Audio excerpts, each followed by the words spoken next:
All right, good morning, good afternoon, or good evening. Welcome back for more Chaos Zero Nightmare. And we got some Celsius. We got a nice, 4-hour nap in. Y'all, we are vibing. How are we doing tonight? How are we feeling for Rita? Good luck on everybody who's doing some polls tonight. How are we feeling?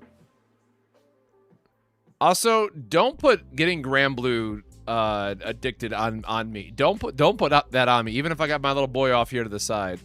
Because I have not done any of my gold bar raids or anything today because, again, I had to take the nap and do other shit. But I'm going to click through that in the background. But, yes, it is, again, whoever that was. Now I have to scroll back up because it doesn't show up on my overlay. Slops to, who was that? Slops to Spoiled Child for saying 2 hours for extending maintenance. Don't do that to us. It's already... Brother, daylight saving times has already got me screwed up. Obviously we started the stream an hour later normally because maintenance also got extended an hour later. And then also keep in mind we got in 25 hours from now, Star Savior also launches. We are trying to hold it all together. I'm gonna be so real. Yeah, streamer luck we will always pray for.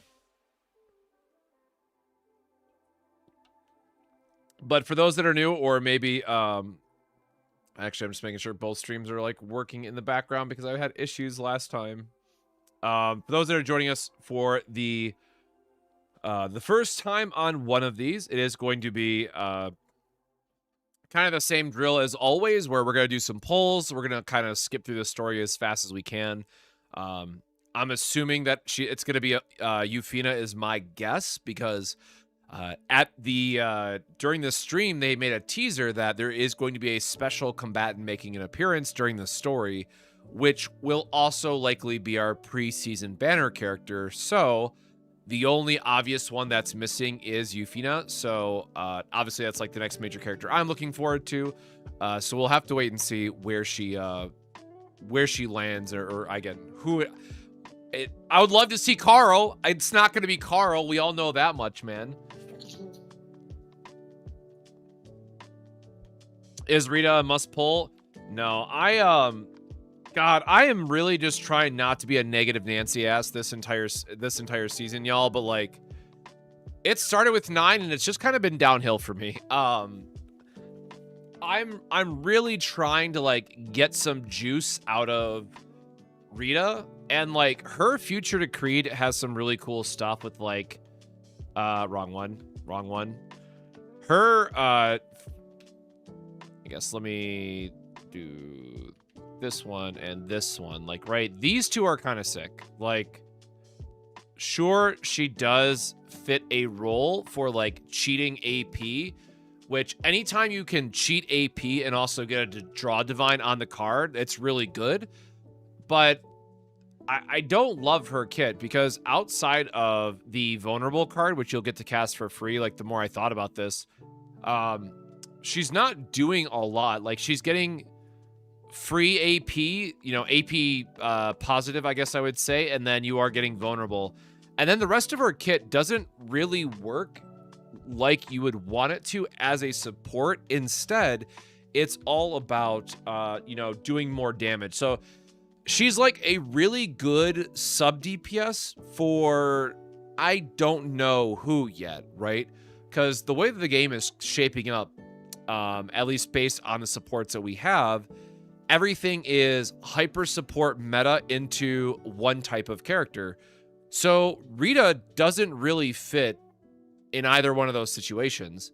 So it's really interesting to see kind of where it's going to land. But I think her damage based build is going to be like just okay. You know, if you don't have Haru, sure, grab yourself a Justice character, right? Just to make like Judas easier every week or something. But outside of that, like I just really design wise, I mean, she's definitely the best out of the season in my opinion. But in terms of like, man, it feels like there's just something. I guess this is just like the psionic curse, right?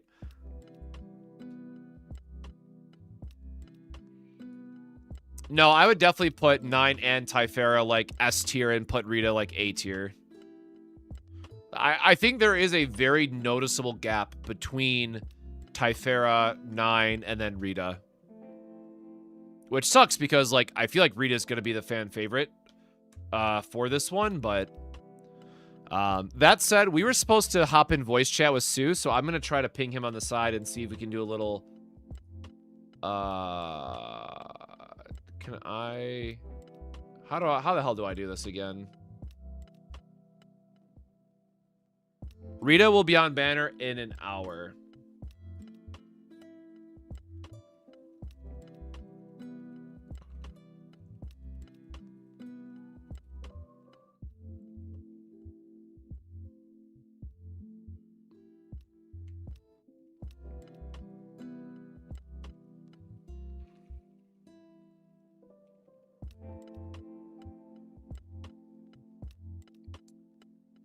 No, I would not. I would, man, I know they ever, did I save that image? Ah, damn it, I forgot to grab the image again.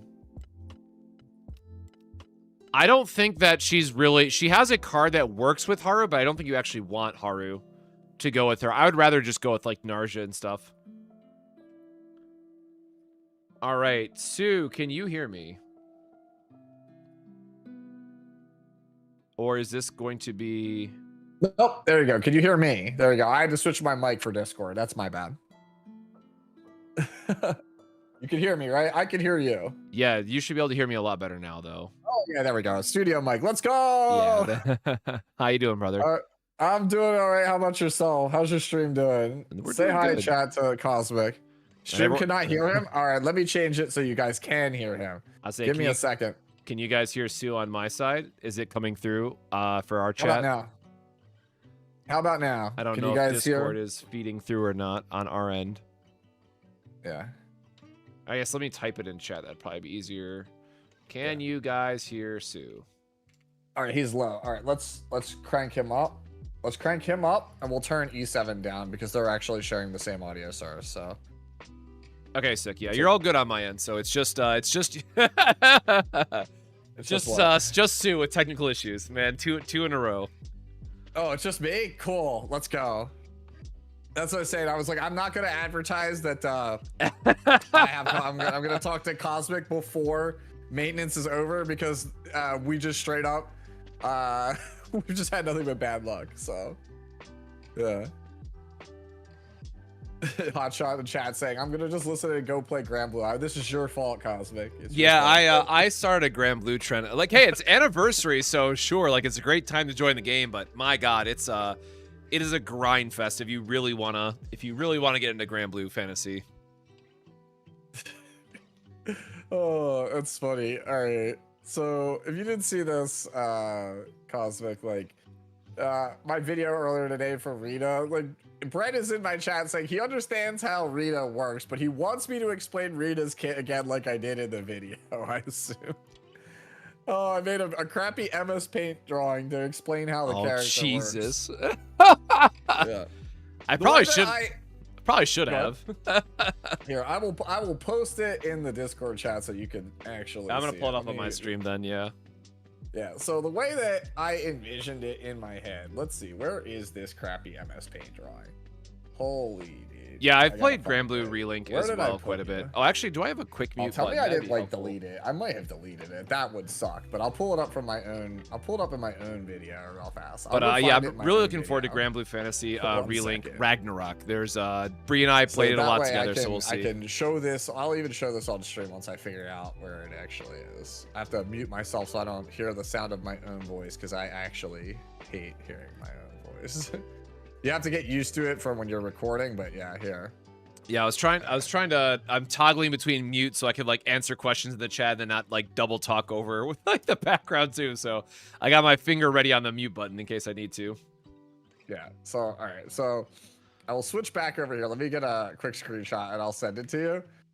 So here with the bad, I got the I think the YouTube thing here in the bottom right. But yeah. So the way that I envision how this the way I envision how this character works, so it's a time traveling character, right? Like she goes back in time. The way I envision this character in my head, like, is you think of it like an hourglass, right? There's a bad MS Paint hourglass. No, it's beautiful. You put the hourglass on the desk, right? And in the top chamber is all of your AP. And as you spend it, it trickles down to the bottom and converts into Chronicle, right? And then you play Time Paradox, which effectively picks up the hourglass and then flips it, and all the stuff that's in the bottom chamber now goes back to being AP, but only Rita can use it for basic and unique cards. And then you want to just sit there and let it all bleed out and go to the bottom and become Chronicle so you can end your turn and be like, all right, cool. Now at the start of my turn, it just manually flips, like, or automatically flips, and therefore I just get like the sick 9 AP turn. But that's the best way I can describe how the character feels in terms of gameplay. No, I have a comment here. Michelangelo would be proud, so I'm going to go with that as well. I think it's a very beautiful artistic piece that sells it. But no, that's good. I probably should have done something like, because I talked about it like really fast, like, oh, just one goes in the other and like done deal. But this is a good idea. That I probably should add something that's like, hey, this is how this actually works. Yeah, it's just a cycle. Like, it's literally just AP becomes Chronicle, Chronicle becomes Ascension, Ascension and AP then converts back into Chronicle past turn. All of your Chronicle goes back to being Ascension. Yeah, it's exactly. Trickle down economics, noted. No, it's not trickle down economics. That's not how that works. In fact, she could be a good sub DPS for Haru, yeah, but I think you're gonna be better with like Narja still for support for Haru. My video earlier today. All right. Well, I hit the wrong button. There we go. Oh, where is you can go back to staring at the hot cat girl. That's how I truly feel about this. I don't know how you feel about the character, Cosmic, because, like, you know, I also didn't get around to catching your video because after I made the video, I went to go take a nap. Yeah, we're just two old men who had to take our naps, you know, afternoon. But I mean, that is exactly what I did too, because I was just like, brother, I gotta sleep. Because again, I know we talked about this on the side, and my chat knows, but to kind of maybe your chat will continue to pressure you. Star Savior launches in 25 hours, so I am probably doing like 2 of these streams back to back. So I'm cooked. A lot of people DM me about it, not just you, and they're like, "Are you gonna try the waifu only E7 game?" And I was like, "Sure, why not?" Like, the thing is, Star Savior comes out 2 hours after Nodos comes out in E7, so like I figure I could just roll for Nodos, and if we get him, we can, you know, kind of test him out. Nodos looks sick as hell, dude. That's like the big, like, oh god, like god looking dude. I didn't look too much into his character. I just saw like the preview on Twitter. He really, looks sick. Really sick. I'll like send you like a picture so you can show your chat if they haven't seen it. I got one already like in an Yeah, I can pull it up thing again here. then. Yeah, give me. Where are you? There it is. Like this dude here. It's like a random screen grab from one of the videos, but like, yeah, Yeah, this dude hell is, yeah, brother. Like, yeah, this guy, yeah, there it is. Like, if you guys haven't seen, like, I'm sure you E7 guys have seen it, but for those of you guys who have not seen him that are only CZN, like, this is the new E7 character that comes out tomorrow. Guy, he's pretty, he's got the sauce, right? all right, I gotta do the meme now. He is the aura farmer. Like, and the thing that pisses me off is that we know that the design team, the artists that work on CZN, they also work on E7. So we know they can make cool male characters, and we just aren't. Yeah, like, I really do need guy- this in CZN. This guy like straight up broke Twitter from what everybody told me. Like, Gotcha Twitter was like, yo, you remember that game Epic 7, right? Like that like niche game or whatever? Bro, have you seen their new character? Like he got shared around in like the wider Gotcha gaming space that doesn't normally check the game out. All right, that's my. Yeah. I'll do my Well, little yeah. contribution back for you, but I appreciate you sharing it with me. Yeah. Yeah. Nice edit. That's all I need, man. That's all I need. Oh, dude, that's actually cursed track. I gotta find that from earlier. Hold on a second. We were talking about this earlier, like the DL. You guys have seen the DLSS meme on, right? Yeah. Oh man, hold on. I gotta find this. Hold on. Oh man, I gotta find this from earlier. Where did we get this? Oh man, yeah. This is like the most cursed thing I've ever seen. Because like obviously everyone's memeing on DLSS 5, right? This was actually posted yesterday. This is the most cursed thing I've ever seen as a meme. Like the DLSS 5 enabled for CZN. Oh, let me send it to you in Discord so you can see it. This is the most cursed thing I've ever seen. All of them have been. Oh, come on! All right, yeah, this one takes the cake of the whole Nvidia nonsense that's been going on. That is too much, man. This one is too good. Like this one, I was like, all right, like, come on. Not gonna lie, I like it. No, Hotshot, do not like it. This is everything that's wrong with current like society. Do not like this. It's so cursed. Like the more you look at it, the worse it gets too, right? Yeah. Like the details on the hat aren't correct. He's missing the right eye, and then where the spade should be in the left eye, he just has like the Terminator eye. Like it's not correct at all. His cape is like made of scales or leather or something. It's so bad. Yeah, it's one of those things that, like, you know, if you were just passing by, if like you were driving by at 80 miles per hour, you'd be like, oh, okay, like that was interesting, whatever. You wouldn't think twice, but like, yeah, the longer that you stare into the abyss on this one, it stares back at you, and you're like, no, I don't need this in my life. It looks awful. Yeah, it's just like the whole thing about the whole DLSS 5 thing is just, it looks like it just puts a bad Snapchat filter on everything. Yes. Like, it's super cursed. Yeah, it makes some truly cursed stuff. It just, it totally destroys the lighting. Everything just looks like unnatural and like plasticky, and I hate it. Yeah, the best comparison I've seen, I wish I would have saved the image, because someone did like a real person, like side by side, like not like super edited, but they added like the lighting effects, and they added just how everything like looks glossy, and it was like the best comparison of like why breaking this down on like a real person, a real photo of why it looks so off. But like, yeah, it's just all the random lighting just makes everything look awful at any time that these images have been updated. It's like that. Twitter has been a nightmare for this kind of stuff. Yeah.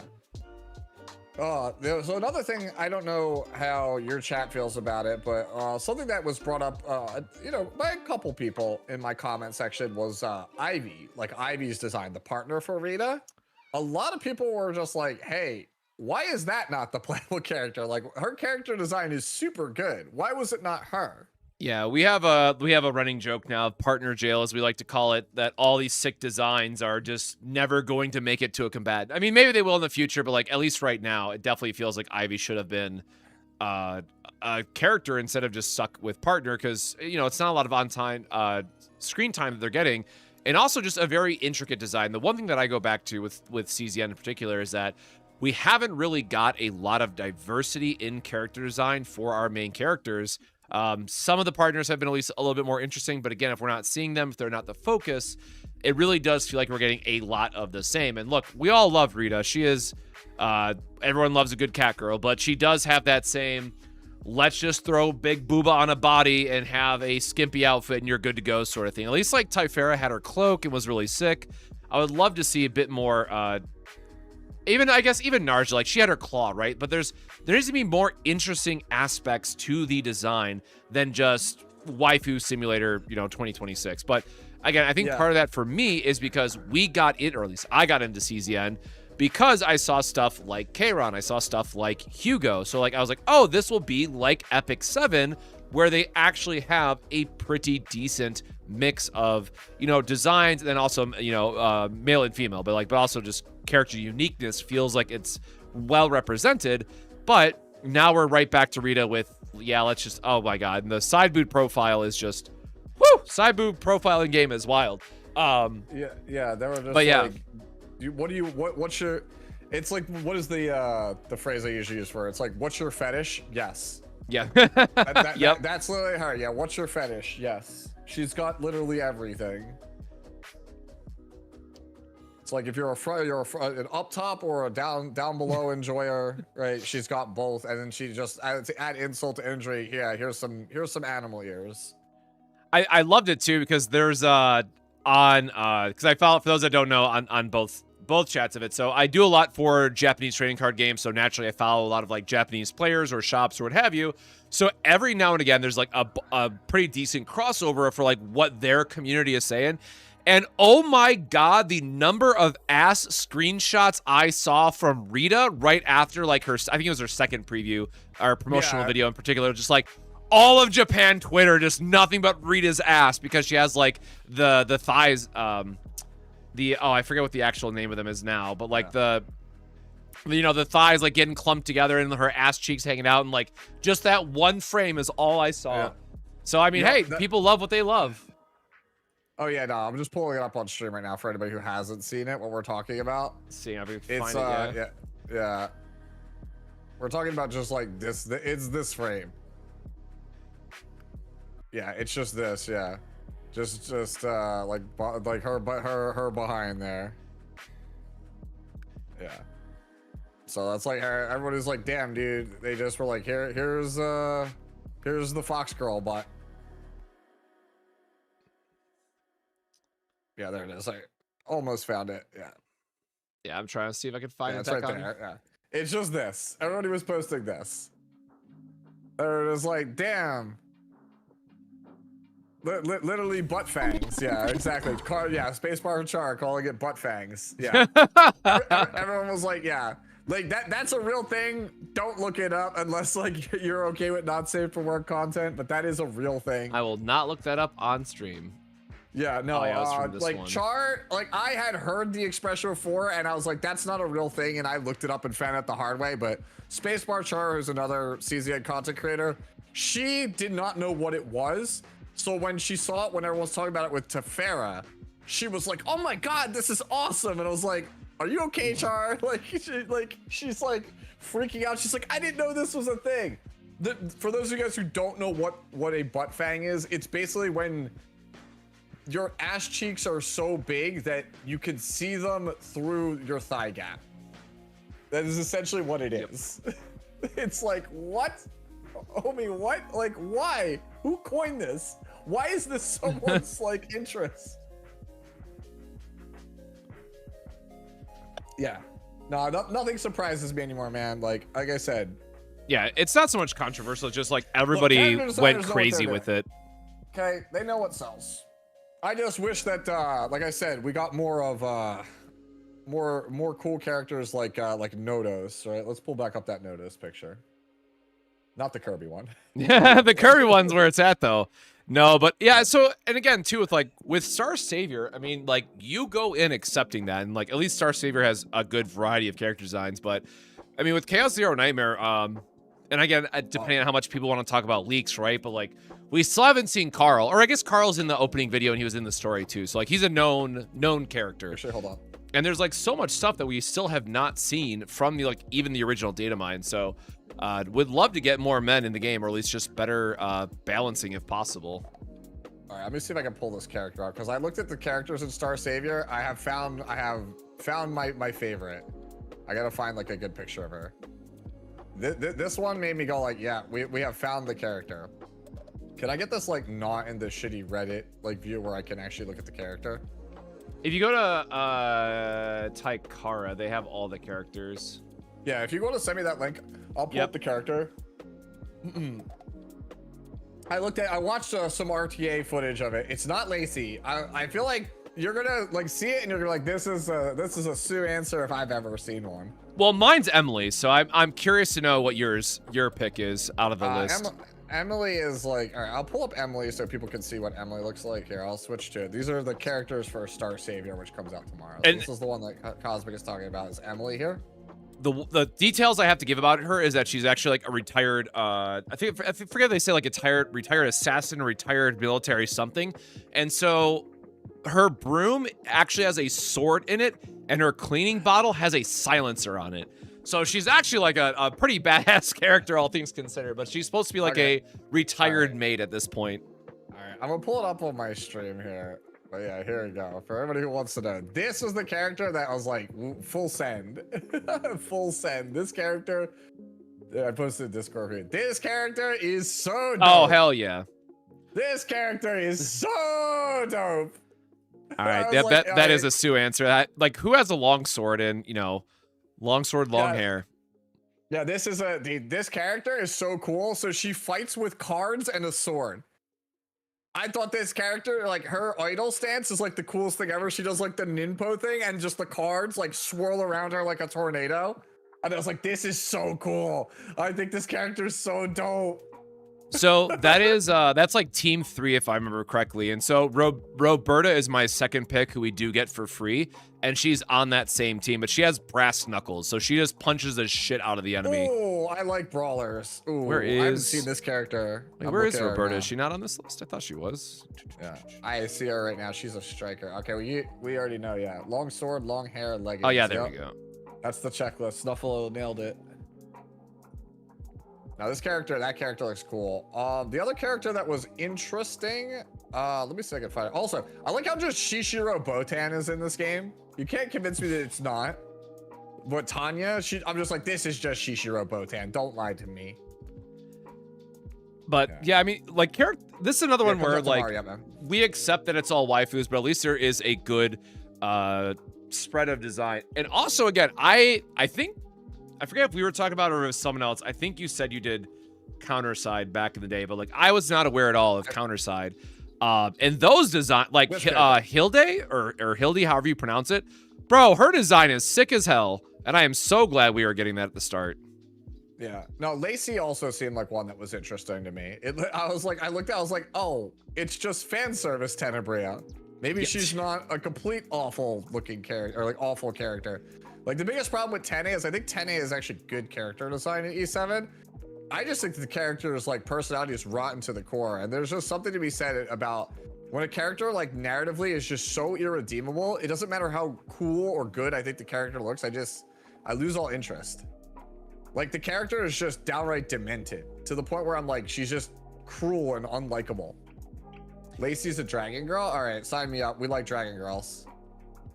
All right, so there you go. That's it. That's we're planting our flag down. We like we like Lacey, and we like whatever this was. Lug. Yeah, Lug, as I assume how you pronounce it. Oh, and then I'm sorry, I gotta give my my token answer of Syrah, because she has a scythe. I think she's like actually pretty Syria. How you pronounce her name? Sarah. I don't know what it is. Yeah. But she has a scythe, which looks super sick. Oh, but this character over here, Harley. Harley is both the worst character design and best character design in the whole game at the same time. Right? Have you seen her ultimate? Please tell me you've seen her ultimate. Yes, I've seen her ultimate. That's what I said. I looked at it and I was like, this character, I like straight up, if they put like, just put a shirt on her, and I swear she is like the coolest character in the game. I can't deal with this, like, whatever this is that she's For those got that don't going know, on. her ultimate But, is like, riding her this attitude and warthog her into vibe is battle and really killing the cool, opponent. And then she literally rides a hog like it's a motorcycle. Like, she literally rides a hog. And her ultimate is, like, essentially a bunch of, like, hogs that look like they're in a biker gang come, like, running up behind her, and they just trample over the enemy team. I was like, that is such a sick ultimate. Like, that is one of the sickest looking things in the game. I was like, damn, this character is cool as shit. I just wish she could put on a shirt. Yeah, I'm very much the same on that one. But yeah, when I saw her ultimate, I'm just like, brother, what is it? Because like there's a video on YouTube that has like all the ultimates together, and I just auto clicked to like midway through or like the first 40%, and hers was the first one that I stumbled across, and I'm like, all right, full stop. What the hell is this game? Like, I had to go back and then look at all the other ones, and the rest are like, you know, normal, but they have like really good animations to all of them. Yeah, some of them are pretty good. I mean, I think that like the character animations are pretty good. Like the character Luna has really good character animations from what I saw. Right? Like most characters have good animations in this game. Kyra, I think is how you say it. Hers was also, her animations were pretty good. I think it was the main girls, Ashera or whatever her name is. Her animations were also fine, but you know, they're also just a little bit too over the top in terms of fan service. I was like, okay, so like every animation she has is just like geared to make sure that you could see her underwear. Yeah, and again, that's like the weird thing. Like there are some that are just straight up. Who is the Vanguard again? By the way, till maintenance ends, 20 minutes. We got 20 minutes to go. Fingers crossed, at least. Or yeah, Carmen, man. Like Carmen has a huge ass shield, like a nice battle dress, a huge sword. I'm like, damn, can we get? Was really sick. Can we get more designs like this too? Like even this would be great. Yeah, this one was really cool. I think she's also terrible, if I remember correctly, based on like early tier lists, but whatever. Yeah, there's like a tier list for it. I think she's like one of the worst characters in the game. Yeah, she's bottom tier, but she has like a giant like a huge shield, and I was like, oh man, like you know, it's like Armin in E7. You just have like a shield that's like bigger than you. It's like crazy. Bunny Girl Charlotte is top tier. Oh, this is the character. I was like, oh, it's Astolfo. That was my first thought. I saw Charlotte. I was like, oh, it's Astolfo. Yeah, the whole Bunny Girl line, I'm like, man, whatever. It is what it is. But like some of the designs are actually sick because they have like a rose. Like Claire is, her design is definitely the best of the three. I think there's only three right now, right? Yeah, three of the best Bunny Girls. Yeah. ATK is saying if you've never played Counter Side, expect a lot of fan service. Okay. Say, I have not, so that's good to know. I just Charlotte a lot of literally is Astolfo. Like you can't convince me it's not Astolfo.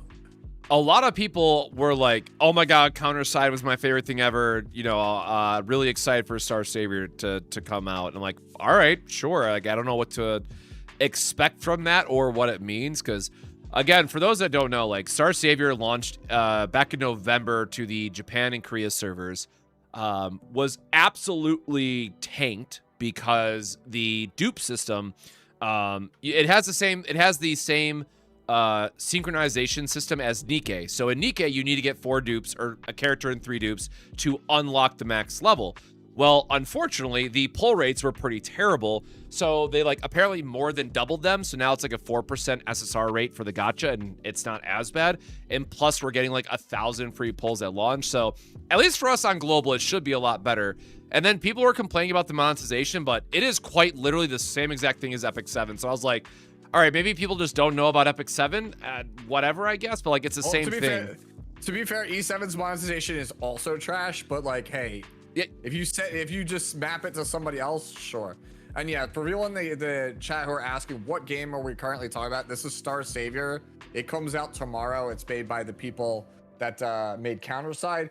It is basically another Epic 7 competitor. It's the same exact game as Epic 7, right? It's 4v4 RTA focused endgame gear grinding gacha. Like it has one thing. It has one thing about it, though, that makes it different than E7 that I think is really cool. And it has a roguelike mode where you can kind of develop your stats. So it's like, it's kind of like Uma Musume in that way, where you're kind of going through it and you can kind of, based on how you do the run, you can be like, well, I want to spec this character for HP or for like attack or crit damage. And so not only do you have a gear loadout for each character, you also can like have a pre-save thing from like the roguelike mode with different passives and abilities and stat specs, so that way you could like truly kind of develop the character how you want it, which I think is pretty cool. Yeah, that's my big question, right? Because in Uma, there's always there's basically like new talents. For those that don't know, there's like new passives that you can put on characters that will either like they deal more damage or give them a debuff stuff like stat, whatever it is. So in the future, they can actually release new, and I know people call it weapon banner, but it's not technically a weapon banner because it's a support card that you use during the roguelike mode. But what they can do is kind of like in CZN, like a new neutral card. That'd be like the best way to think about it. They can introduce a new neutral card that you then go back and use on your older characters who now have a different way to play them because of this new card that got released. So depending on how they manage that part of Star Savior going forward, I think it could be a really big like selling point of the game. Again, assuming it's well balanced, assuming that the pulls are generous, yada yada yada, but it does give me hope because I know Epic 7 goes back and buffs stuff, but you don't really get a way to dynamically change your character like you potentially can in Star Savior. So that's like my big wait and see moment for the game. Yeah, because that's the thing that was like interesting to me. I was like, well, that gives you a lot more flexibility over how you build the character in the game, but I'm just like, I just don't want it to be another like speed fest or like whale fest, but like these games usually are. But we'll see. Like we'll enjoy it for what it is tomorrow. I think it'll be another speed fest, which it is what it is. But again, I know there's like PV endgame content that they are trying to hype up, which I imagine is going to be the same exact thing as Epic 7, where it's like, yeah, we have some endgame towers to go through for PvE, and right, that's as much as you're gonna get. I'm like, it's something, but it's not what we wanted. All right, we got to figure out which character is our commander of the arena, chat. Like, what's the 4-star character we can use to clear everything with and make guides out of? Also, we got about 15 minutes, so we probably should come back to talking about the. I will stream Rita. it. I'm gonna stream it tomorrow, Snuggles. I will stream it after the Epic 7 stream tomorrow. We'll do Epic 7 first, and then we'll go right into Star Savior tomorrow night. Oh, what time is your stream?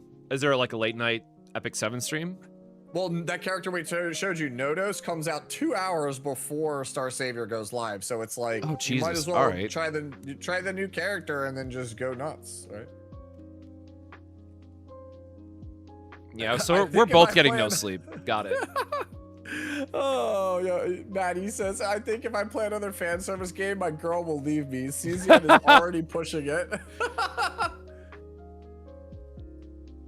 Yeah, I'm really hoping the who do you think is the secret character that G Clef mentioned on the stream that's gonna appear at the end of the story? Bro, what if it's Kairon? You know what? If it's Kairon or like Tenebria or like another E7 character, I'll be like, damn. Like, I'll be real with you, I kind of want to go, first thing I'm gonna do after we pull the character, chat, is we're probably gonna go do the story, because G-Clap basically said there's something huge at the end of the story. I would rather know what it is, like, right now, tonight, rather than wake up in the morning and see it plastered all over social media and be like, well, thanks. Right? Yeah, I'm sure that's going to be the big spoiler trend for this one. So yeah, I'm going to also be skipping through going through story to try to get to the end of it. Yeah, yeah. It's Roz at the end of the story. We already have that. His name's Owen in this game. He's using a code name. Euphina, pray Euphina. Honestly, Euphina sounds like a pretty good safe bet, because that's like the one character that they have been showing on the website since launch that we haven't gotten, right? Like the official CZN website. I think Euphina is the only one that we haven't gotten yet. Pretty safe bet that it's probably Euphina. Yep, that's what I said at the start of the stream, because it's like, as you just mentioned, it's the one that's missing, and it's also the next character that I'm looking forward to the most. I will pull in and foil out every Peloton character going forward, man. That shit's always my favorite. But it's got to be, because it's like the only other one that's missing, and otherwise, it's probably going to be a lead-in to whoever the preseason character is going to be. So, like, the other side of me is like, how hilarious would it be if it's like some big boss battle, like super cinematic, and then it's like swimsuit Kayron because the seasonal character is coming up, and that's what they're gonna be popping in for some weird fan servicey way. So like, all right, So, man, swimsuit Kayron, let's go. Dude, you said that, and now that's all I'm thinking about is like like a black hole opens up during the fight. He literally like comes out of the black hole wearing like just a Speedo. He's just like water all over him. He just runs his hand through his hair, and then he just goes like such arrogance. Like, Hell yeah. That's the most Kayron thing I can think of. God, I'm for it. I think Luna. I think it's not a matter of if, but when. For if Luna comes to Chaos Era Nightmare, she's the studio's big money maker. Like, there's no way that they wouldn't have her be in the game. Is Luna the idol, or who's Luna again? I'm trying to blank. Luna is the big titty dragon girl. Like, in Epic 7 here, I'll get a picture. I'll get a picture of New Moon Luna for you. I will send it in the Discord chat. I will send you the absurd res picture. Let me go find it. Oh damn. Okay, yeah. Yeah, she's my favorite. Woo! Let me see if I can find it. Is there a better art that I can share on? Because I have like her cards pulled up. Where's like just her artwork? I like stumbled across the database, but it does not have her. It's loading. That's like an absurd res I sent you. That's like hell yeah, brother. Yeah, it's like 4. Yeah, it's not a matter of it. So I'll open it up here in case anybody has never seen Luna. There she is. She's on my thing above my head in my stream. But if you've never seen Luna, you're a Cesium only player. This is Luna. I have a type, I guess is what I would say. Yeah. And I guess I found the old Reddit one of her too, with like the armor side of it. Yeah, she's great. Please and thank you in advance. Yeah. There's also Blue Luna, which is the one I sent you is the current like alt version of Luna. Like, I'll pull it up on my stream for people who've never seen the OG Luna. OG Luna looks like this. Looks like partner material. Rip. Yeah. Ooh, that's a bad necklace on that Luna. We gotta fix that later. I think I took it for Trial of Constellations. I try my best to keep good gear on Luna, even if she's not meta, just because like it's one of the OG characters in the game. We need Summer Luna to see my reaction. Sure. I would just be happy about it. That's all. Like, I don't think I would go like crazy nuts. I mean, at this point, like, gotcha characters I'm desensitized to. I would still be pretty hyped. All right, let's be real here. Offers a show Luna's skin. I actually don't like Luna's skin because it makes her like look like she's like made of rubber. It's like weird. It's like her spine is all contorted. All right, still saying 9 minutes. I think we might be. I'm gonna knock on wood anyways, but I think we might actually be safe for this one. Wait, actually on time? No. I gotta hope at this point. Super creative on time? No. No, don't do that to me.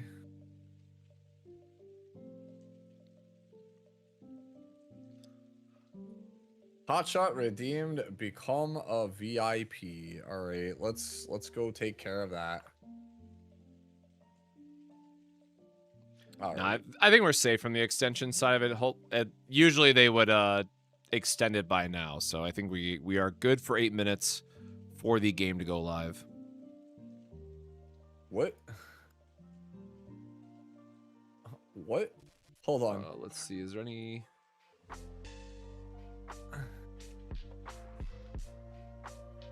I'm just like casually watching the Discord just to see if there's any pings about delays there either, just in case like it doesn't get updated.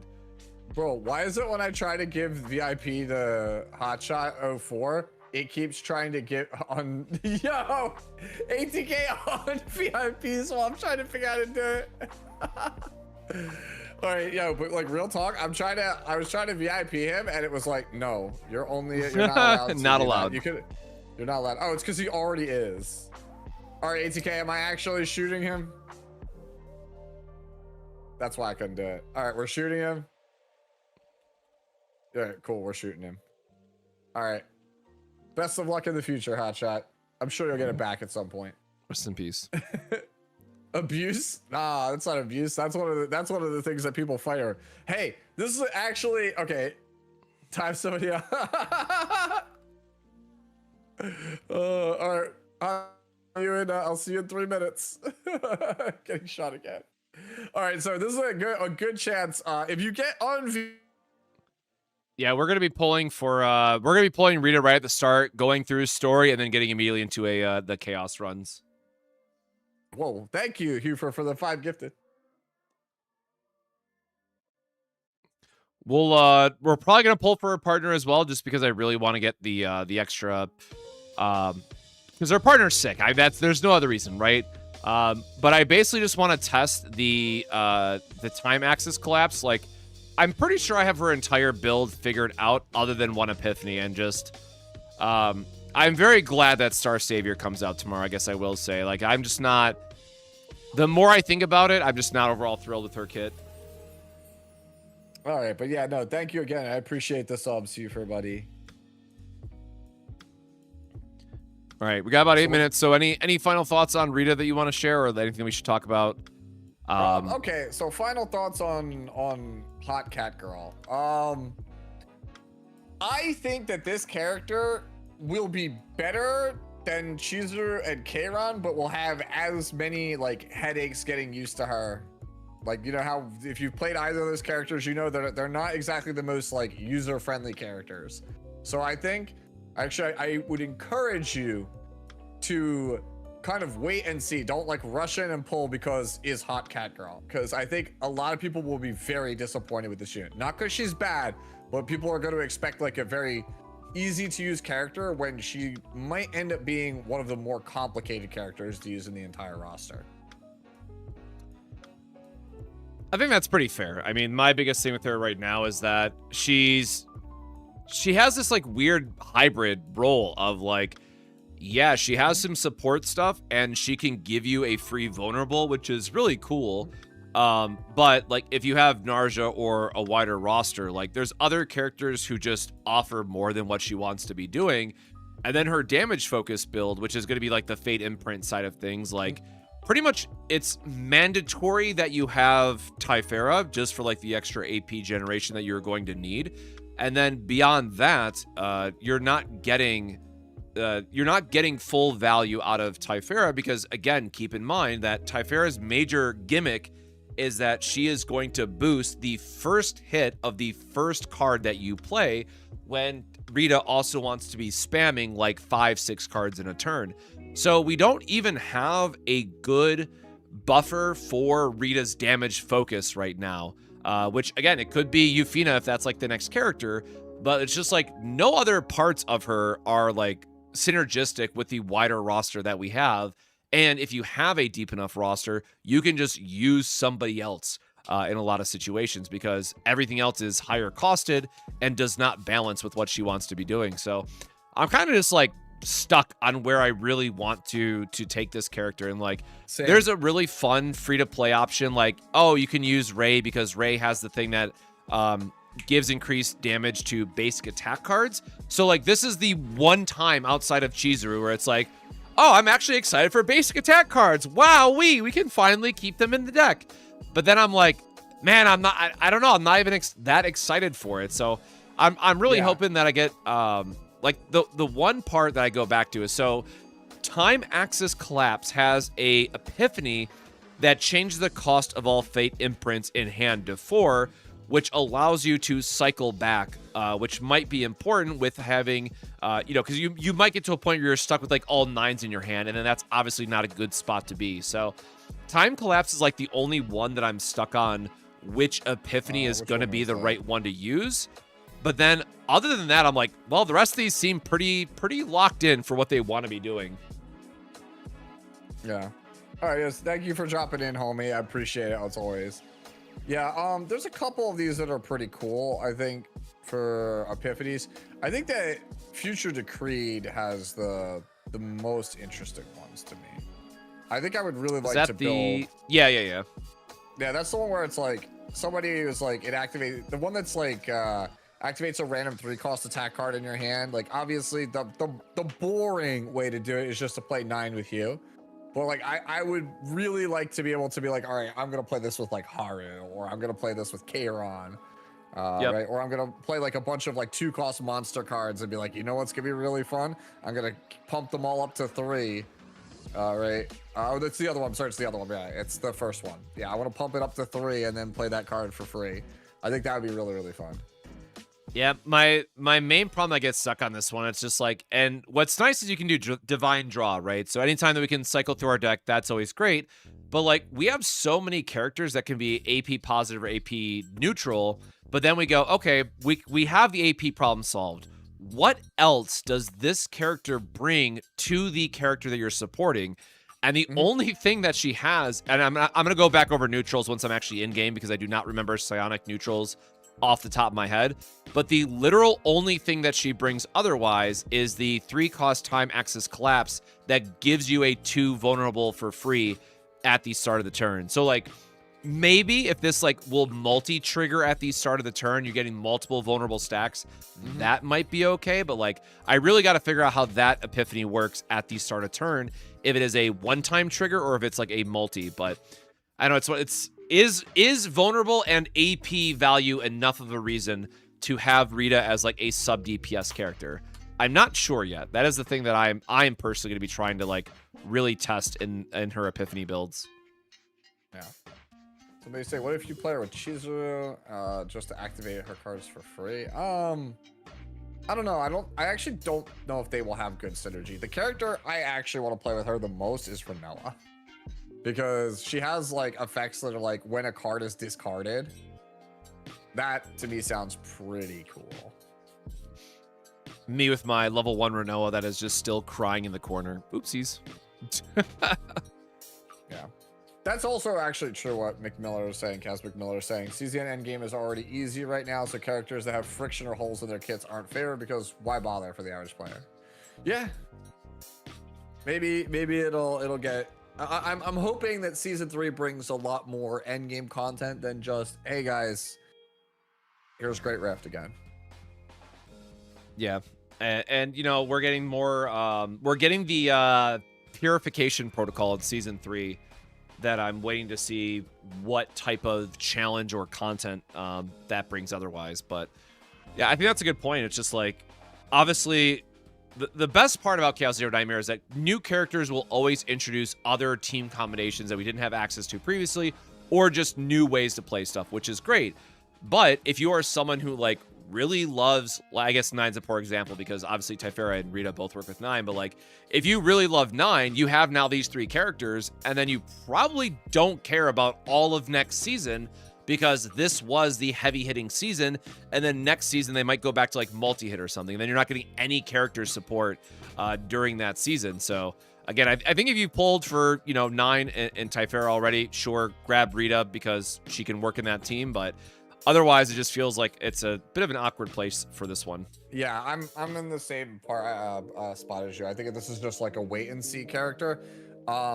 I mean, who knows? If we get in there, she does absurd damage, ends up being like the best DPS in the game. Power creep Serenial. Like, I'm not saying that's gonna happen, but no. I'll bet my money on that one right now, brother. She's gonna be very mid-tier DPS compared to other characters. All right, game is up. All right, Cosmic, thanks for chatting with me. I'm gonna get to it. You get to it also. Good luck on your pulls, brother. Yep. Good luck on your pulls as well, Sue. Be well, brother. All right. All right, let's get this in full screen. Game is live. Well, I mean, that's the thing, right? Like, sub DPS do not exist in this game in a meaningful way other than Veronica. And Veronica exists as a sub DPS because you use her as a draw engine who accidentally has Sir Klowski Epiphany that deals like 10,000 damage a turn.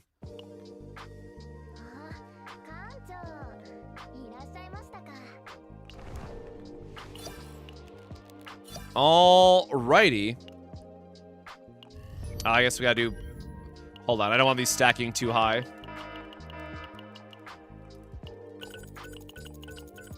My bad for forgetting about these, apparently.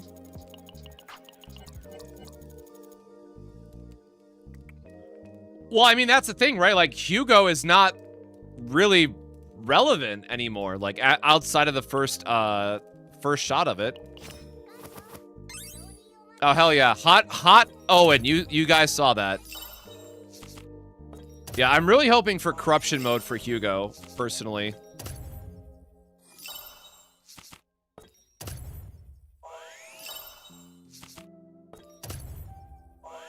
Get all these cleared out. Cool. All right. Oop, wrong button. Wrong button. Alrighty, let's go. Who do we have? We have Barrel. Oh yeah, Barrel and I don't need either of those. That's fine. God, just perfection from a design standpoint. I'm still so mad about this. Rita's so mid, even the maintenance need no extension. Rest in peace. All right, 10. Not 10. All right. And just because the stream is starting later, I am literally going to try to speedrun a lot because I also have an early morning appointment, and I still want to do my normal video before work.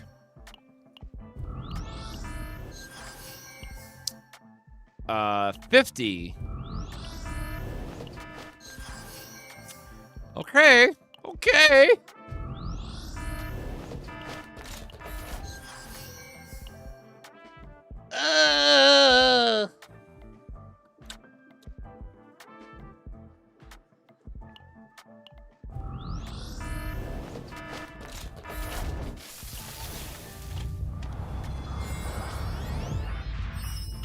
All right, it's totally fine. It's totally fine. All right, here she is. Cat girl coming home one time. No, actually, you know what? You know what? No, hold on.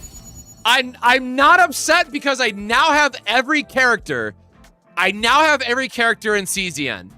So you know what? If I was gonna lose 50-50 to literally anyone, my roster is now complete.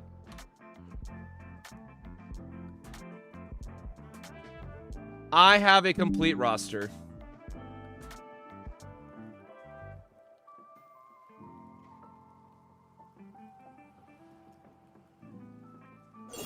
All right, we'll call that as a win.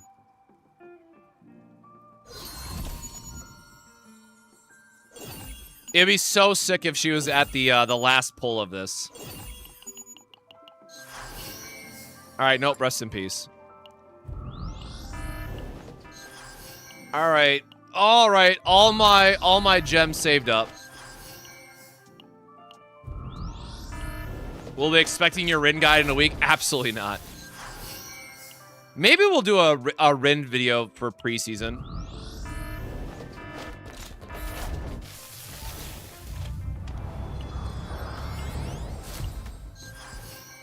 Good heavens.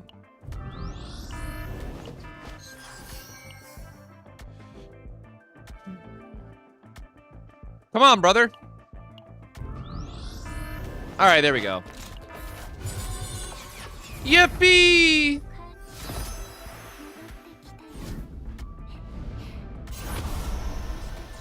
She does look great. I don't know what else you want from me. She does look fantastic. I mean, I guess you're supposed to use mileage, right? You're always supposed to use mileage for partners.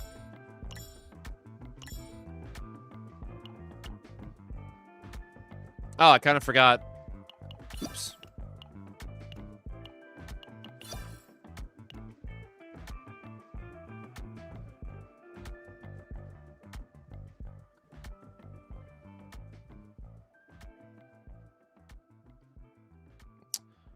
Do we need anything else? I think we bought everything else already. Nope, that's that. Oh, fuck. I did not pre-farm, I did not pre-farm books, or, partners, material.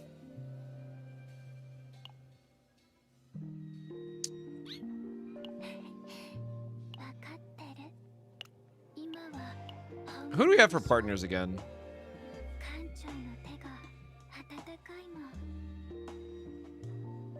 Oh, wait, I totally no, hold on. This partner's insane for her, actually. Oh, damn, am I not pulling for the partner, then? I totally forgot about the buff to this on top of the fact that it's 2 multiplicative buffs.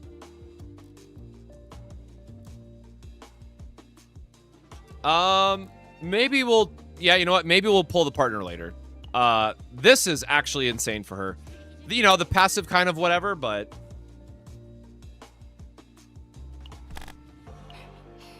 All right, let's max out some stats.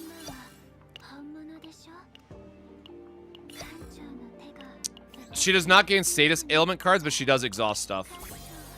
Congrats on your 11 pulls. Early Rita is always good.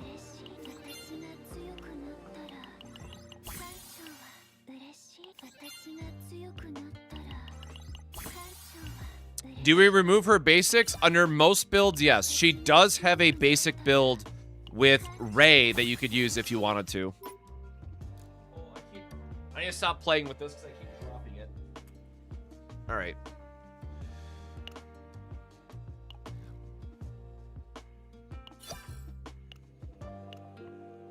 I think we have like another 10 pull now for basic. 9, whatever. That's a 10 pull if you ask me. All right, nothing.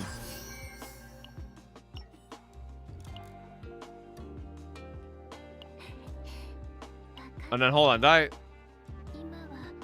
yeah, so the first time the assigned combatant either exhausts a card or gains a status ailment. So we're always going to be exhausting a card off her fate imprint.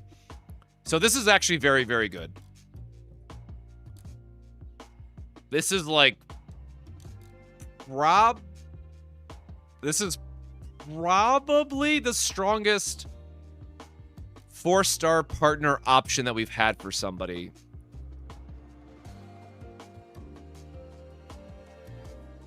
Like, what? Oh, man. This might be better than Ivy at 0 copies, unfortunately. And I say unfortunately because I really wanted to pull for Ivy.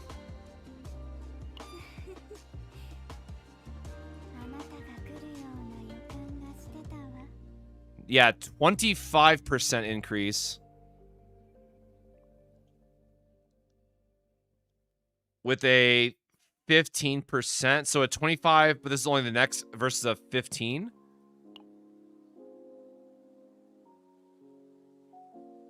At end of turn decrease. Okay, so your burst potential is higher.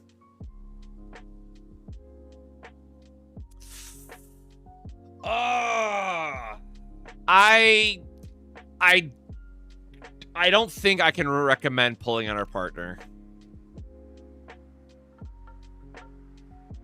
Because, again, you're getting less damage, or you're getting less buff to your attack then, too.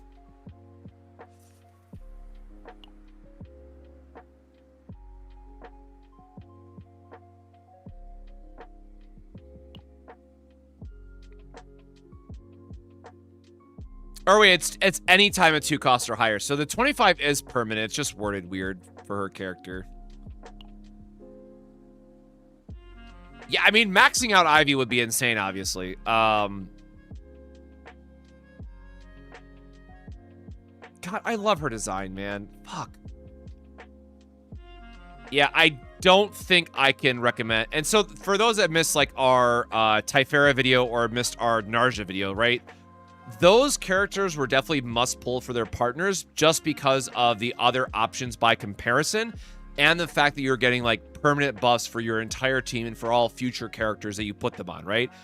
Ivy, by consideration, is that this ego skill is very strong, don't get me wrong, but it's only going to be really strong in like more of your OTK scenarios, which, at least based on the current content in the game, I'm not convinced that you really need that. So God, I hate to keep saying it, man, but this is like this entire character is like, come back in 2 weeks and see how we feel about it. Unless you are, again, you're really trying to pull for her, I am very... This might be the most hesitant I've been on a character in a very long time. Sorry, character and partner, I should say. Potential. All right, let's.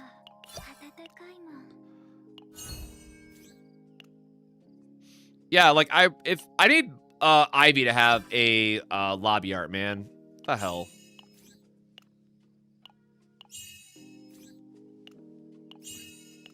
Oops, I accidentally double clicked that.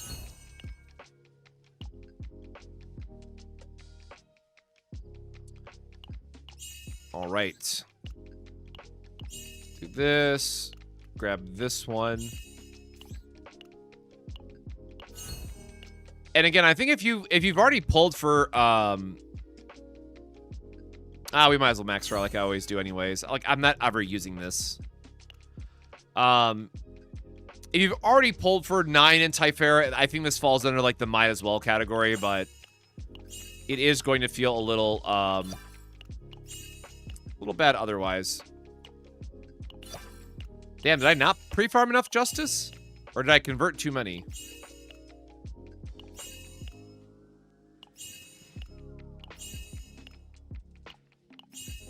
God, did I not pre-farm correctly? I'm about to be really sad, ain't I?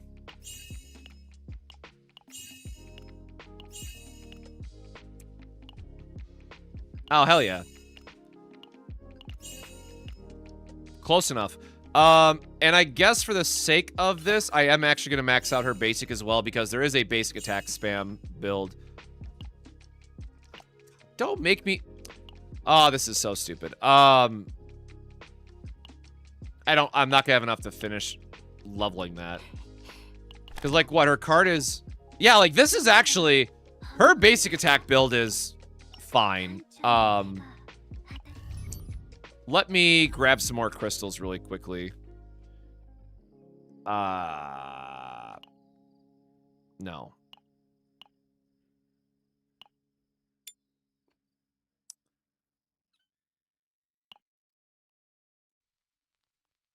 Awkwardly, I should just use Rita for this, but we'll Senmetsu this shit out of this really quickly. Oh, you're so right. I should have got the event shop.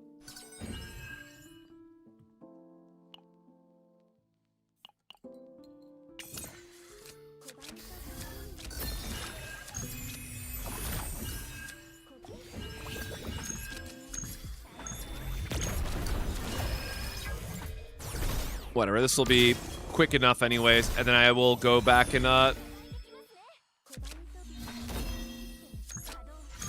go back and check the, oh, I went over. I didn't realize we had enough for the Cobalt Light. Ah, whatever, dead anyways. Alright, I will go to the currency shop because you are so right, besties. Wrong shop. Yeah, Zeronium, I think... Isn't that one a one-time buy? But this one I should have extra stuff for.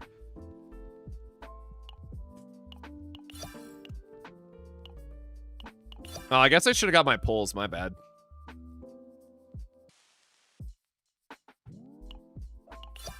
Also, heaven bless that they give us all the extra weekly boss materials, by the way. Alright, Rada stuff. Combatants. We should be good now. Potential. Because I'm too lazy to do math myself, so I want the game to tell me what the number here is.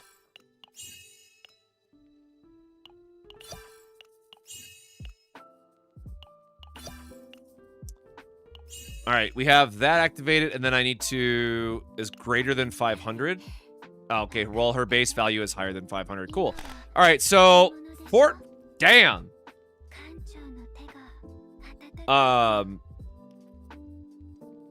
Yeah, and we have, God,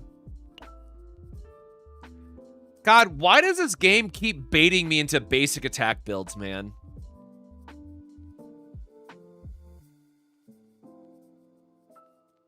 Do I have that Ray deck finished? I forgot if I did or not. Wrong pink hair. Yeah. So Ray has okay, I hate this. Why am I getting suckered into another Okay, yeah, I'm building. That is exactly what I'm building. I'm getting suckered into another basic attack build deck. So Ray, Mika, yeah, Ray, Mika, basic attack spam. Yeah. Okay, I know what I'm doing. Narja also has, or I thought Narja was the. Wait, does Narja have one? What card am I forgetting?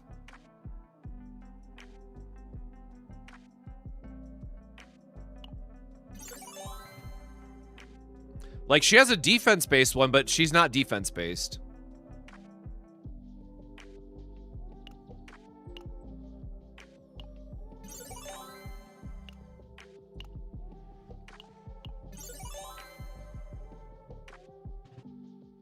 Oh, you are so... Oh, yeah, because we did this in the Chizuru build. Yeah. I forgot. I have not used Chizuru in a hot minute. You're right, but it is additive. Do I have a build that would work already built? I could use my Haru build for her that I was using. Hold on. Or no, I would have to refarm this anyways. Damn, I don't have a... I'm trying to think if I have a build already for a showcase, but I think that was last season. Yeah, like this is the one I had last season, but it doesn't work. And this is obviously the wrong one. Yeah, time to spend another week farming for I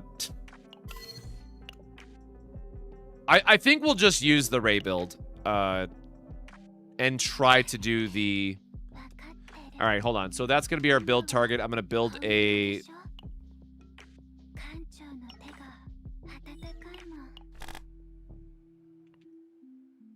$492 is pretty nuts, though.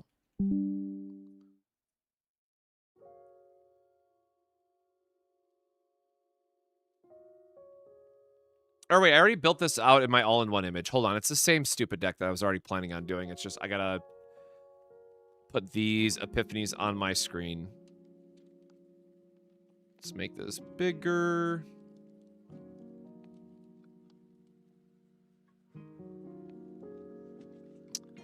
Oh wait, Future Decreed we have to change because or no, this still works because we're copying Time Collapse. Yeah, so for those that missed it at the start of the stream, what we're building is something like this.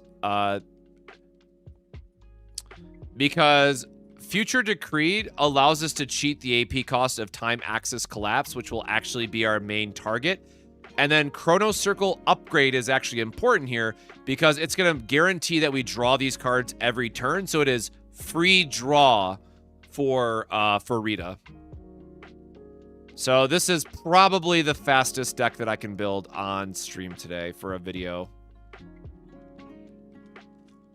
Narja is definitely still going to be better because even if it's additive, which is normally not great for something that's already doing this much base damage, it's still going to be better than like Mika in this situation. But I don't have that specific Narja deck built, so I will just make a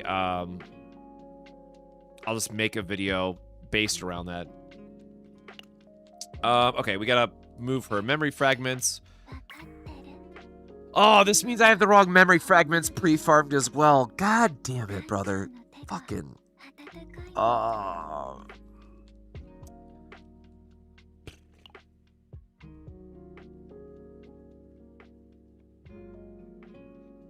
got so cooked by basics randomly being good.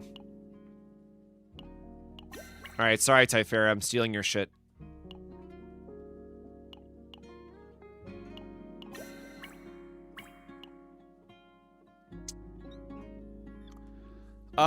I guess we're gonna try to... What slots do we want to use for the Scarabs then, man? So for those that don't know, you're gonna want to use Scarab set because the basic attack is gonna be quite strong at that point, so... I don't know what Scarab stuff I have saved, though.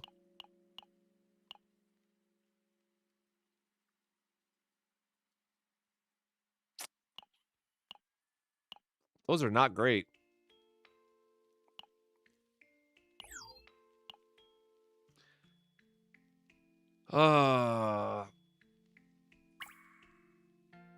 Justice or attack on 5? Always justice. Which, I guess the question is, what justice chalice do I have then?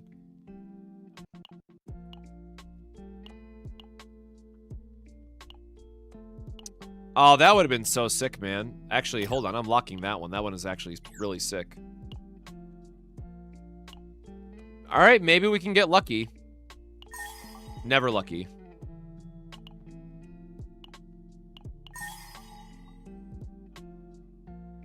If it goes all crit damage, I'll forgive you. Damn. Maybe I don't forgive you. Oh, fuck. God damn it. It went on the wrong one. No. Man. All right, hold on. Okay, I feel better. That's a shit-ass piece anyways. Get out of here. Just automatically delete that. We did not see that. All right, do we have any scarab pieces on... Oh, hey, Philip, how you doing, brother? I just went to hard pity, lost in the 74th pull to Kalipe, and then the 10th pull, that batch was Rita. Hey, at least you didn't go to double pity like I did. Damn, we have no attack pieces, do we?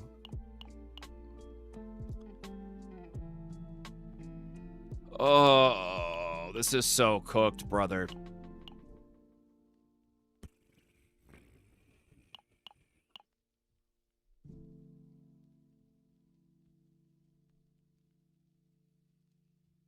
I mean, hey, don't worry about it. Like, all things considered, I get hooked up. I get taken care of in the creator program. It's very generous for these guys. I'm very happy with all things considered. I can't complain. Smilegate treats its creators very, very well, unlike the other game that I was previously covering. I love how that's ego recovery. God, I am so cooked.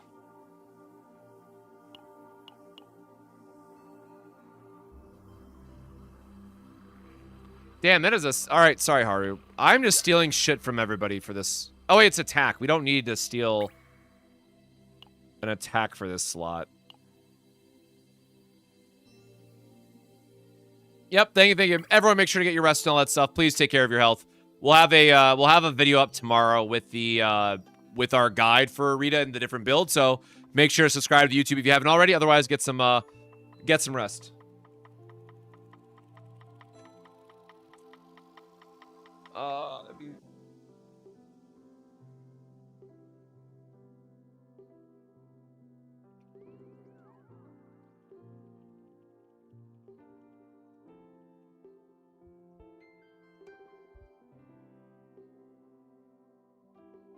Monday midnight.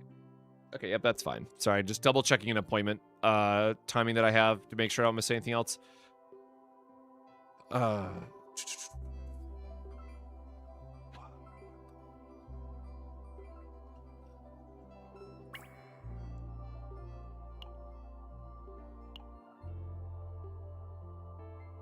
right, I think we just have to use our good pieces, and it's gonna be a little scuffed, and I have to roll with it.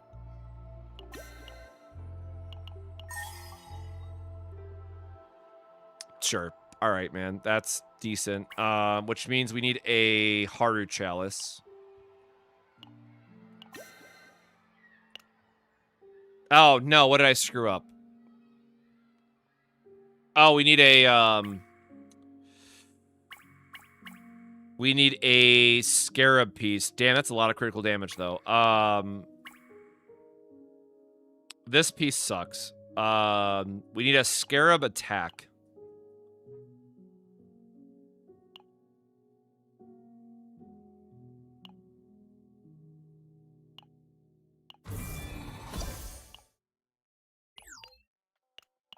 Good thing I had some saved. Oh, damn it. Misclicked. Oh, it's defense. God, the debate, man. Get out of here. Scarab, scarab, scarab, scarab.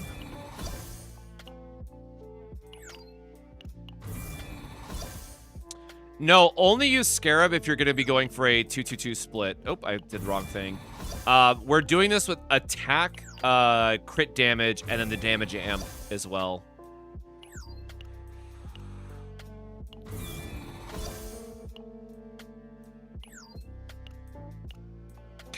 It's always easier to roll left side. I'm just being stubborn. God, these are two good pieces, though. These are such good left side pieces that I have.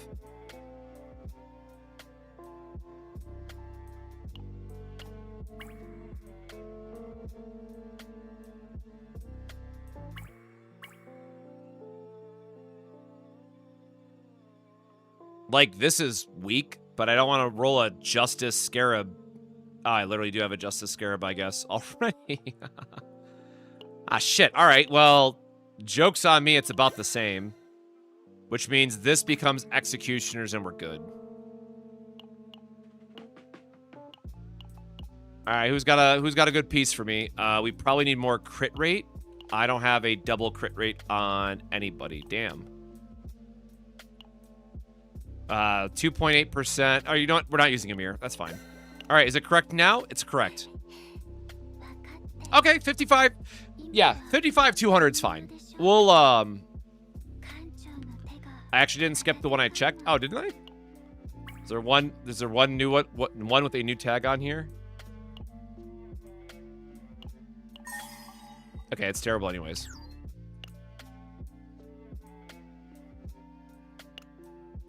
So where are we at? So crit chance obviously could be a little bit higher, but I think for how scuffed it was putting it together, we're gonna call that good. 222 really her best set. I would have to do some more testing. So like again, the awkward part here is that like Line of Justice is always good because it's gonna give you such a high crit rate, but you want to always just assume that you're going to crit, so you kind of go to the next stage of like, okay, what's going to be giving us more damage? And I'll need to do some testing, but I would imagine that the 2-2-2 split is still better than the 30% that you get off of the beast set. Attack is kind of low. Welcome to psionic characters, unfortunately. They do have lower base attack. But for her, you only need 500, right, for her thing?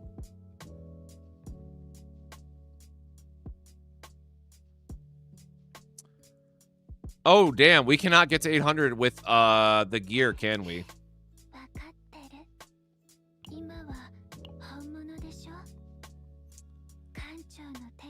Mr. Calculator, what is my... Hold on. Do we get there with Cthulhu Gun? If we get there with Cthulhu Gun, it's fine.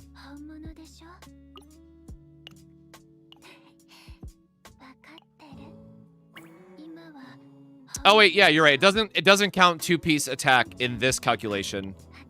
So it would be 672 times 12, or I guess times 1.2, times 1.12. Jesus Christ, I can talk. 672 times 1.12. So we have 750 attack. And then a weapon gives us how much? Like 50, right? How much is a weapon worth? I don't remember off the top of my head. Plus 82. Nope, we're good. This means that you have to... this means you can't run her 4-piece set then. Yeah, so, alright, well, there you go. That answers the question. You're not allowed to,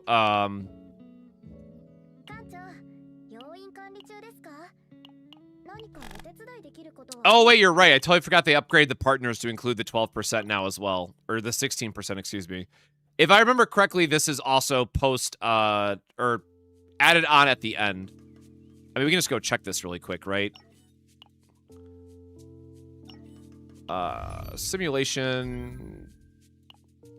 Don't care. I'm going to skip out of something anyways. Oops.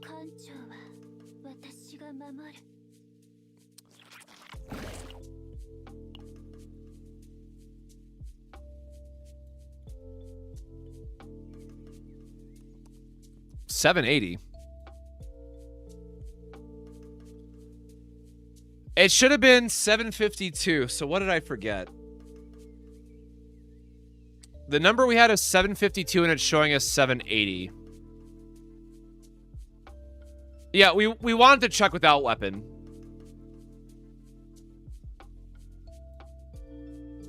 Yeah, we intentionally did this without gearing to see what the base number was. So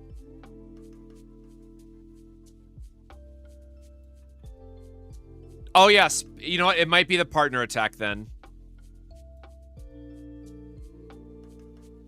One of the sources is not adding up, but either way, this means that as long as we're good, and we'll get another extra 10% on top of that. No, I would not worry as long as you have Eloise or whatever her name is. I would not worry about Ivy. This is definitely not as important of a partner to get compared to not as important as a partner as Typhera or I'm sorry, Tiana or Gaia were.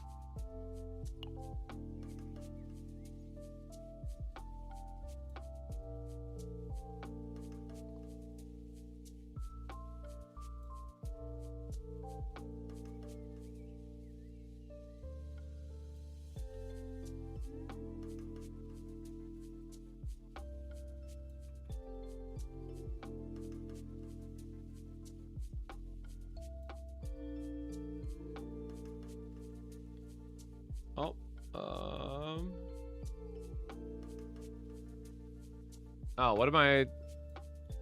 Why am I getting pinged for an announcement?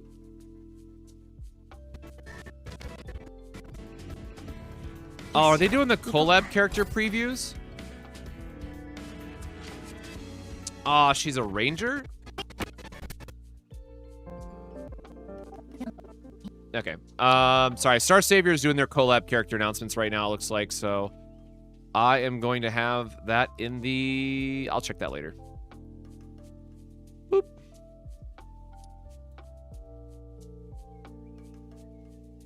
Is it wrong I want to pull Ivy and not Rita? No, I'm in the same boat, brother. Okay, so we did figure it out.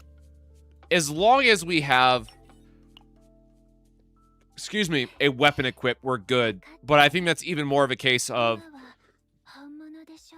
God, excuse me. That's more of a case of that you're going to want the 2-2-2 split is correct. So I'm actually going to delete my notes. I'm deleting my previous notes. I have to fix my image still. And we are going to recommend 2-2-2 split for her kit. Save my image. And then where is my game again?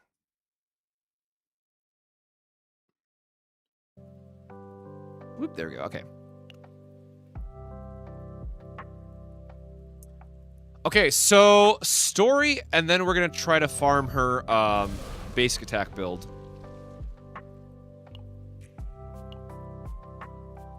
Oh, I still have to do the battle missions, apparently. My bad.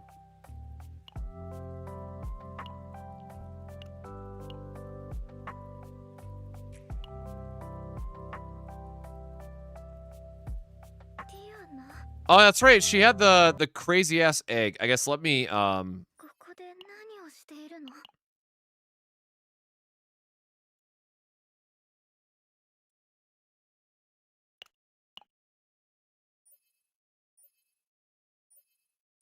gonna be speed reading this. Oh, I forgot the lobby. Yeah, I'll grab that after. 私にはお姉ちゃんにはできないことを私にしかできそれどういうこと Yeah, I can't recommend pulling on Rita, at least with the first impressions. ちょっと待って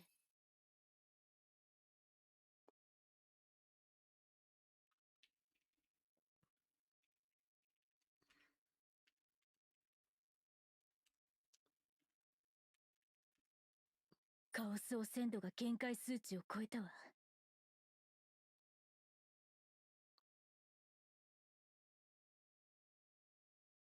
すでにあれはあなたが知っている Gotta slap some sense into our sister, apparently. どこのどうるさいみんなそこからでそこにいるのはこれは他人に邪魔されるあ直接会うのは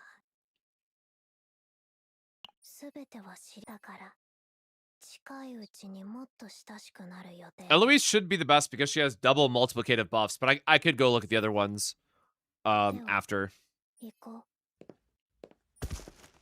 Because again, keep in mind that Rita is going to be another like heavy-hitting focused character like Nine and stuff, so you're gonna want as many multiplicative buffs as you can get.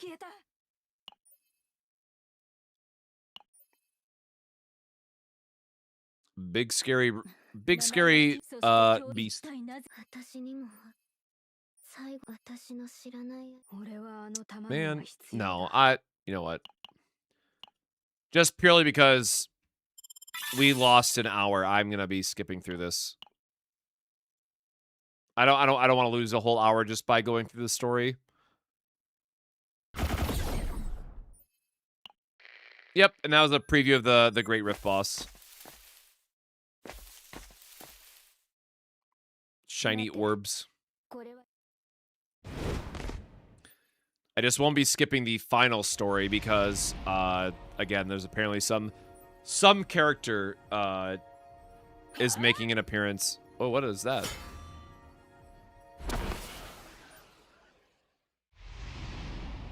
Anyways, hidden character making an appearance apparently.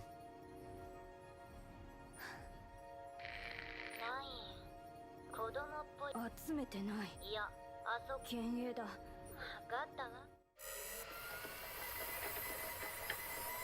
それより今データを確認したのですが艦長 Yeah, let's give it up for Rita!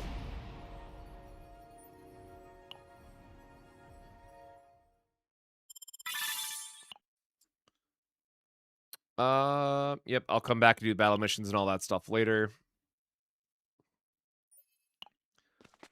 I want to just get in a I am just going to be forever bitter about this. Again, I'm probably going to pull I wouldn't recommend pulling her. I think that E5 is going to be better than unfortunately her kit. You know, beyond the first couple turns, but damn, what a great design. おかしい前に来た時より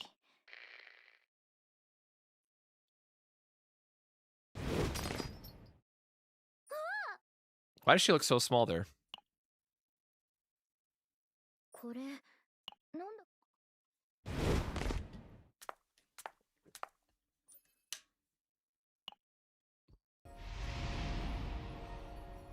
Is it just gonna make us like have even more hallucination?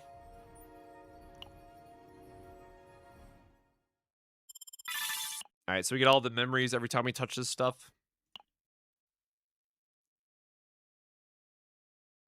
これは Would have expected more of like Rita's background to make an appearance here, but it's still gonna be all of. Let's talk about our traumatic family backstory here. Okay, so I'm trying to make sure there's like still episodes ahead, so I don't like accidentally skip whoever the big reveal is. Again, it has to be Euphemia, right? Like I don't know who else it would be.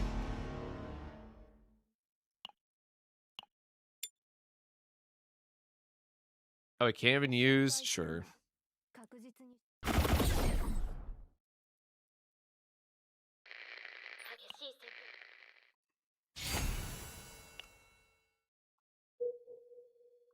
Oh, we got like a whole ass. Okay.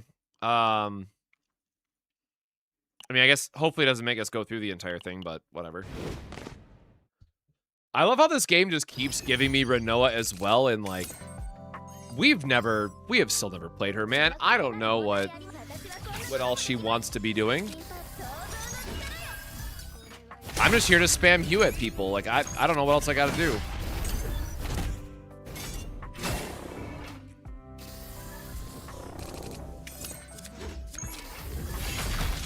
Hi, yes, one big bonk, please and thank you.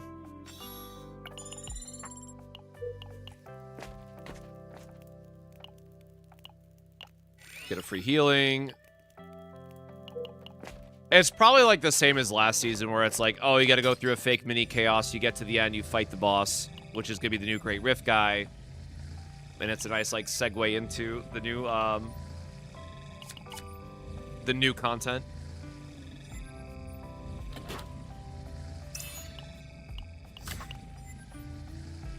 Again, we're not getting saved out of this or anything like that, so it is just a let's hurry up and get through it so we can play Rita moment.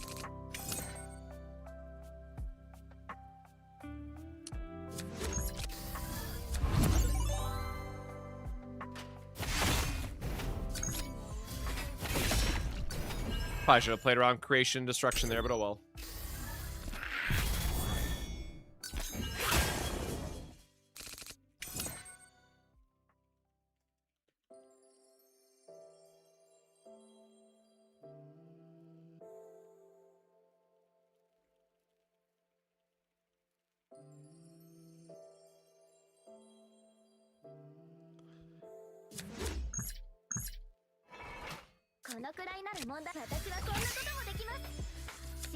Can get a dirge bullet, I guess. Just crit for me, please. I really expected that would deal more damage. 5 HP? Come on now.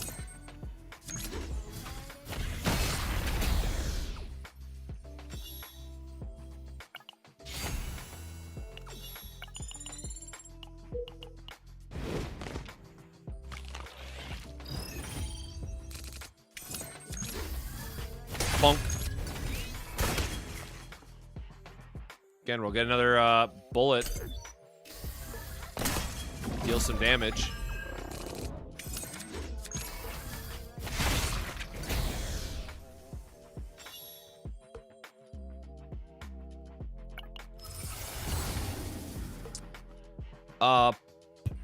Whatever, man. Just give me a morale buff, I guess, just to keep this going.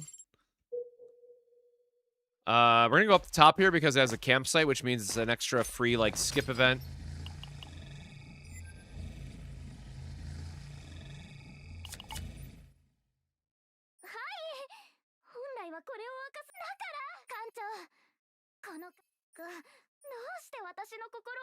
Sorry, where she lets us know that she can destroy a planet. Oh, so it's gonna go through like all of their embarrassing backstories. Yeah, this is all like stuff we've seen earlier in the season.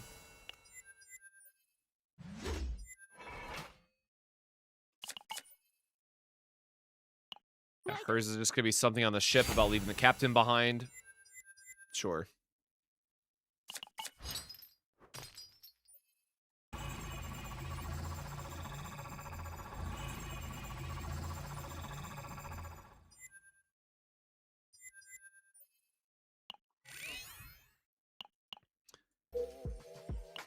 All right.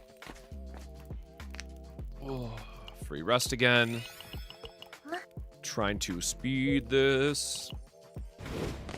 Which combatant we choose doesn't matter.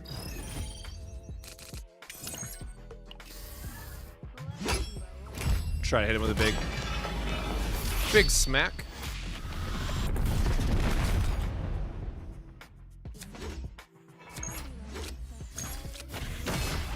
Dang. I'm like, as long as I crit, we should be fine. Spoiler, they in fact did not crit.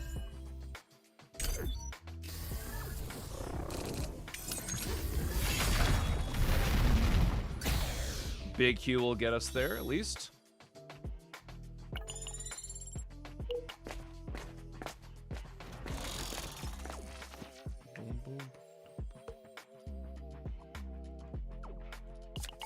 Grab our grenade. Sure, now that we're really using a lot of upgrades on any of these characters, I don't think. But extra damage increase is very nice for the fact that we just missed out on our damage very close. Okay, nope. Not getting help with our buffs on this one. Getting an AP back for the creation, destruction harmonized would have been nice.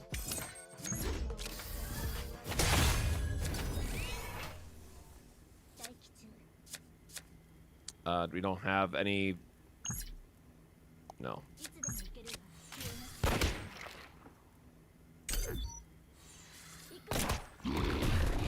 Rest in peace. Hits the wrong thing.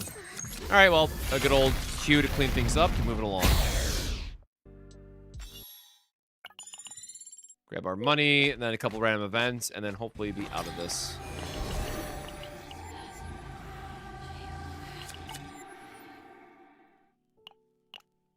Sure, remove a random card.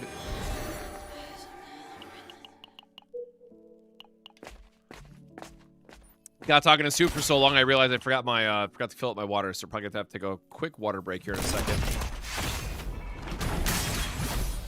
Yep, we'll be playing Star Savior at launch, and because I hate myself, I will be doing another 2 a.m. stream for Star Savior tomorrow as well.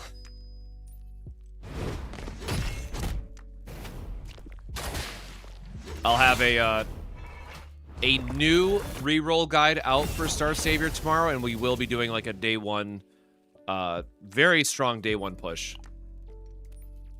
It just bothers me because everyone's putting out reroll guides when like it's quite literally going to be very different for the global launch.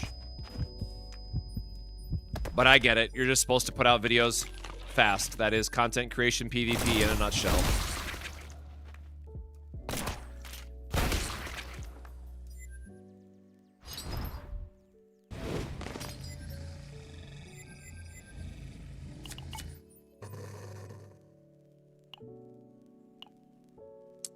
It's going to transform to the Lumen. We don't need the heal. Probably don't need the heal at least.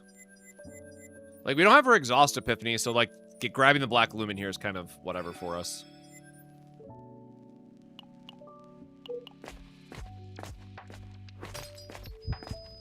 Entrance to the Burning Heart.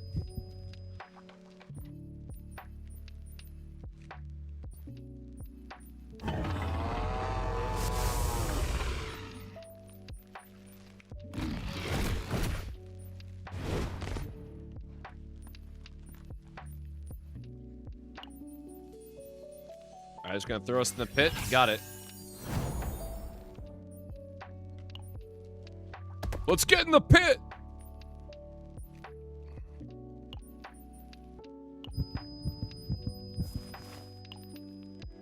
I kind of forgot we had that whole entire, like, alien life force inside of us during all this. The nightmare is ongoing.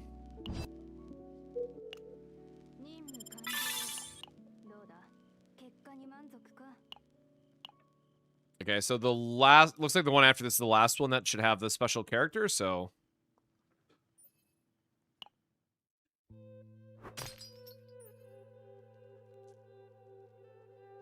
No, we're getting a global server. And the global rewards are so good that a lot of the Japanese and Korean players are likely swapping over. So, the good news is that there's going to be no lag between the updates, like new character banners that Korea and Japan get. It'll be a simultaneous launch for everybody going forward, but the main thing is that we just get a ton of free pulls and free, like, catch-up materials for global. Yeah, they, this season definitely oversold for 9. I will agree on that one.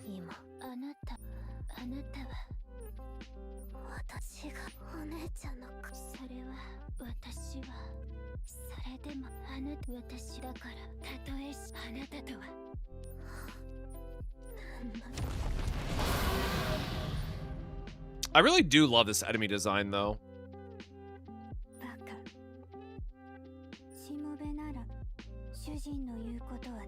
聞くべき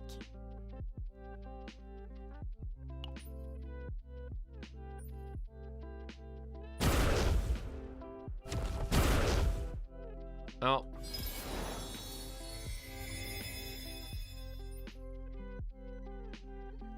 Oh shit, she's going Super Saiyan. Yeah, Steam will be available a little bit later. Oh god, there's still one more after this. All right, I'm gonna grab my water really quick. But yeah, the game goes live tomorrow. We can assume the Steam update and all that stuff. So, or I guess I should clarify. Tomorrow we will be streaming Star Savior at launch, but I'm gonna be doing the reroll guide priority first, and then we're gonna go into reroll hell. So I'm not sure if I'll do like a live recording style thing just so I can like throw it up on YouTube, but we're gonna figure out like the most optimal reroll method, and then we'll actually like play Star Savior. But I'll go grab some more water, and then we'll figure out what this big spoiler is. We'll be right back.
All right.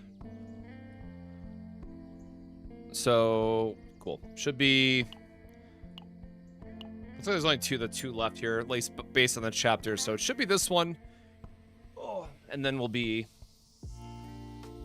We figure out what the big reveal is. Again, whoever appears, I'm sure is going to be the next banner, is what I'd have to guess. Oh shit, she did go Super Saiyan. Oh. 一体自分が死ねばどうやはり最初に見た時からただものでやはり神に関わる存在だったのですか極限の状況に追い込ま推測するに神の破片が Fragment of a deity. Alright, well that makes more sense now. Where she gets all the damn superpowers from.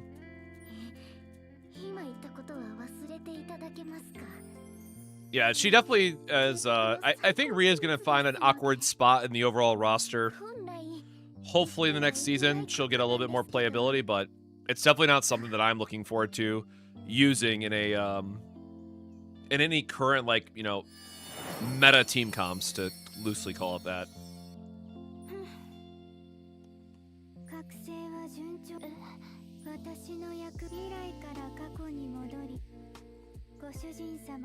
To return to the past from the future and help my master's awakening.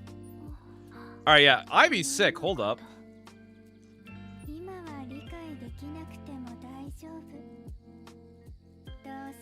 I also will say if you don't have Haru, then having a justice, damage dealer can be fine. ご主人様の権能は私のように本来未来にあるはずの存在を現在に存在させることができて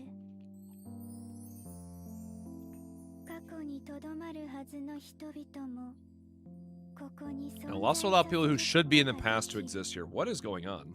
そしてこんなことも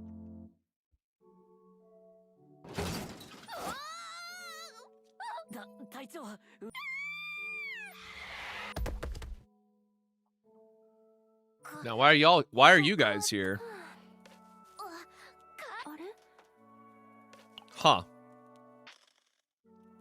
からぬ目の前になぜか入らなければ Okay, so yeah, more of the time stuff, they just latch them here. Yeah, I mean, that's the thing I always go back to is like my default answer is like in Chaos Zero Nightmare, there's nothing that's like super meta demanding outside of Great Rift. So play whatever you want to play. If you are trying to chase for the top of the leaderboard and all that stuff, well, honestly, you probably won't even need Rita to get masters in this Great Rift if that kind of gives you an idea. Like, you can just use, 9 instead and be perfectly fine. But it is at least nice to have another option.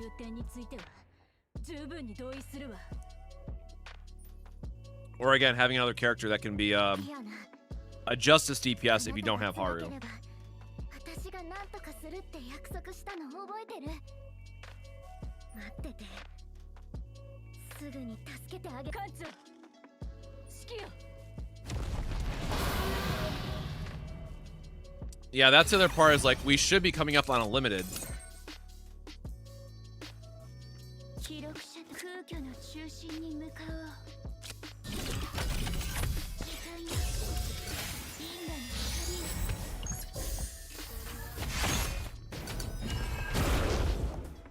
I mean, we don't even have our ability yet to make a lot of use out of that.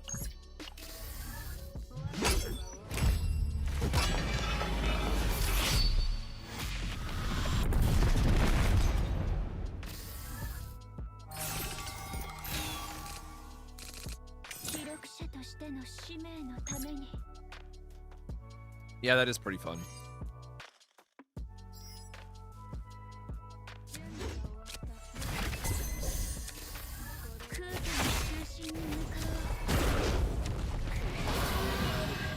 Well, to be fair, we don't technically know that there's going to be a limited yet. That is not confirmed.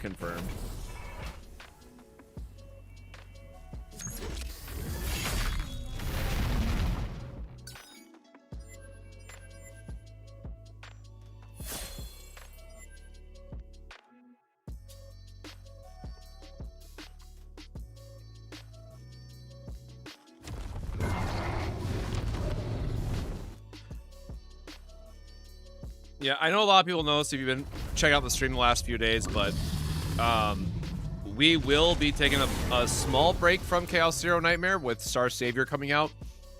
And then I probably will make a couple of videos during the preseason. But we are very much just in a holding pattern / waiting room for Season 3 to start. Because Season 3 is the big season that I've been waiting for since CZN started.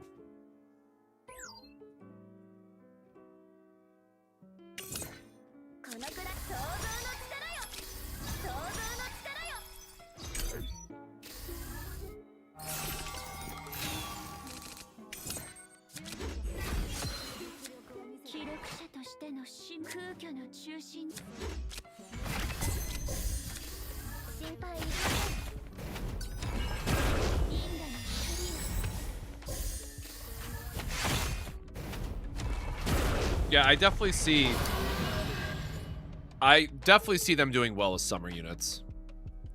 Hard to imagine a world where they don't.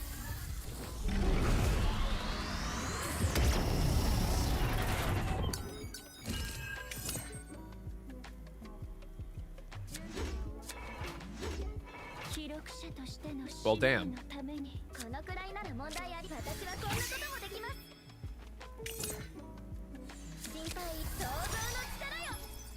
のくらいなら問題ありません。心配いりません。このくらいなら問題や想像の力よ。想像の力よ。 Draw 3. このくらいなら問題ありません。 Alright. 執行官来てる。 Whatever. It still gives us the damage increase on her ability. That's the important part.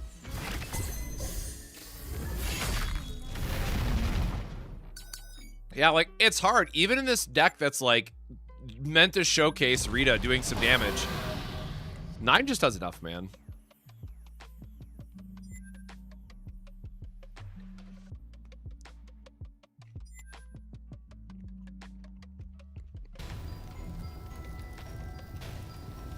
Oh, is this supposed to be the big spoiler? Oh, yep, here it is. What's it gonna? Who's it gonna be? Place your bets.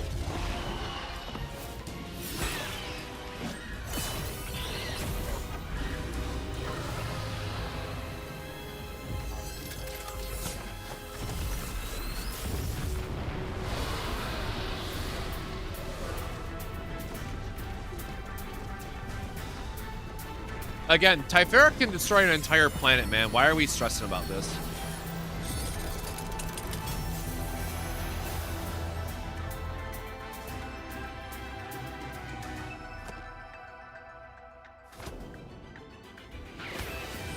Oh shit, we actually get to we make an appearance?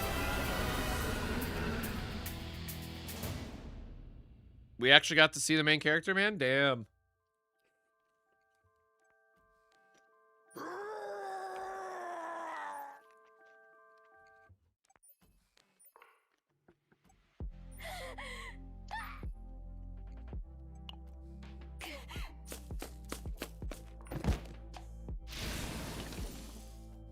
Well, it was nice that we actually got like an animation though for the end of the season.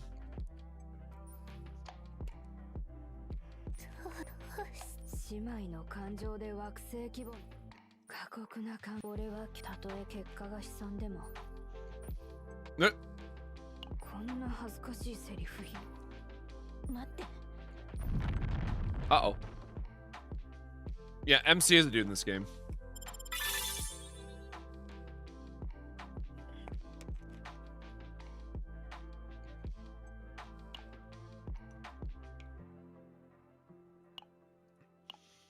Well, I mean, they're doing a total character rewrite, so we technically don't know what's going to happen with the captain. Oh, do they do another? Is there another ping? Is there another promotional video? Why do I have a...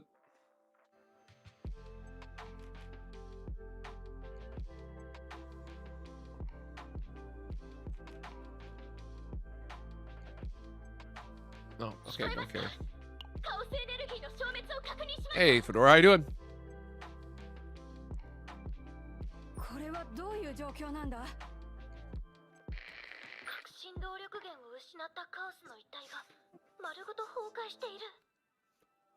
Brother, go! Go pay attention in class. 崩れる速度が速すぎる。このままだと崩壊に巻き込まれてしまうわ。とはいえ、やれるだけやらなければ艦長。Oh shit, Rita, goodbye. 私はよくわからないけど。Can't believe Rita's fucking dead. ここにいてはいけない気がする。早くこっちに来て。人の体で神にのみ許された力を目覚めさせたのなら、そう、ご主人様は時空の力を扱う代償。これからは私と一緒に。She has to stay in the rift of time and space with me in the future. 心配しないで。だそうよ、艦長。トド、次に会った時、私たちは、私の名前は、最後まで、次によ、わかった。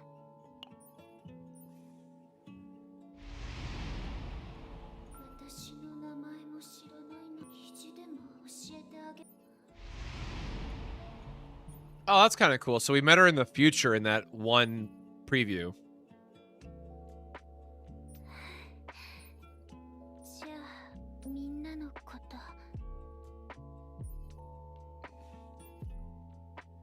館長それじゃあ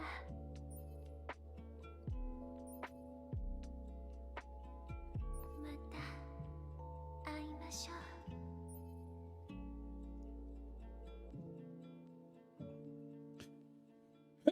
Well, damn, all right.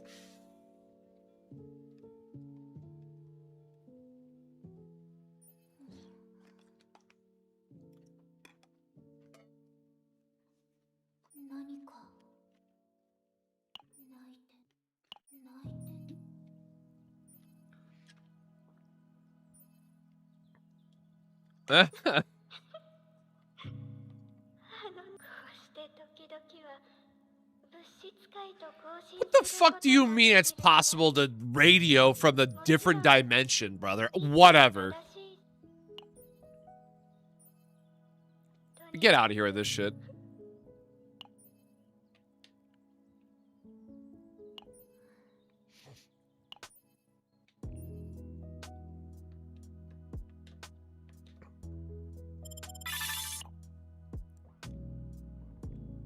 Okay, I'm like, there's got to be one more, right? If they said that there's... これが面白いちょっと本来探して真珠の卵分かっているその代わりあなたたちの惑星仕事が終わったな Yeah. Can you two, like, play nice already? Again, 9 really did just get the main focus for this entire season. What do you mean this won't be the end? 用事が済んだなどうして勝手にナイトメア号に戻ってきたのあなたたち傭兵なんだからだからやっとは実際これまで散々そうしたらそういうわけでナイトメア号はいつ I guess that makes sense. Like, sure, they paid off their debt, yada yada yada. どうしてあなたたちは早くナイトメア号から Renault's like, I'm tired of their shit, bro. I don't want to deal with them. 尻尾を振るだなんて始めるつもり副艦長それともそういう Alright, that's kind of silly, but whatever.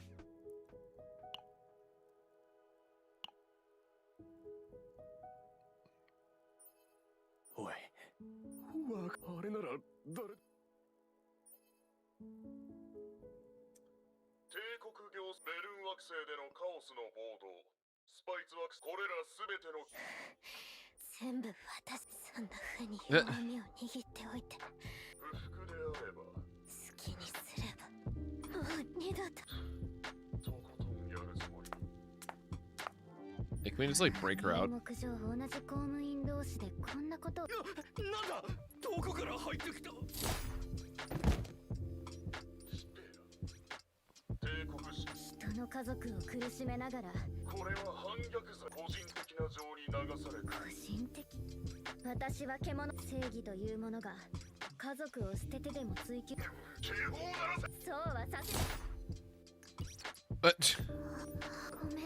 Jailbreak, baby, let's go. All right.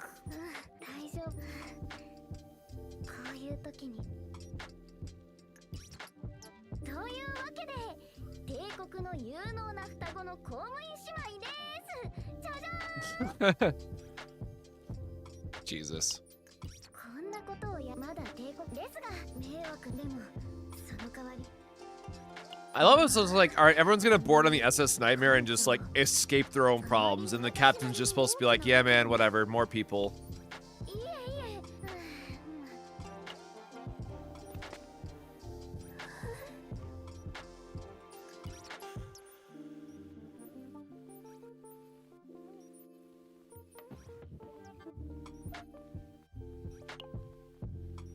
Yeah, I feel like we really need to go tackle what the hell the Empire is doing at this point.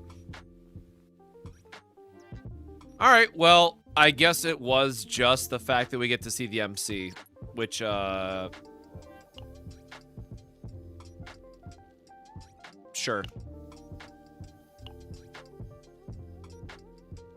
All right, there's the big boy.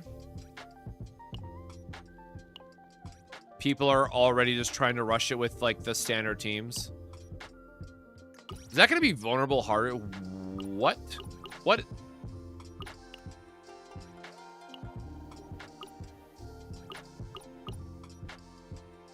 A basic Haru deck?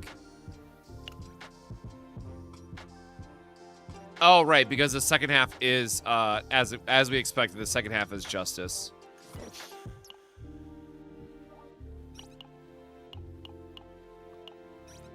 That's a cute sticker, though.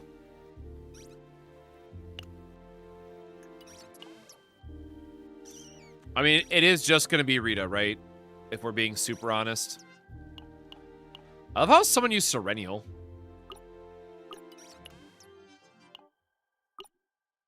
Yep, AP Serennial, Source of Water.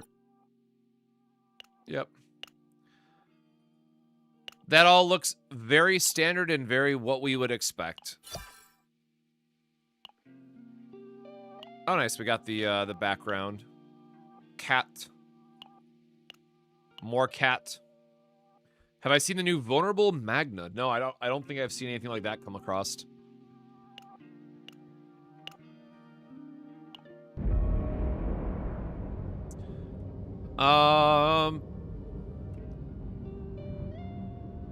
Yeah, whatever. We'll just do this. We do need 9 to babysit, actually, now that I think about that. So, hold on. Let me bring her back. 15 is 170. That's fine. Let me get my image in the background again so I know what epiphanies I'm looking for.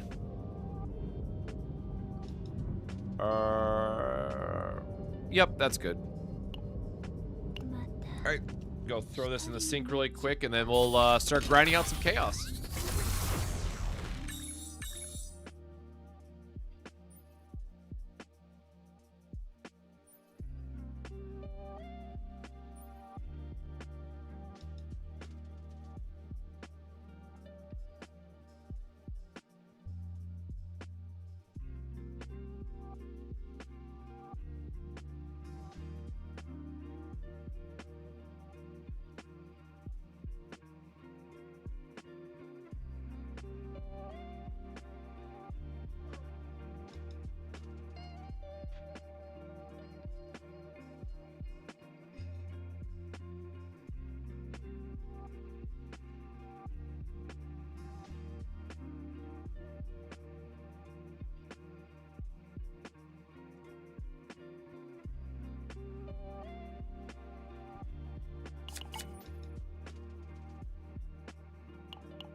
So again, for those that might have missed the start of the stream, we are going to be working on a basic attack build for Rita, just because we have a deck done for it already with to support Ray, and I want to see how much damage I can ultimately deal.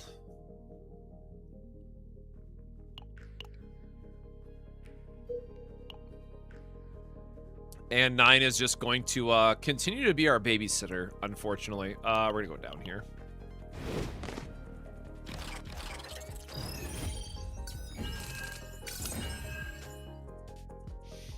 No problem. Thanks for stopping by, Gonzo. Like I said, yeah, the Star Savior stuff tomorrow will be, will certainly be an interesting one.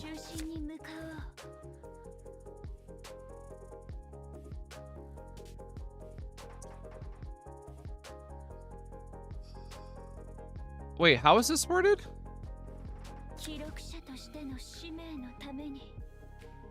Should it not be a 200% increase? Hold on, what is the base damage on that? Can I not do math? 450 base for the upgrade, I guess.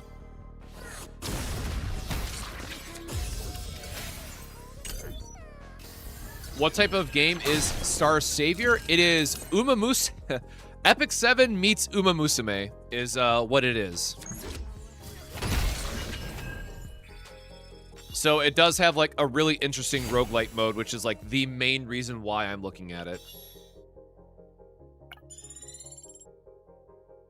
Can you give me two template teams to farm for this great rift? Can you elaborate on what you mean, Maury? Like what characters that are good in the chaos, or like what or something like for Great Rift?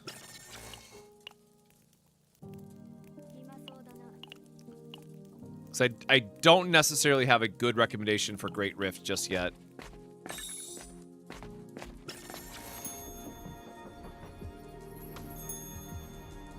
Oh, I have one-time speed on again because I was swapping the thing. There we go. That should be better.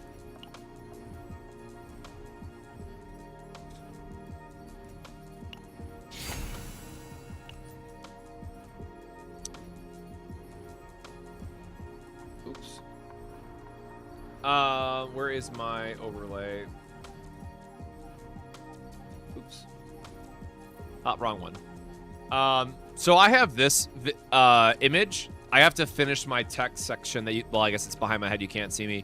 I'll have a video out in a few hours once I do some testing, but this is basically like the couple different builds that I'm planning with her. The only thing that's left for me to figure out is which epiphany for time axis. But her kit is like extremely straightforward once you figure it out. Like there's not much to really be engaged with her kit.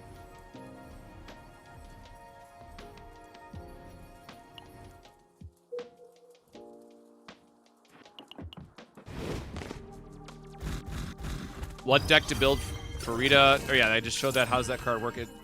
It times the addition cost your whole, or how many? So it should be it adds the entire cost of your hand for the effect.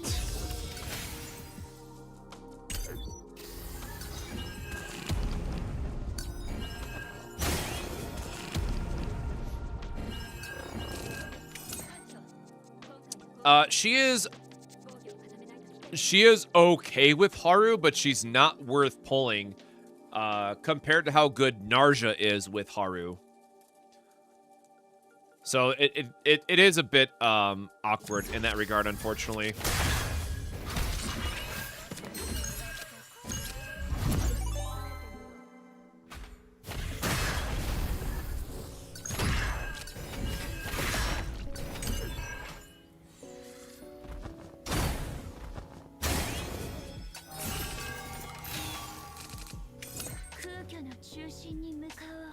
I mean, yeah, that is pretty sick. That is going to be a pretty sizable bonk. I mean, for free, man, it's something.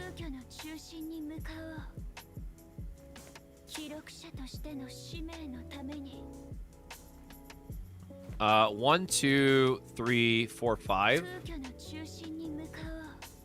So it should be 100% increase.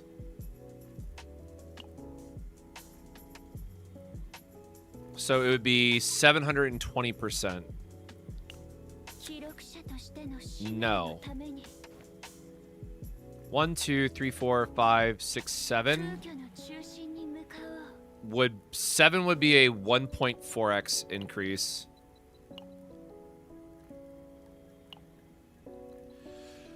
I can't math that in my head. I'm too stupid.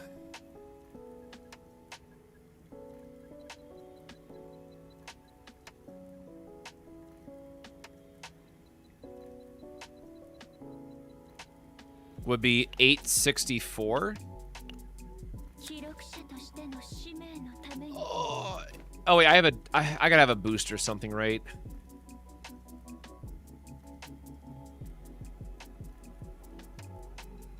Why is that damage not adding up? Okay, I have actually no idea, I guess.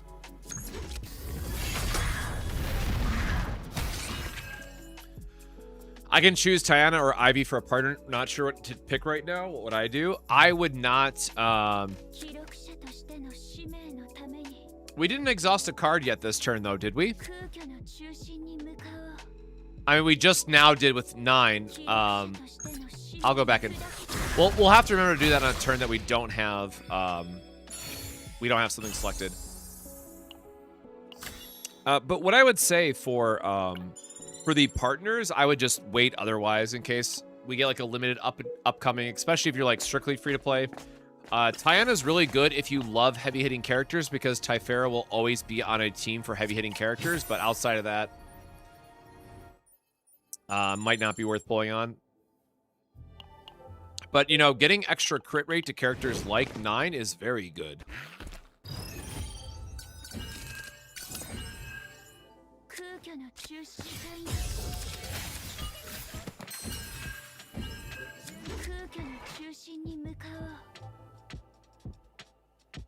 Oh, 2 cost cards.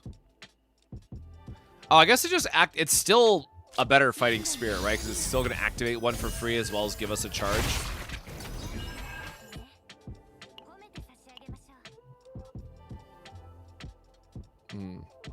Okay, so this is not worded correctly.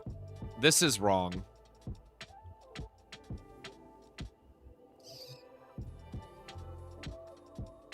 This epiphany is wrong.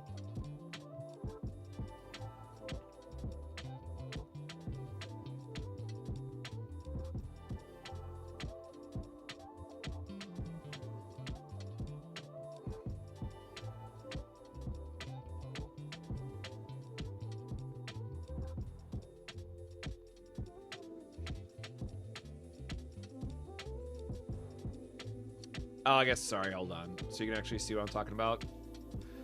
So the way this epiphany is worded, because it does not have the green text that usually signifies that it works for other characters or other situations, for whatever reason, this base form is always live. So I don't know a world where you ever pick these other 4 then. If this works for everybody, you're never ever considering these other 4 epiphanies. These other 4 epiphanies are garbage.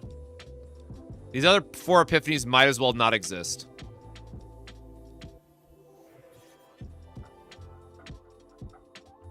So that's kind of catching me off guard. No, she absolutely does not need her partner.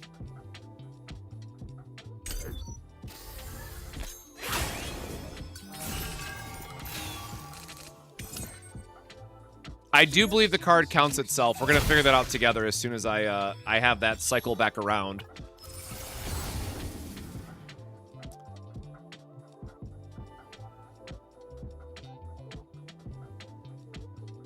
Or wait, I'm sorry, I forgot we're doing the basic build. We are doing where's my cheat sheet? Oh yeah, we are doing this one. Perfect, we got the right epiphany too. Sick!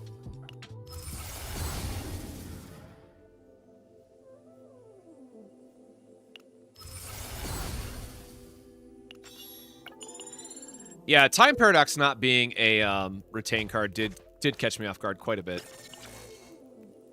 All right, do we have all of... We only got the 1 epiphany so far, right? Yep, only got the 1 so far.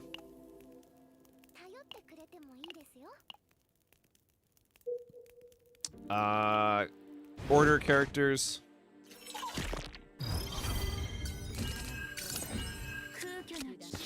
I always have to open that card, unfortunately. Yeah, man, the fact that you get Chronicle for anything is crazy. Or which means I do want to cast another card. So I guess you always want to use your maximum amount of AP, even if it's like a do-nothing.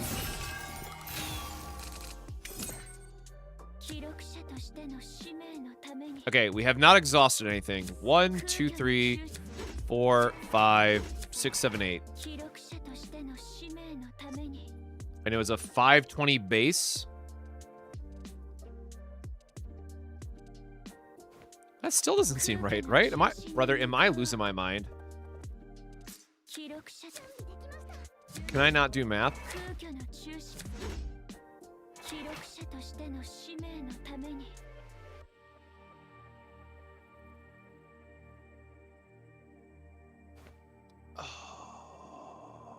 No, because the partner is only after you exhaust a card, right?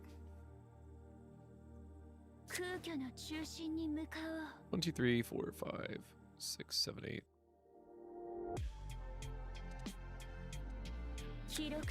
Or it's what, 540 base? 3, 4,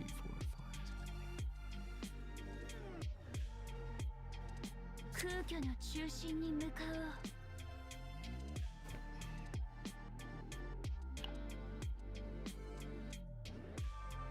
All right, whatever.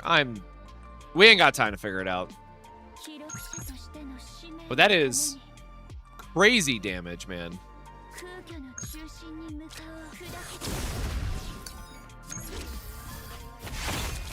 You know, if it would ever crit.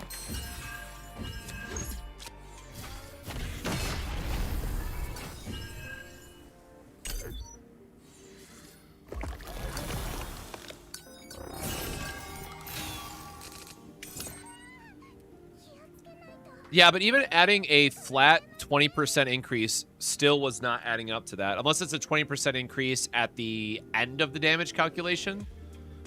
Which it very well might be.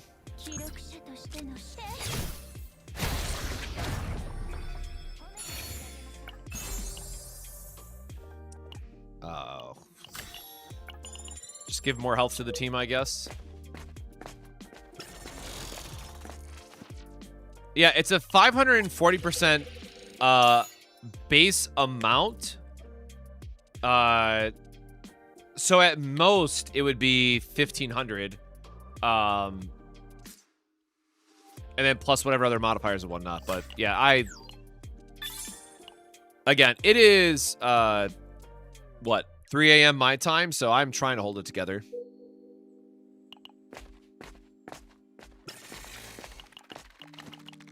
And, like, cool that we got her copy target at least, but we did not get her divine target. So we're kind of a little less well on that one.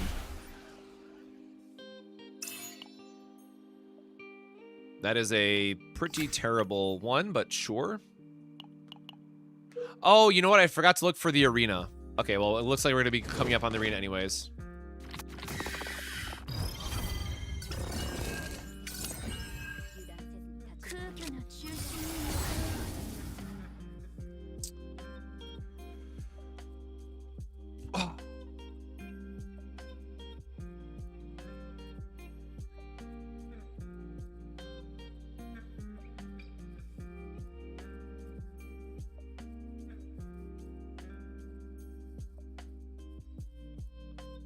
But it'd be like a 600% damage increase if we take the...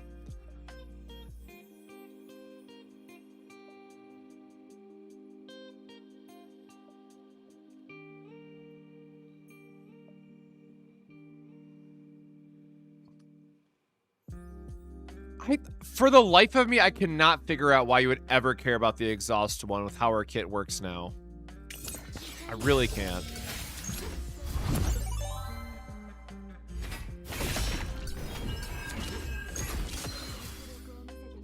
Man, Frost, what the hell you mean? Good morning. Go back to bed. Sorry that you're up this early for, like, maintenance, brother. That's always rough.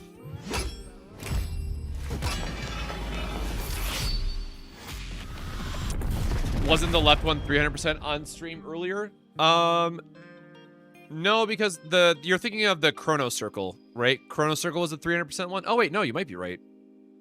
No, hold on. There's a 300... It's not that one. There's like 300% something. Oh, it's... Future Decreed is the one that's the 300% damage.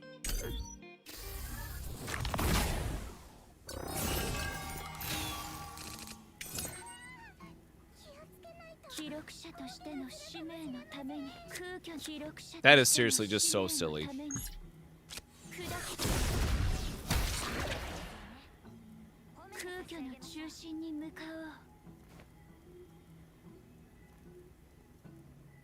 Wait, why did I not get...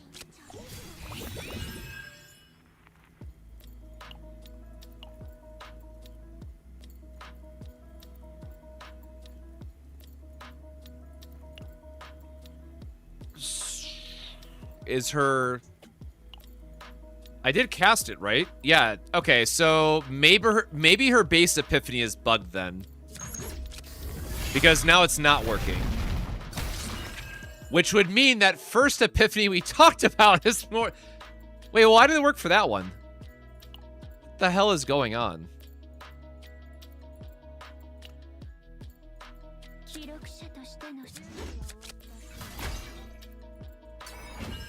Okay, now it's working again. 3, 4.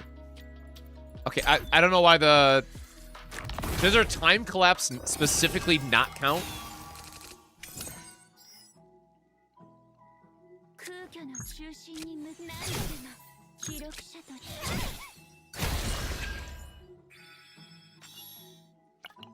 All right, we're gonna have to try to keep track of that as we go through. Doesn't matter.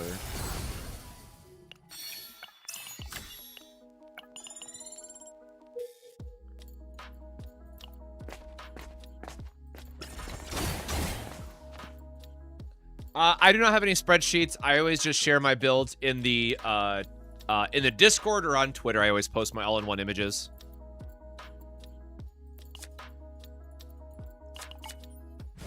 Oh shit! That reminds me, I had to post my my image.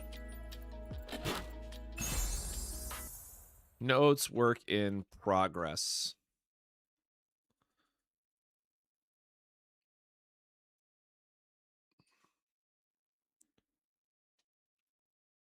Let me make that a little bit smaller.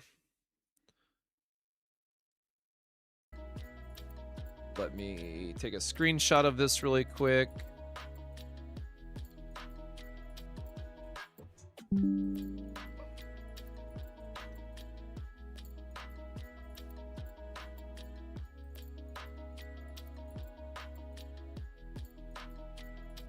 Just remind me, I totally forgot to tweet out that guide.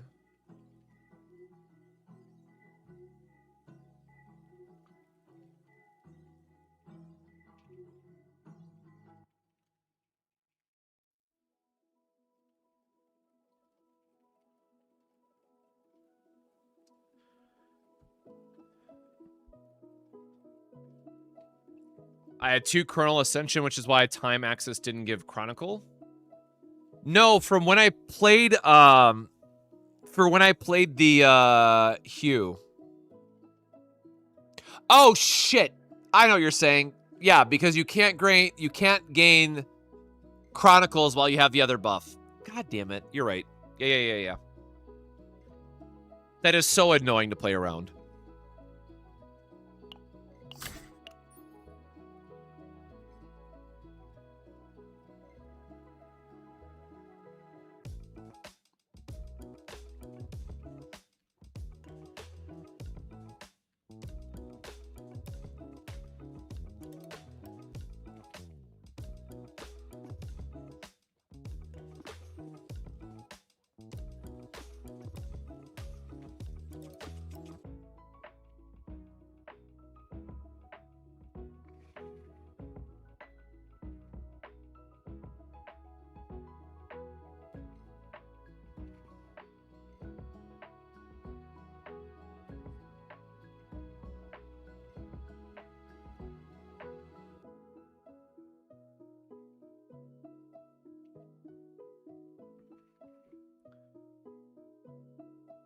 Okay, there we go.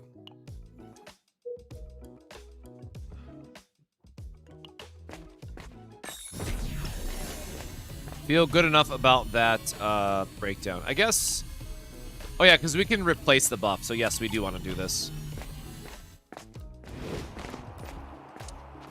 How much did I spend on Rita? $0, personally. But I am very lucky to be in a creator program where I don't have to, often don't have to spend.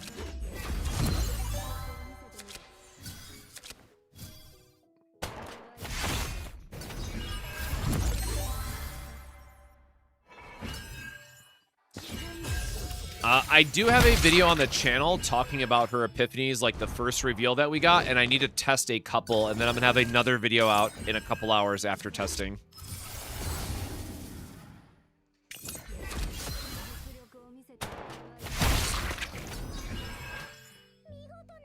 Wow.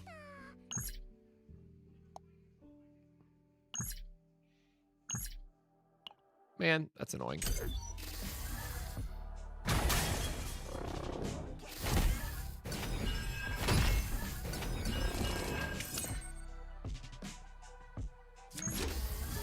Bonk. I basically am going to try to speed run 2 different builds that I want to talk about in the video, because the third build does not matter whatsoever.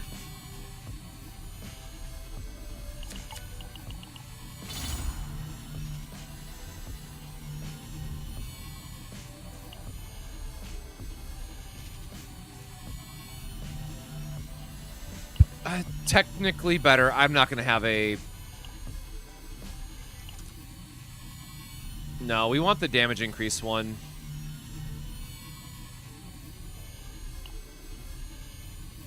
Oh, that is... Oh, shit. That is actually super relevant for her. Oh, that's going to be hilarious. I totally forgot this was an epiphany. Hell yeah. All right, we're going to have some crazy basic attack damage nukes, man.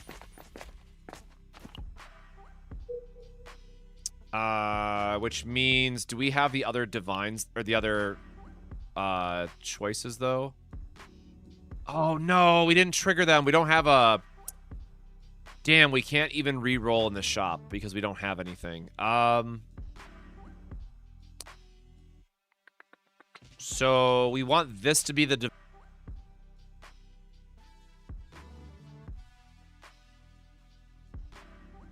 What? Do we not...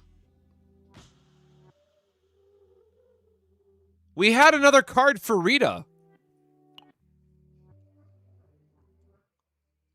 Bro?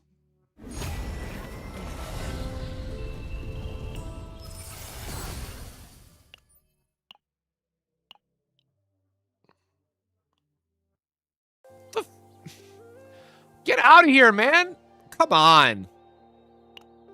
This would have been such a perfect divine target for us.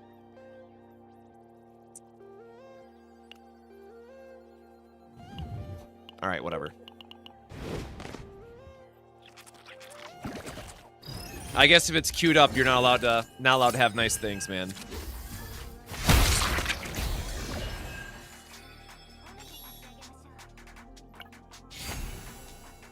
Yeah, I will appreciate that she is a more enjoyable version. At least we got the right frickin' epiphany, man. She's definitely a more enjoyable version, in my opinion, than 9. None of that matters.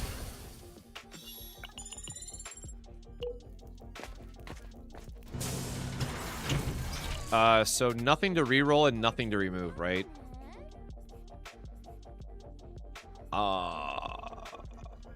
Oh god, do we want to remove time paradox? Let me think about this, because...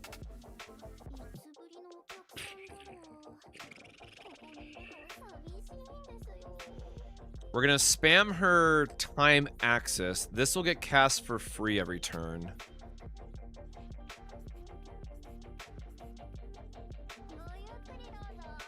Oh no, because time paradox can always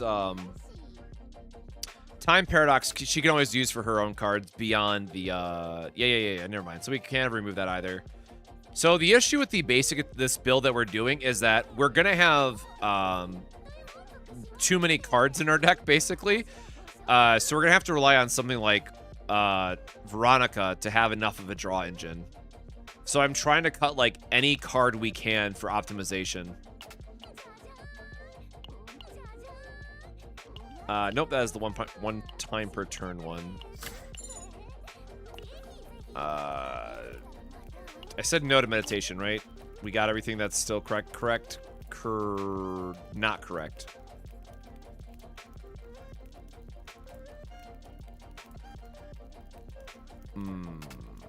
Let me go back to my notes.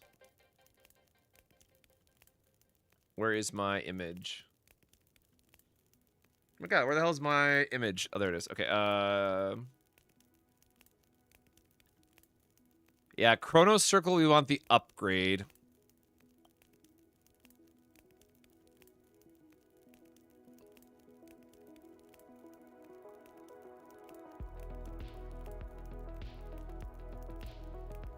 Yeah, we really need to hit Divine Draw on that Future to Creed, man.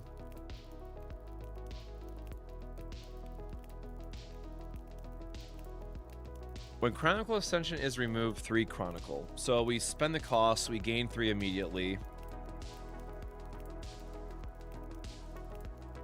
We're never ending our turn with...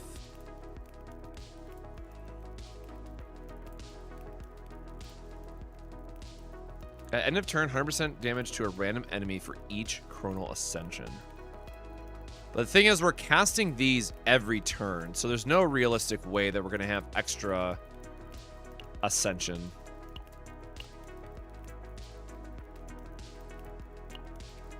I guess we could also try to get, like, a Divine on it. Like, we have a free reroll here. Alright. Well, that works too. Okay. Literally all we have to do is roll the upgrade and we're done with this build, so that's cool.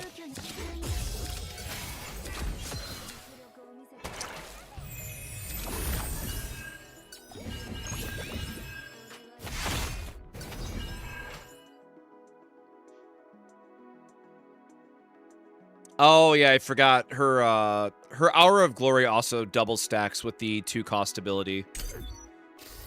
So if you do her ego skill plus like Orlea stacking, cool, you could do big funny damage numbers, but like at this point I'm sure people are tired of seeing big damage numbers when like just everybody and their mothers can do it.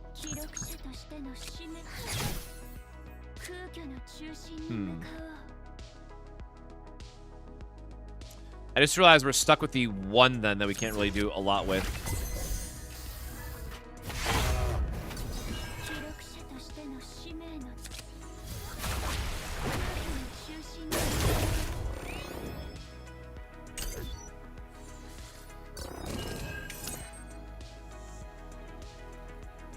Oh, right, but now because it decreases, we'll still start every turn with 3. So I think that's fine, actually. Brother, holy shit. Can we get... Oh, we didn't draw her other 3-cost card. All right. Yeah, Time Paradox really does need retain. Bro, that is like an hour-long animation.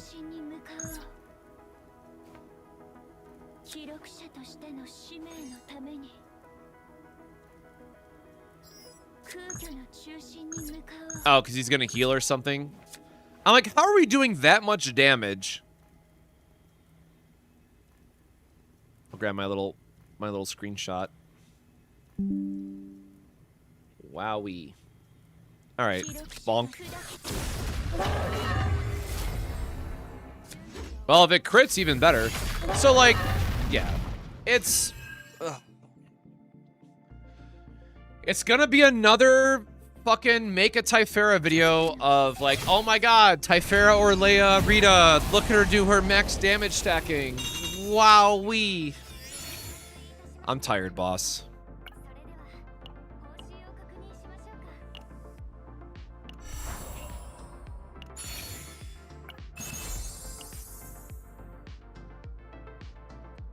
Sure.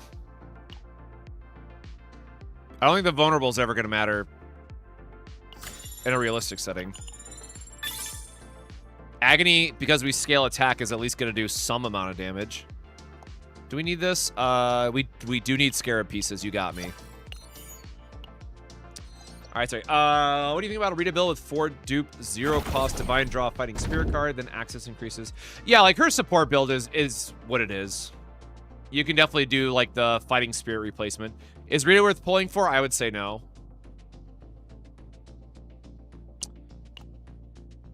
The basic hit is going to be really funny here. Increase. We still don't have her card, so we need to fight and then go to arena. Rita is about cheating AP, basically. There's no good way to say it.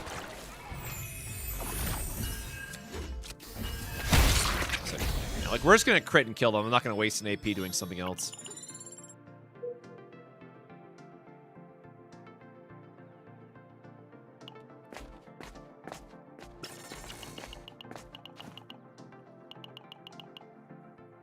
Psionic characters continue to be, like, just very stuck in an interesting spot, man.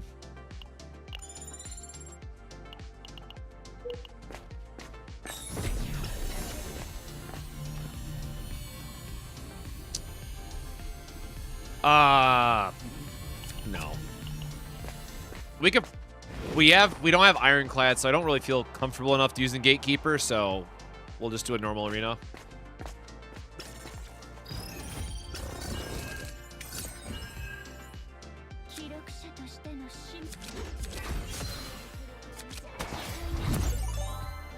Oh, sick. We do get, cool. We do get her, Fate Imprints, at least.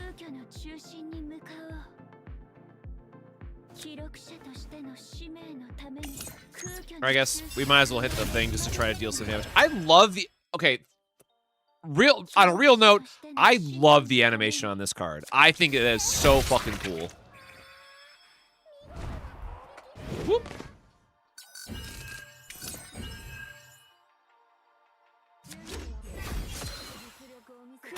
I think it's just more seasonal fatigue, because like season 1 was balanced so well, and it just, we're not seeing that repeated here. We might just be able to kill him with the Massacre, I guess, or the Ego skill.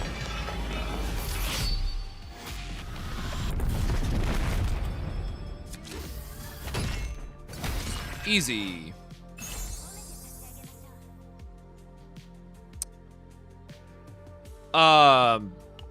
Wow. Holy shit. Why, man, why did I get it on this run of all things? Oh. All right, well, you got me.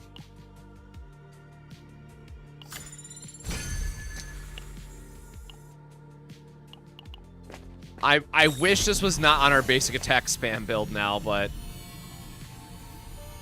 Ah, well, what can you do?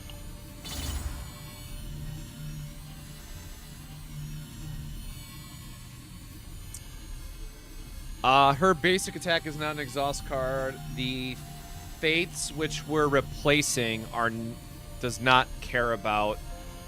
no, we do not care about exhaust damage at all on her.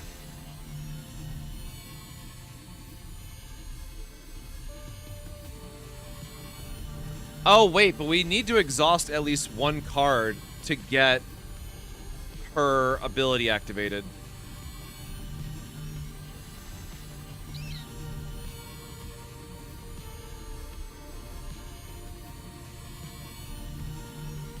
Oh, whatever. We just want the increased damage. 1.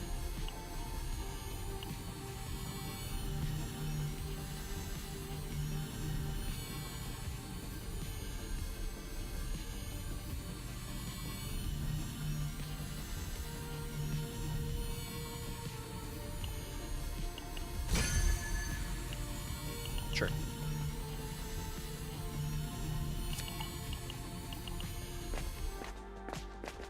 Ooh. All right, we just gotta epiphany up the Chronos Circle, and this build will be done, actually.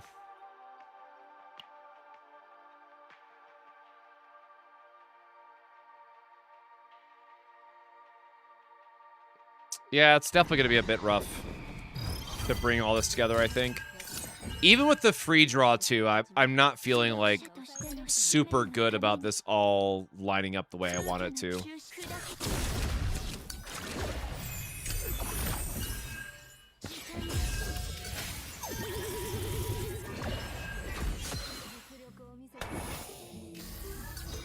She'll definitely do some gnarly damage in Justice Chaoses, though, so, like, that's worth something.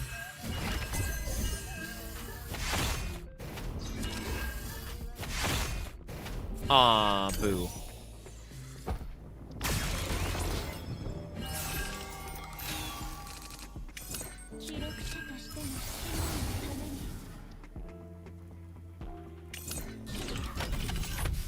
I love how I love how we spent a week trying to farm a Haru deck, and you're telling me we really just got her this entire build done for Rita in one run, man. All right.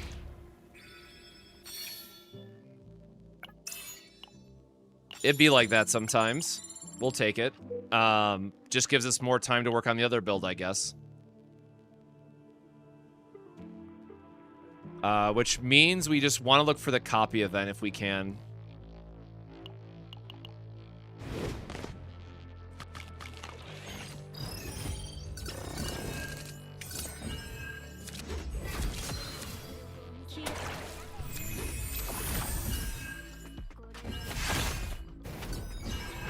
close.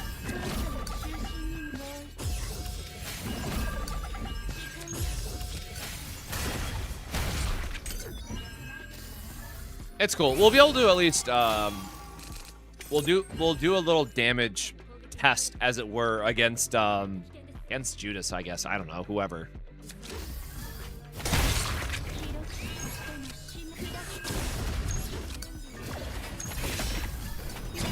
I just feel bad because, like, I know I'm gonna, like, make my very, you know, I still think that she's gonna be very mid overall, but people are like, oh, but she can do so much damage in one big hit in chaos, so that automatically makes her good. Like, I guess, man. If that's what your, you know, your metric is, I guess that's fair. I think Rita is very okay. I think Rita is the worst character of this season. Maybe I just phrased it that way and I probably won't get as many hate comments. I think we can all agree she's the worst character of the season. That's going to be my my scapegoat out of the conversation, I guess. Oh, man.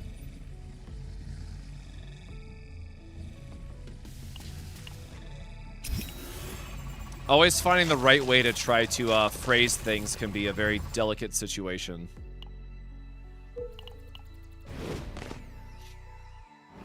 Like, is she bad? No. Is she the worst character of the season? Yes. I think that's a fair statement.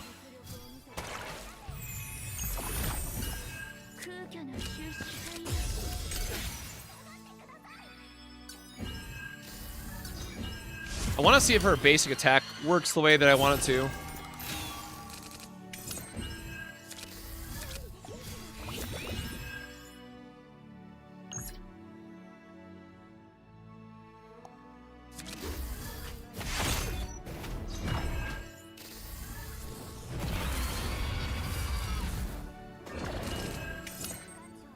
Can we not draw her upgrade, man?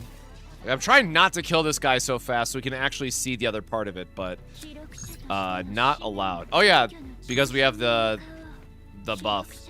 That's funny.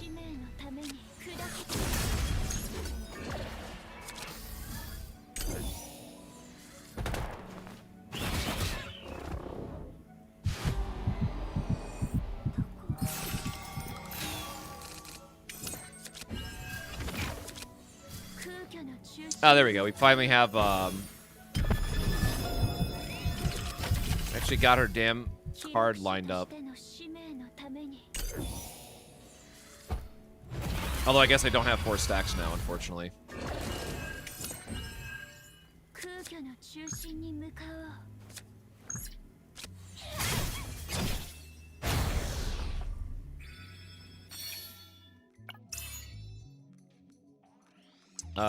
Don't need any of that. Well, so here's the thing, right? Like, someone's gonna make a build, they're gonna go into the Great Rift, they're gonna get into Master Rank because Rita gets like a 5,000% damage increase against the Great Rift boss.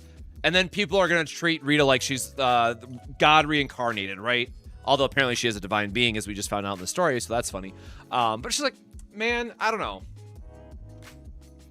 Like, this is very straightforward. Like, the only thing that's left for me to figure out at this point is her her time axis collapse. Like, once you understand what Rita does, she is a very straightforward character. She has like one extra layer of complexity than 9 did.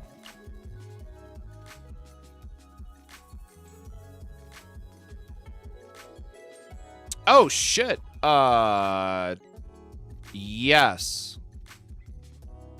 Like, we're not getting any divine, so, like, sure. We have all the free points in the world, man, for arena buffs.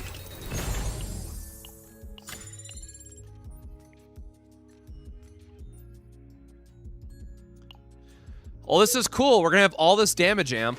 And again, the biggest thing to keep in mind is that, so, like, what? We have, like, a 75% damage increase right now for 2-cost cards. We don't get any of this in the next season. So all this damage that I'm going to show, like, very soon for Rita will not be obtainable in the next season. I want to be very clear about that. It's like, that is the big problem with this style of character.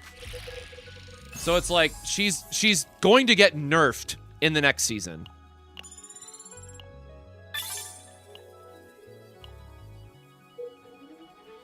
Copy event. Not copy event.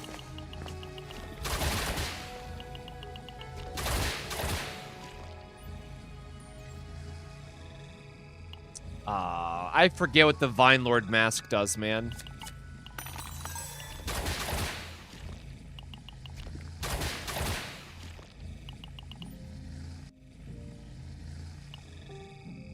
When drawing an exhaust card through an ally ability. Okay, it's whatever.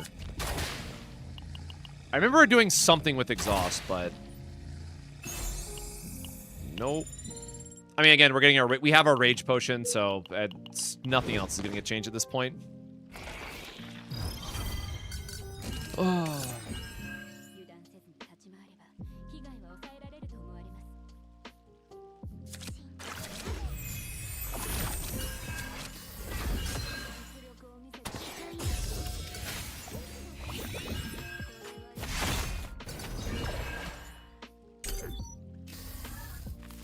Yeah, I will say this season definitely made me miss season 1 in a huge way. Like, the quality of life stuff we got was obviously better, but man, season 1 just had way more going for it. Also, maybe I should be trying to re-roll this to force a divine on it, if I'm being perfectly honest with myself.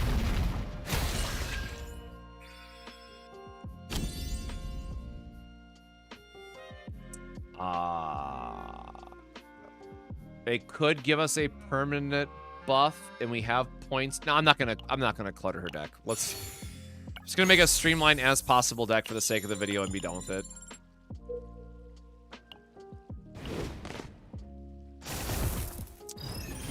Yes, you can still get Lab 0, but you can't do it if you're selecting the seasonal buff. You can only run Lab 0 as non-season content.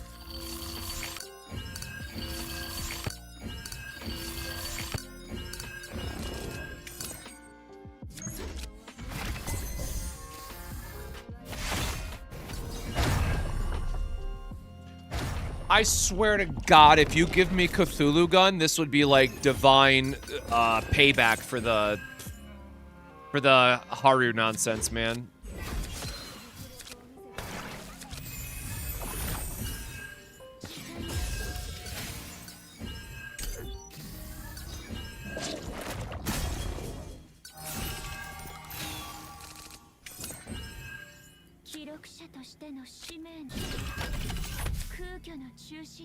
Oh, yeah, we can't use the same card back to back. My bad.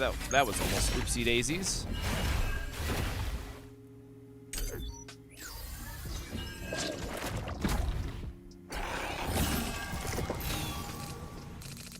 Oh my God. The fact that that just freely draws both of her cards is so sick.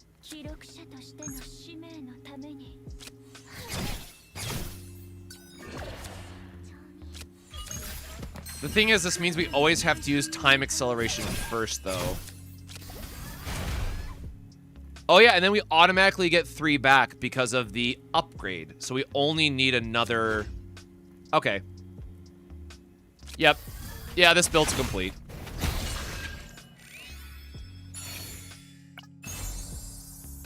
Aw, boo. It is the ally attack one. Which still gives us more... what is it? It's the,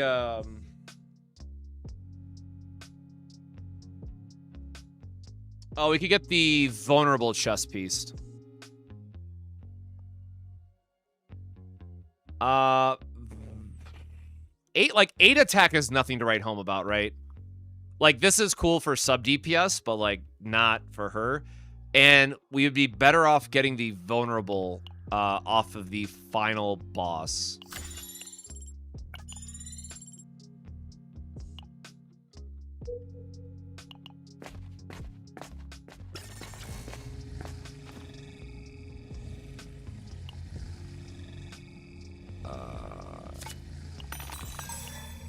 Nat 20, baby!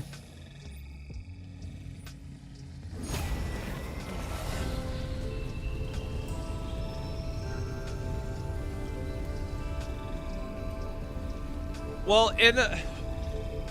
You probably do go Millennium Arbor for the sake of it being easier, but it is technically correct to always get Intellect of Chaos and let your vulnerability stacks come from somewhere else.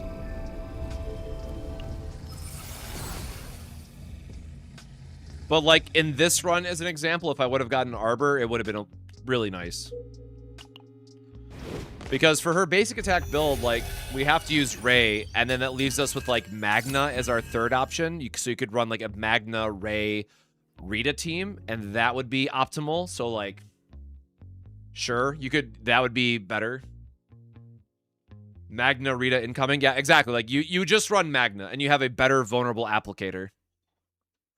So you still get your vulnerable, you have massive counterattack damage, as well as, like, a sub DPS, thanks to the reworks. And you're still getting your 12% attack increase, which again is the biggest damage modifier in the game for base values, meaning you get more value out of your vulnerables and your other modifiers later on.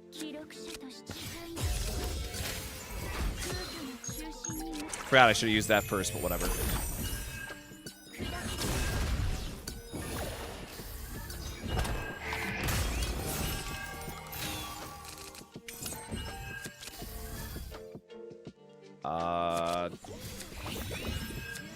Rest in peace on that, I guess. Let me use her AP cheat for other shit, man. What are Rita's recommended teams? They did put them in the stream. Do I have that image still? I deleted the image. Rita is very flexible, at least. So she will end up going on... Oh, I didn't even have Chrono Circle yet. She will end up fitting into a lot of teams.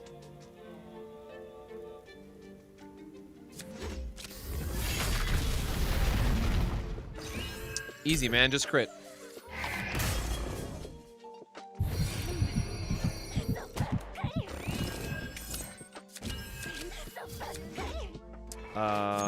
Dang, I was really hoping to get out of a breakdown here. We'll cycle the turn, I guess.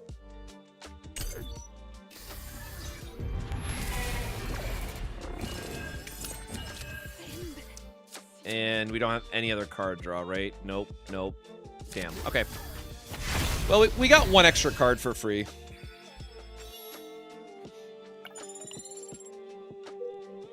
So the other thing I want to stress too, right? Like the biggest issue is that we don't have a... Wow, we got the copy event. We don't have a good way to boost the damage for these cards outside of Vulnerable because, again, Typhera is not going to really work with Rita for a main damage dealer, and Narja doesn't buff enough either. So it puts us in this really awkward spot. Are we ever using 4, though, man? How greedy am I getting with this? 1, 2, 1. No, because these 1, 2, 3, 4, 5, 6 card deck. Assuming that Chrono Circle always double draws for us.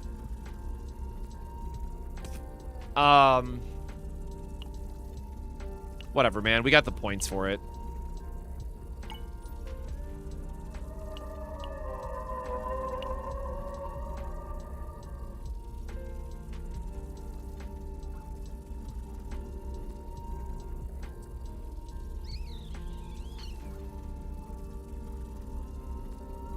No, we're just gonna run Mika. It's whatever. No, we're just gonna run Mika anyways. Get our draw. It's fine. This is definitely not gonna be optimal because my what's-her-name is not done, but, you know, we do what we can.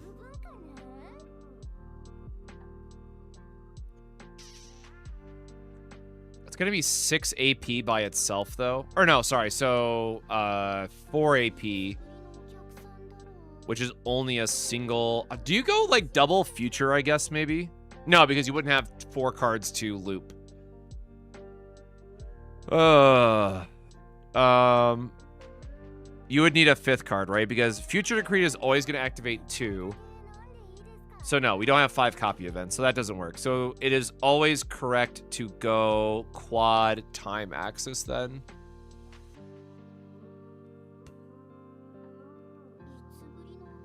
Which is funny because you keep her basics, right? You have so many extra points to work with.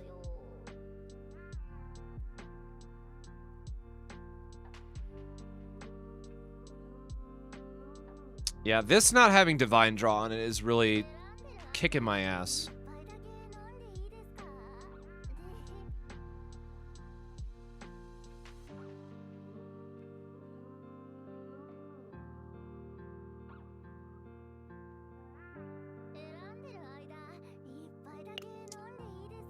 Yeah, but it's only one vulnerable, right?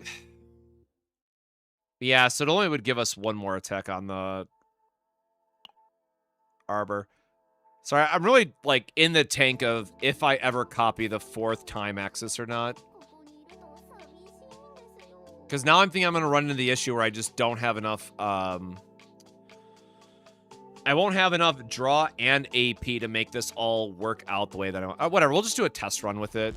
I need to not... What time is it? Yeah, it's already 4. I don't think there's anything else we need. We have so much money.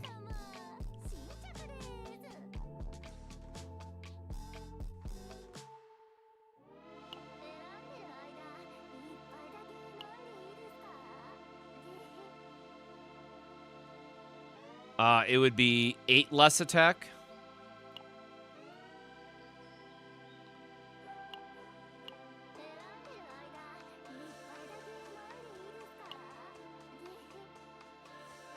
What other weapon would be better?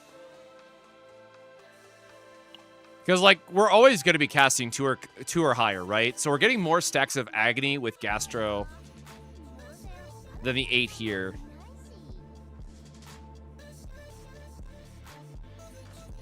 But I have to imagine the 8 attack is still better value. I don't actually know how close the values are for that comparison, or for this comparison.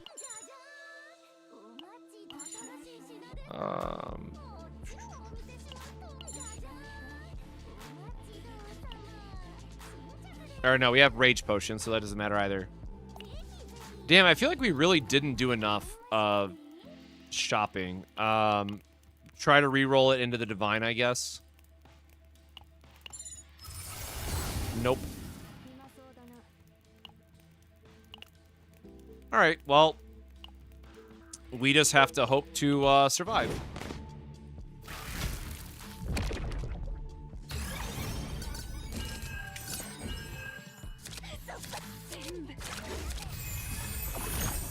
Oh, totally forgot to add the damage buff on as well.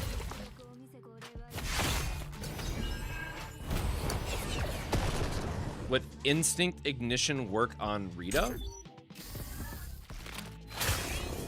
If you mean for the Fates, yeah, because they exhaust. Oh, we are dying, bro. Wow, that is a beautiful animation. Oops, I did not mean to skip past her ability, damn.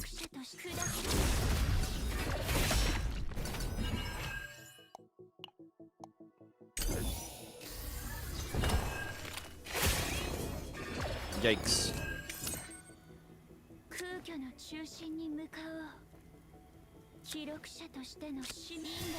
Alright, well that actually worked out, I guess, for casting both. But now, unfortunately, we're still taking approximately a lot of damage.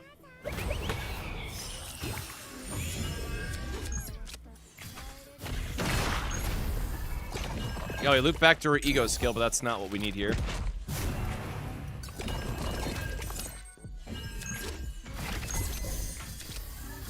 Oh, damn, we almost died.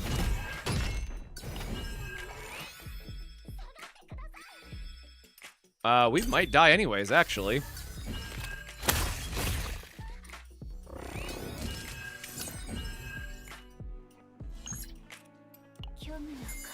We can cheat a little bit, which should hopefully force his invulnerable turn if we can do enough damage.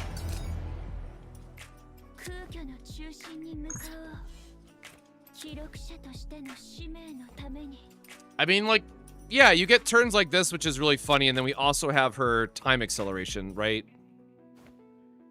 So I guess I kind of overlooked the fact that her ego skill will also bring both of these back to your hand.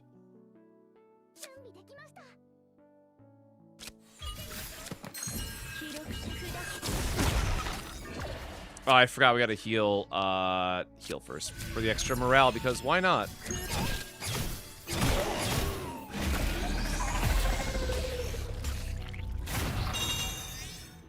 All right, well, thank you, double basic attack hit, I guess.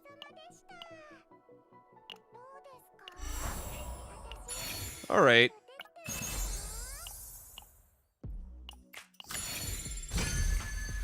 Well, basically a perfect run. I guess. That's kind of disgusting.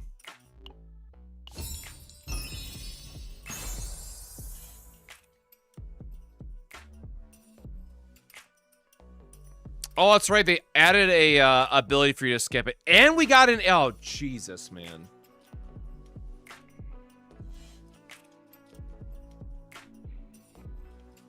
Well, yeah, I mean, that's what we just... That last turn was because we had the double basic hits. But, I mean, this is... Yeah, nuts. I'm so mad because, like, this is definitely not going to be her best build.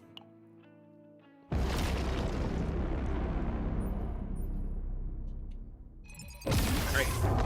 We'll grab a little bit more water really quick, and then we'll do a showcase of this.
All right.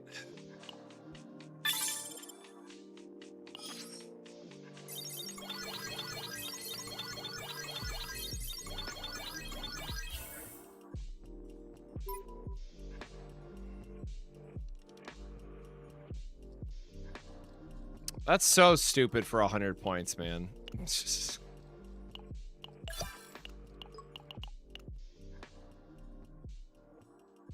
Should I be worried about how nerfed Rita will be after this season? I mean, no, I was just speaking... If you caught the earlier part of the stream, I was just talking about, like, the amount of damage that she will be doing will factually be less. But the same can be said about 9 and Tefera as well. All right, simulation... Or, where is it? There it is. Judas, because everybody hates Judas. Every day, new life, Judas. Or wait, I said, Ray. Ray.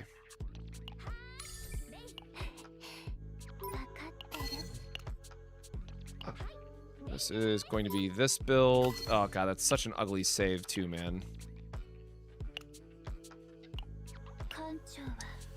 So is she main DPS or sub DPS? The answer is both.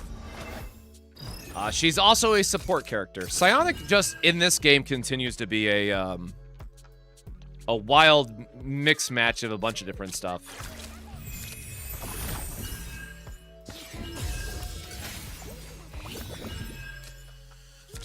So as always, got to spend our first turn just cycling through to make sure we draw our upgrades and stuff.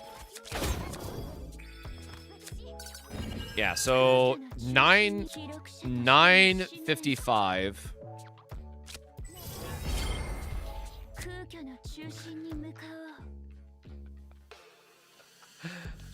Oh, man.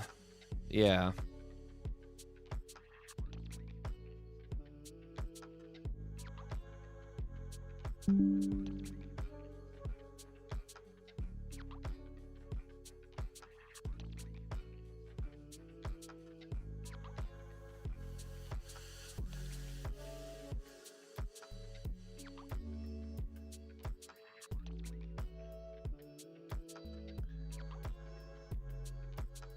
Okay. And then again, that we have to build that up more. That's not even technically the damage that we're looking for.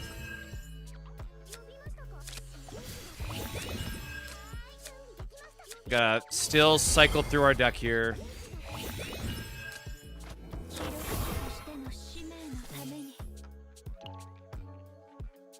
Yeah, we have to get to this chrono circle. Like, that is the main part that's gonna bring all of this together. If we could stop getting his judgment stacks, though.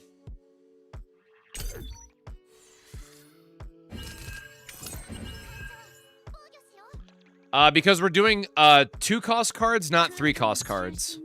It'll make sense in a second.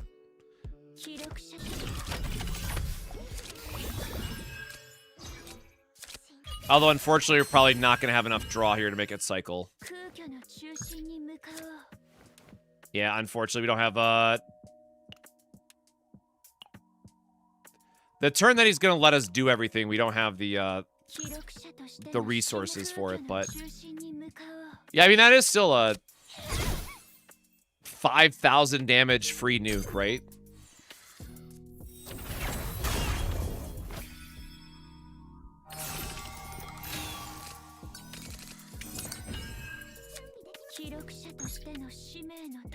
Yep, there we go. That is the point I was trying to get to. Like, this is cool and everything, but the real part is just making your time axis collapse cost go up. Now, unfortunately, we don't have the, oh, I guess we did get it. So, the correct sequencing, and I hope he doesn't kill me.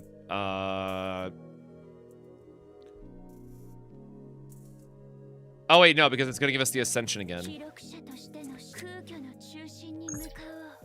25. So you'd have to use 2 and then do another one?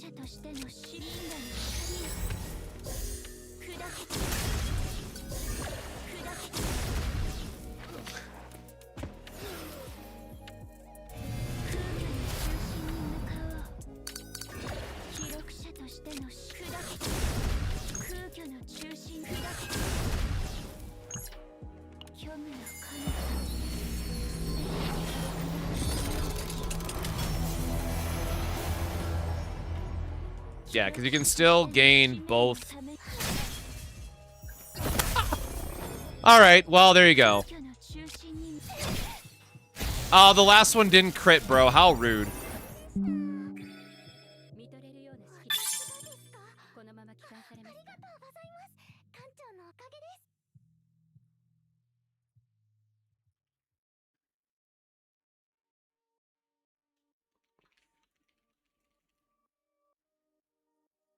There you go.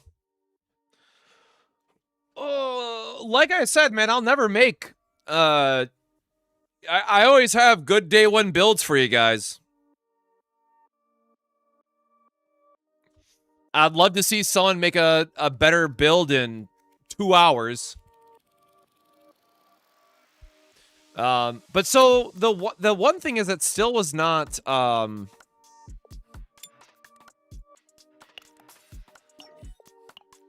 we were still not getting the max amount of damage.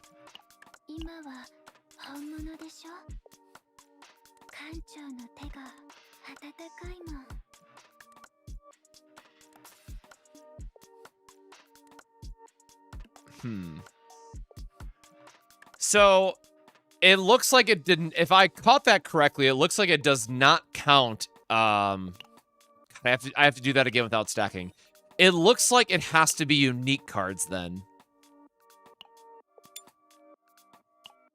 Because I thought it by cost of cards, it meant all cards, but it looks like it must say unique cards. Because I'm pretty sure we were not getting the full amount of damage stacking on that. Which also means I probably have to refine this a little bit.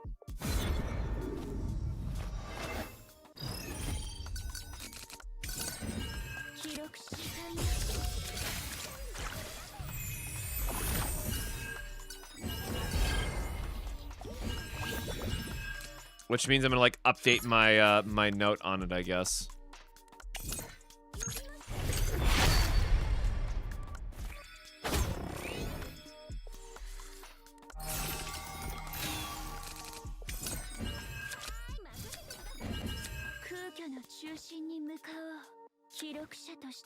So 1910. All right, no, because this still counts as a different 2 cost. I should have used, I guess it was 2 cards either way.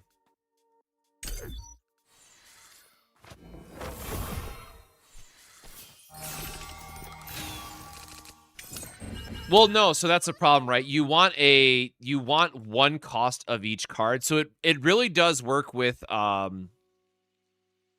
Fate Impact or whatever it's called again. Hold on. What's that card called again? Fate Imprint, because Fate Imprint will always have different costs associated with it as you're using it. But I feel like we get more damage out of... I'll have to go through the sequencing here again, figure out what number we left off at.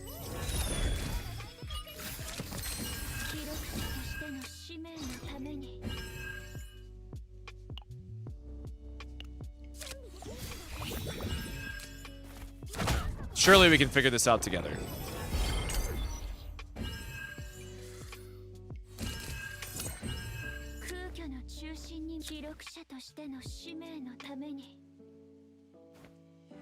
I guess we couldn't time paradox it anyways.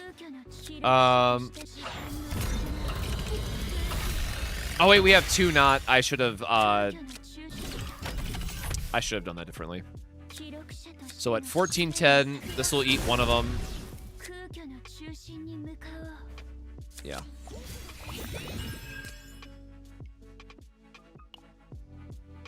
Do we grab... Yes, we do have everything now set up.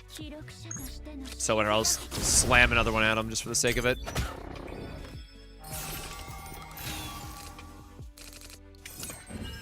So again, the biggest thing is that we will always draw our time acceleration.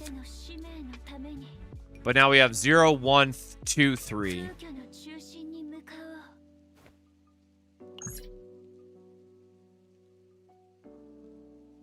Wait, no.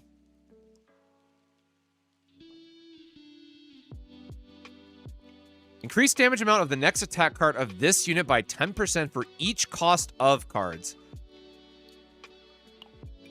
2, 4, 7, 2, 4, 7, 10. Jesus Christ, I'm tired. 11.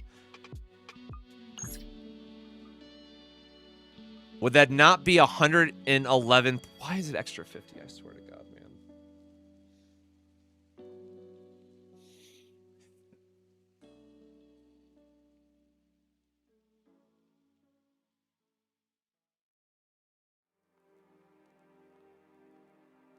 Oh, cards. Okay, thank you. Cards activated this battle, so it is slightly different. Wait, no.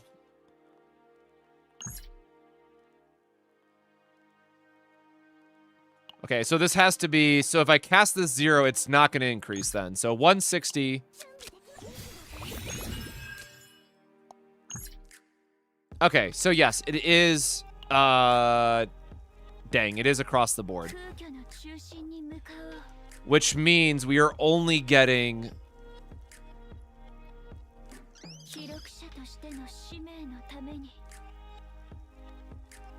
1, 2, 3, 4. So we're only getting an 80% buff off our time axis then.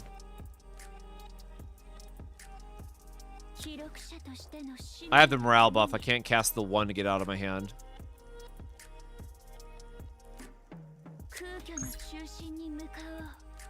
God, that is going to nuke the shit out of him, though, again. Ah, whatever. We'll just cycle through our stuff really quickly.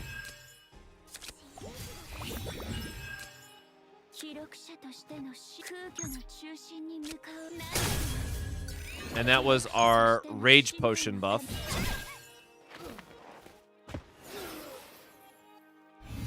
I guess we're out of cards then, aren't we? Oh, no, I guess we have the 1 remaining buff. I mean, hell, we'll always have 0s and 2s in our hand, right?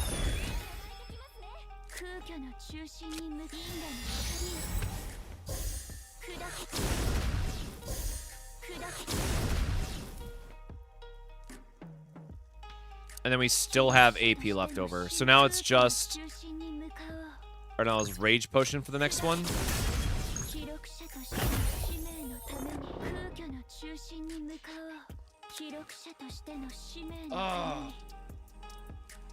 All right.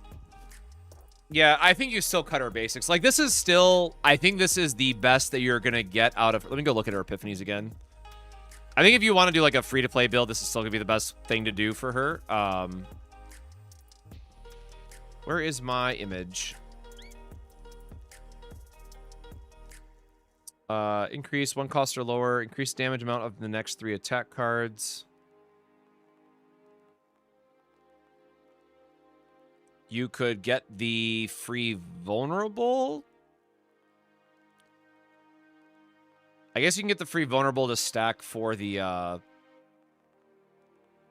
it doesn't seem worth it either.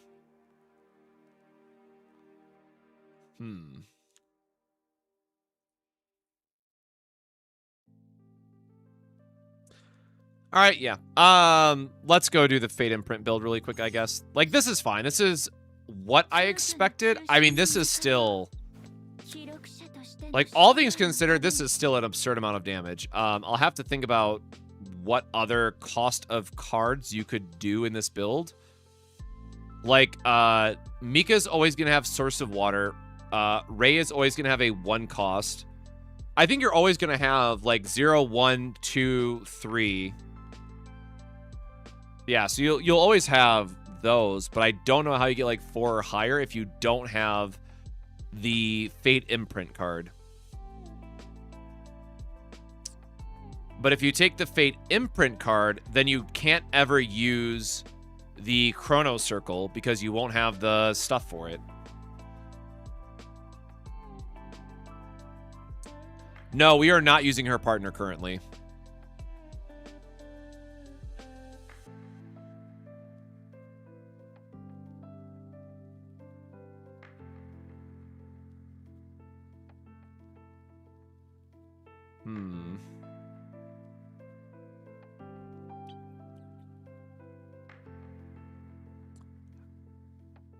How much is our basic attack doing? No, because it would be basic attack versus Fate Imprint. Fate Imprint is 1. All right, let me go back. What is I guess I can just end turn. Is he gonna kill me? No, he's not gonna kill me or anything. Because I can just pull it up. So our time. Wait, why is that doing so much? Let me just end turn. I know I have like random buffs on, so I gotta account for that too. So, what buffs do I have? Oh, right, we have Strike of Darkness, damn.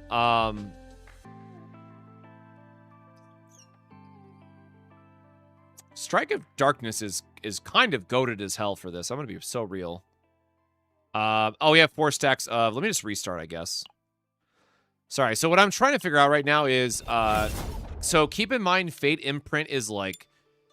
The thing that we're trying to solve right now is Fate Imprint versus her basic attack.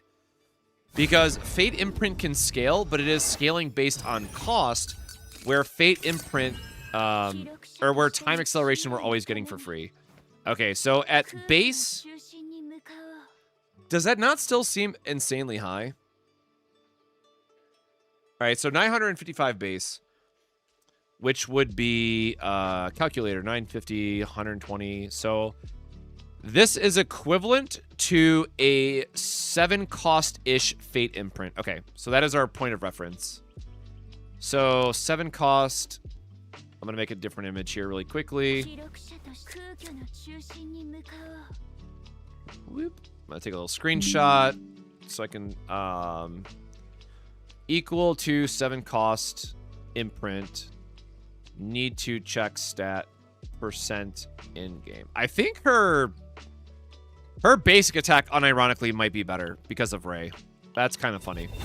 But now we need to go farm the Chrono Circle deck.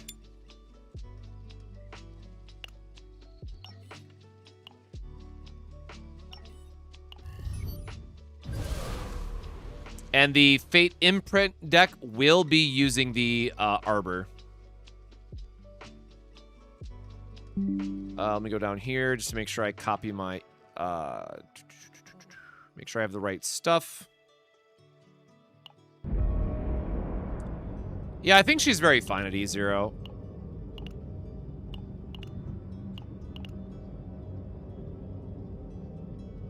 I really don't want crit reduction if I can avoid it. Really don't want crit and negate. Jesus. That was at 15, I guess. I really don't care if they gain fortitude if I have higher multipliers, so that's fine.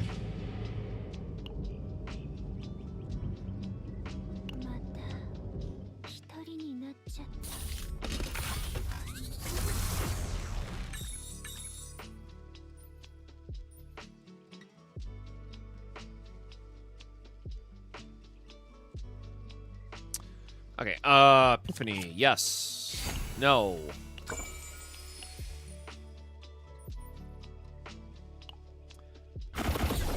Yeah, man, it's so hard, because it's just like, I know the immediate comparison is going to be, like, stacking her up against 9, and 9 still just does it better, man.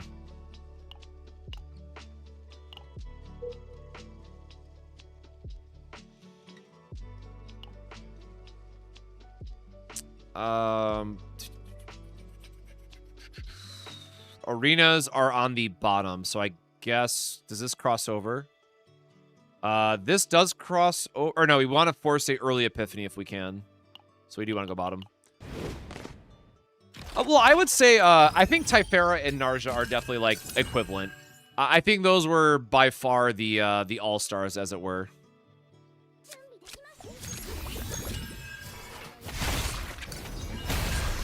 Oh, no, I need my coffee, man. Which difficulty of chaos is better? Always farm on difficulty 8.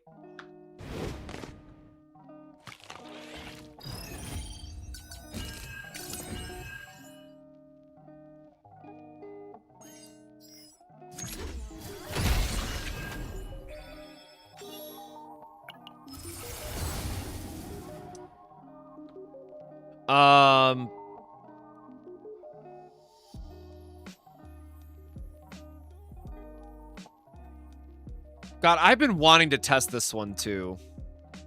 So the thing that I'm worried about with this build is that I think it gets to a point where you have too many Fate imprints in hand, and then you just slowly brick your own hand.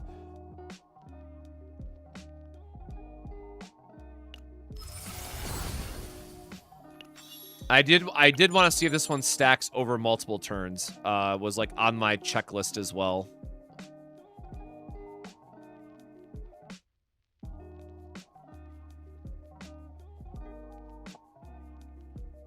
Because the way it's worded, it should work because it doesn't say end of turn, but, you know, you can never trust translations in this game.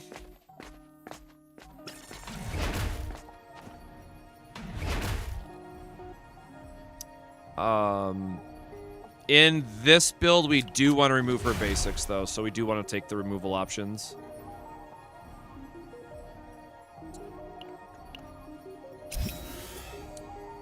What are her copy targets?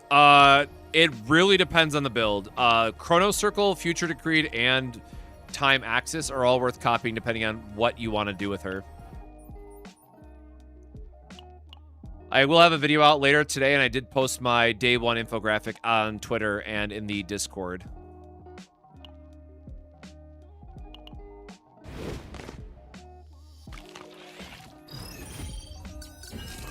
Rita is definitely better than that. Don't put that on Rita. I get what you're saying, but like, no, Rita is definitely better than that.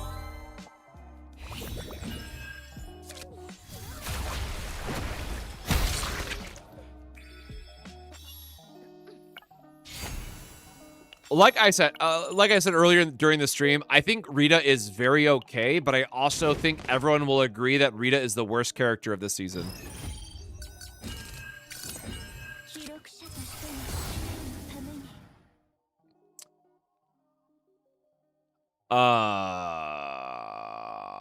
Or did this one have a different build? Where's my notes? My notes said, nope, wrong one. I did say Chronicle 3. Do I change my opinion on Chronicle 3? No. Yeah, I'm always just a fan of Chronicle 3, man.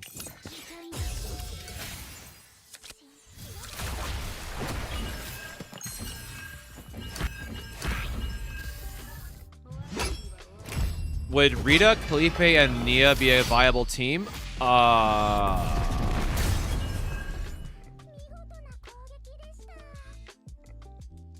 mean, so like at base value, let's think about that a little bit differently. Could you run Felipe and Rita? Absolutely. The Celestial triggers would go crazy. Felipe could just focus on her Vulture ejections. I think all of that is fine. Would I want to use Nia in that team? I think it would help set up Vulture ejections, but I would also say that you could run like a Ray if you wanted to have someone who like just wouldn't get in the way of drawing the wrong card sort of thing.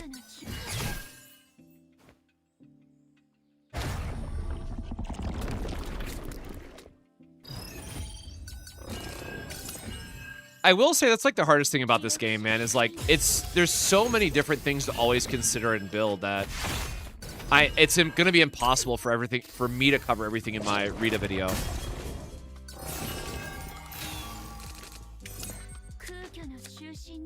Oh wait, I guess we can test this.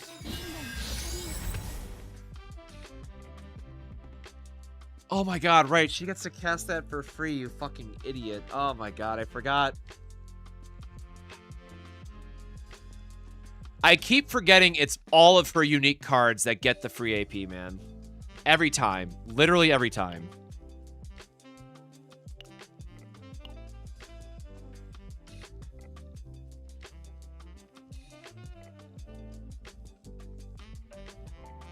Yep, so this does infinitely stack.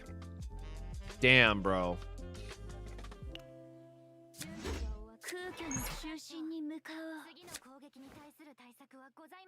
Wait, does it not count for time acceleration? Wait, how much damage does time acceleration do at base again? Oh, I guess that is right. I guess that is the correct amount of damage.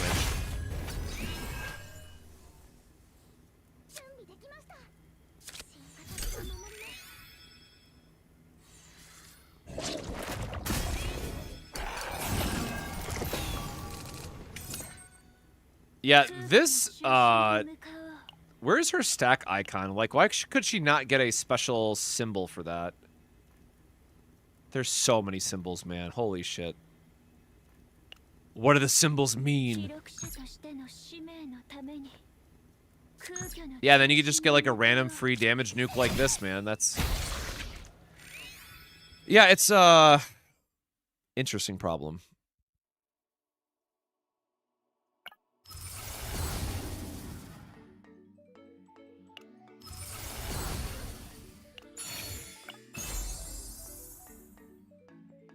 Same one, man.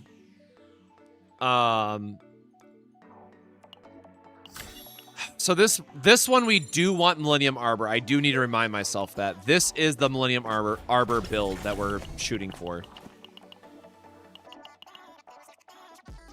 All right, hold on. Let me think about this again. Let me go back to my notes. So I was using the, where is...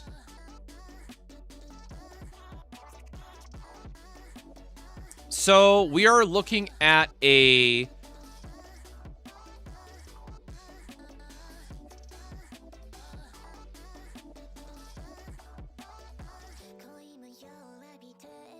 We're giving up like a 400 damage amp. Okay, so like, let me share my screen so y'all can see what I'm seeing, right? So, previously we were using, for like the build that we were planning on, we were going to use this version of Time Axis Collapse because it has the 2 built-in vulnerable and it does cast it for free, which that would still free up 3 AP effectively, even if it is like the cheating AP that we're going to be using for the Fate Imprint, because again, the build that we're going to go for right now is this card, which is going to have a stacking increase cost. So saving 3 AP would be a huge deal. But the fact that this is giving us like 100% damage increase versus like the only, 50 that we would get here, it might be worth it. But I'm pretty sure that now that we tested this and confirmed it works like oh, let me take the... Did I take the screenshot or did I... Nope, I forgot to take the screenshot. Someone remind me to take a screenshot of that one. Now that we know how it works, I mean, I think we just have to, I think we still take the retain one. And I can't think of a situation you really want the other one.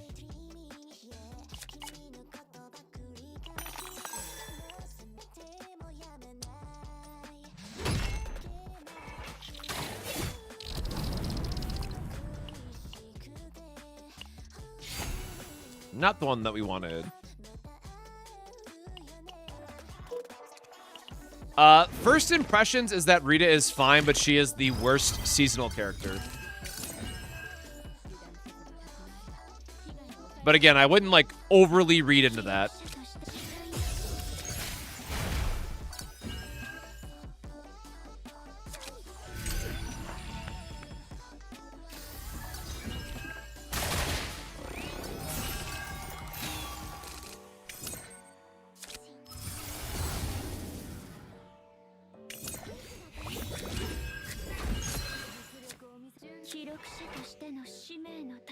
Oh yeah, 2 costs are lower. Rip.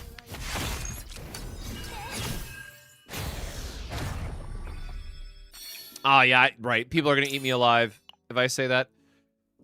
My bad. We need a shop. Yep, okay.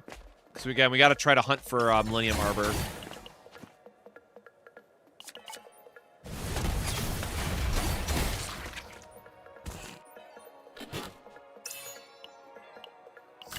We will take something just in case. Boom, boom. Boom. I mean, it's something, I guess, but obviously not ideal for us.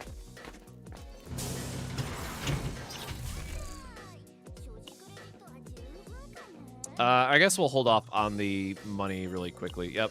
I forgot about the free item, or the free buff that we have right now. Again, Ampharos Cube, like, just does not really boost enough on her. Okay, so no Arbor. Do we have to reroll anything?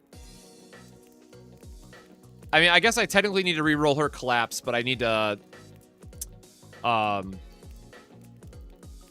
want to grab a screenshot first, just for the video. Chrono Arc, like, the Game 3 Chronicle just still feels correct.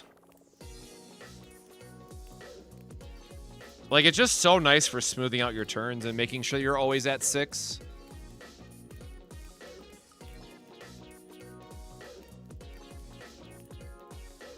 Like, at best, you're doing 600% damage stacked with the other one, right? Like, that's so negligible.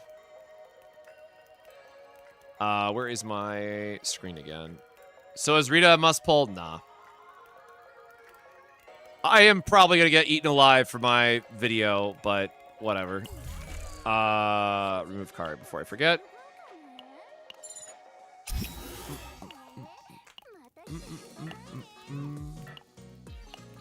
And we don't need the Epiphany. I guess training, sure. Nope.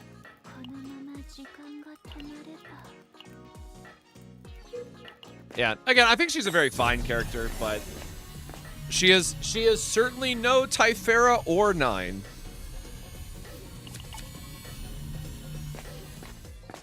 At least I get to die on my hill that 9 wasn't the best character this season. That people gave me shit for. At least I can exit this season feeling good about that.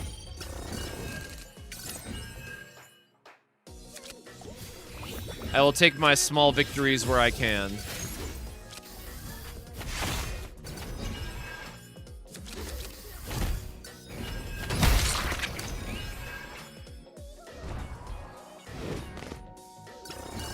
Yeah, I'm very curious where we end up with preseason.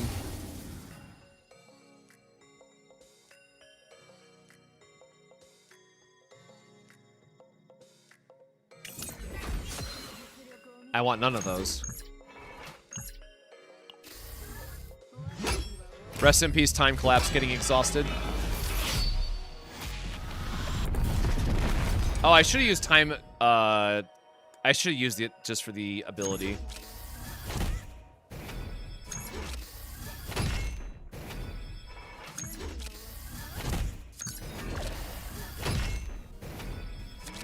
There we go. Like, I'm gonna keep whacking away on this armor pile, man.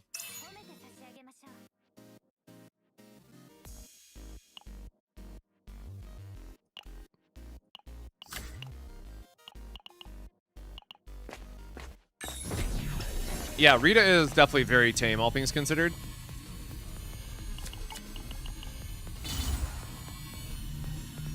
We are doing the exhaust build now, so that's fine. I'm not gonna overthink the arena buffs, man. Yeah, I will say out of, I guess, I really like Typhera's animations too. No, Rita probably has the best animations of the season. I think that's a lock-in. Also, like, look how far we've come from, like, Haru to now for animations. Like, the devs have done some very nice work.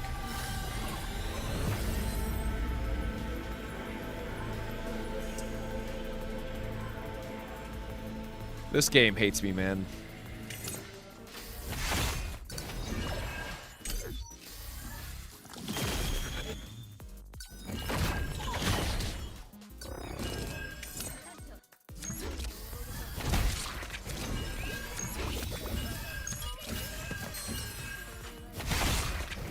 Yeah, I will say overall, I think Rita has a very well designed and interesting kit.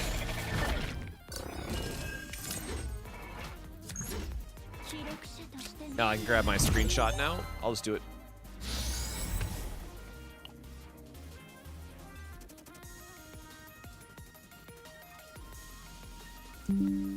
Grab my screenshot. Where the hell did I put that? Oh, that is the wrong one. This one.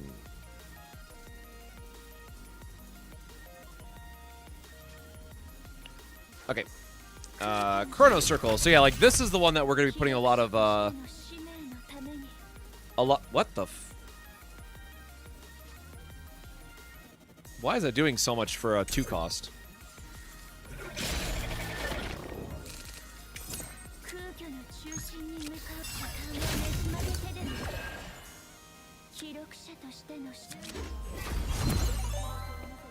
Ooh.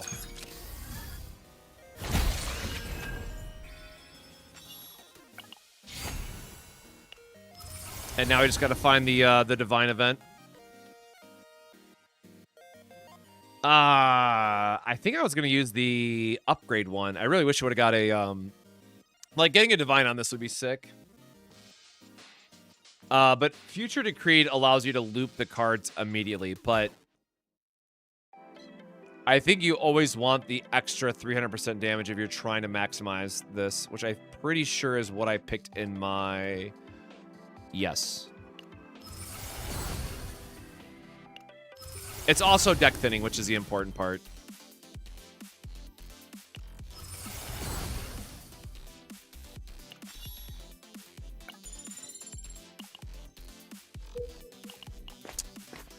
Yes, my assumption is that it's going to work exactly like Typhera's card. That is my hope, at least.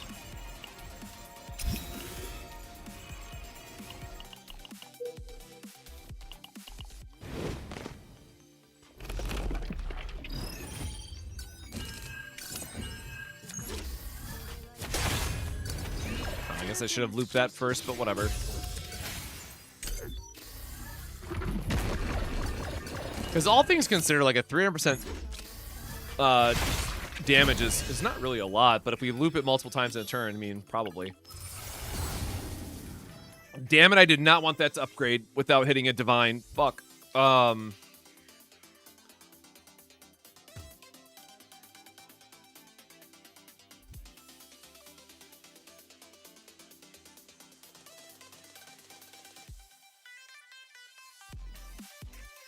Wait, how do we create the first...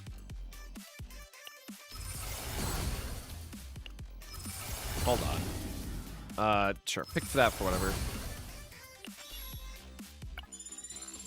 How do we even create the first one then?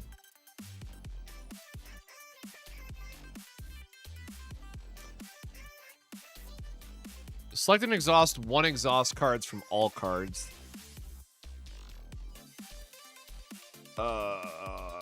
I mean, then create fate imprint for each cost. No, because if I create fate for each cost, I'm gonna brick my entire hand with 9s.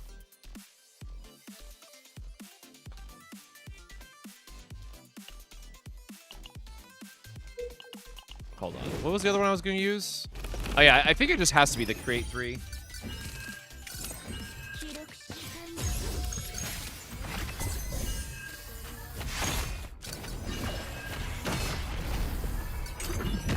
Definitely very quickly overkill on this guy.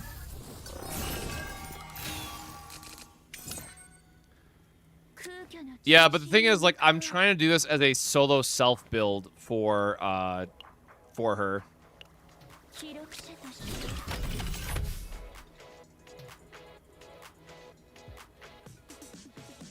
I'm assuming it'll create 0 then. That's funny.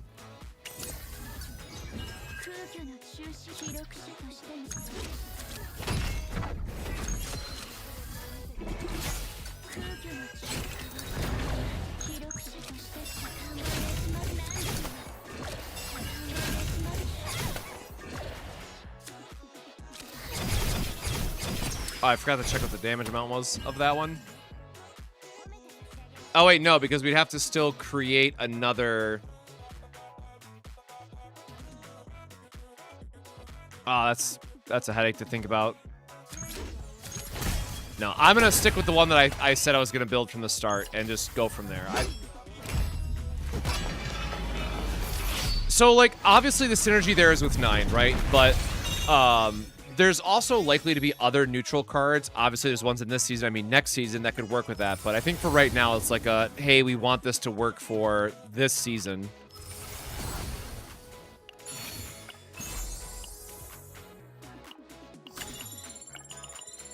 Stockpile 1 is still something. Okay, so we gotta re-roll and pray.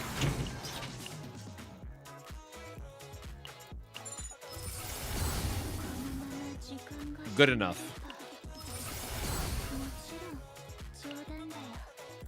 Actually, would we ever want the retain one?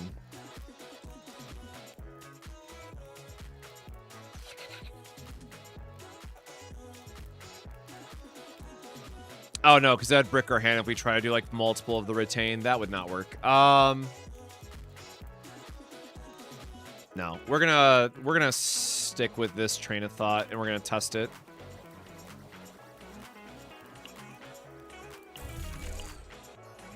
But yeah, the fact that she has 1,000 attack now is pretty sick. We still have to re-roll this collapse as well. And we need to try to find a arbor before we re-roll. Or before we go to the next half of the run. Hell yeah. Because again, this gets harder to find in the second half. So keep that in mind. Alright, I really wish we would have got a Divine, but I am running out of time, so we are just going to try to YOLO finish this build.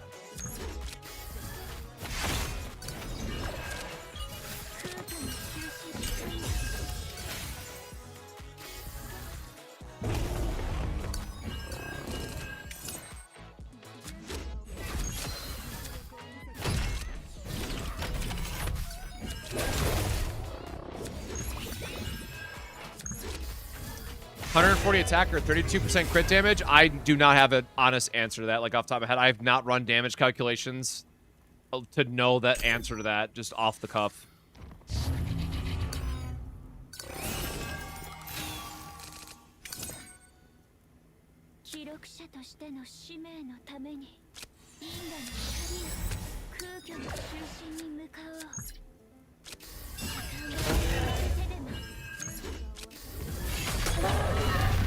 And that is a pretty satisfying attack. What was our... We were at 955 base value.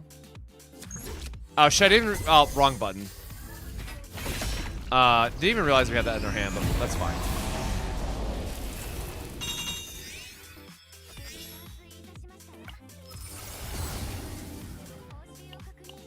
Sure, but that does not matter. What matters is we get the right copy target.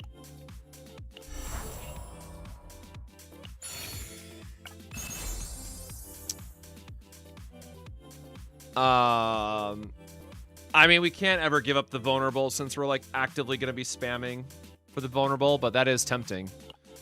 I will take this for 9 though. Oh no, I forgot I had the... Okay, never mind. We're not taking any of this shit.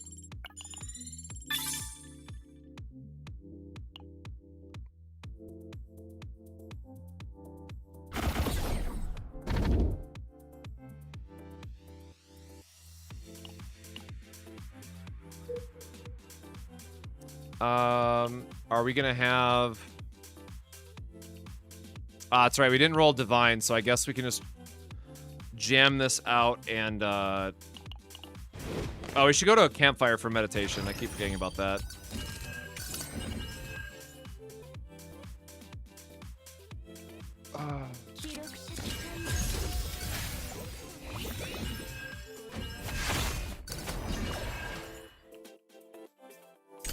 Yeah, I mean, Rita is still going to be built like a normal damage carry with, like, crit rate and crit damage as a priority.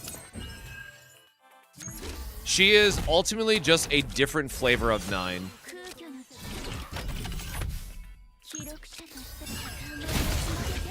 I gotta keep remembering that we can cast some of those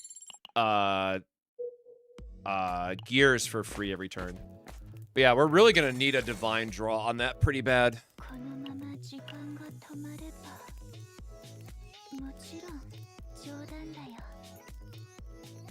Why was I gonna reset this?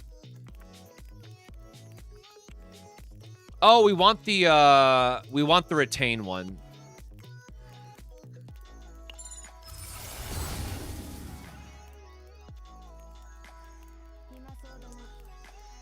I'll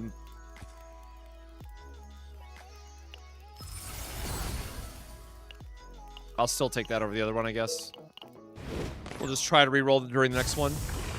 Oh my god, I forgot my coffee. Go grab my coffee real quick.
Oh, that coffee be hitting at 5 a.m., brother.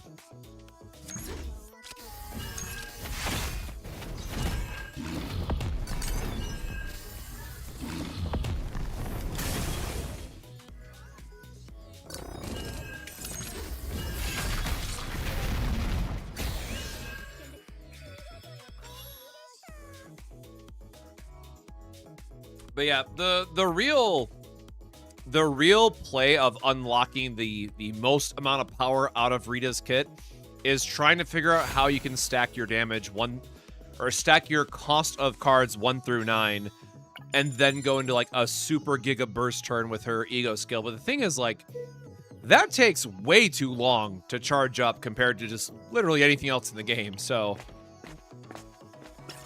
cool character, interesting design, man, but just does not do enough currently.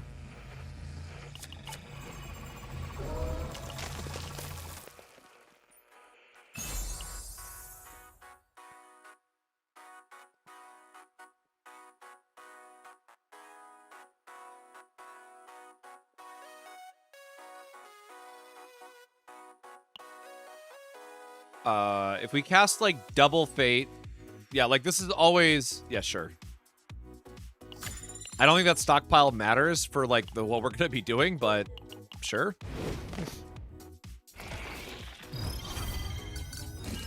Technically better for like what this build is trying to accomplish.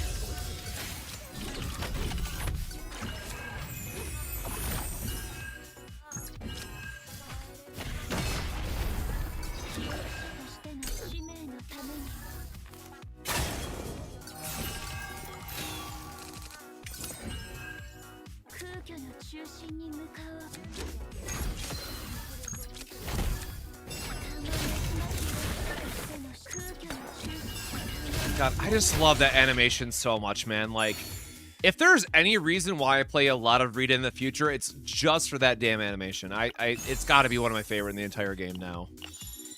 It's so clean, man.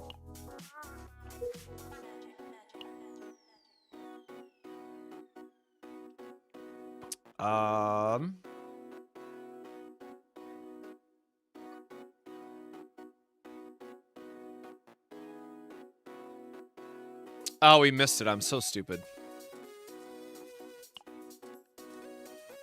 Whatever. We'll check out some events.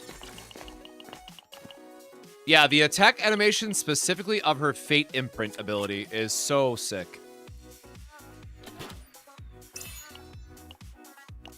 You know what? Sure.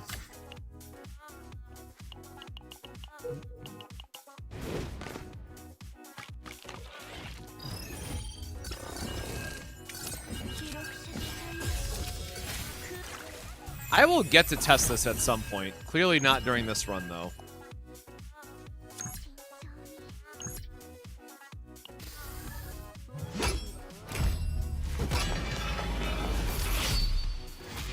I mean, Rita can certainly be used with 9, but she's not going to be like, you know, a must-use with 9.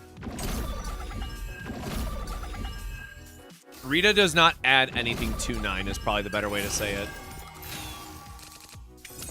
That you just can't accomplish already by her kit.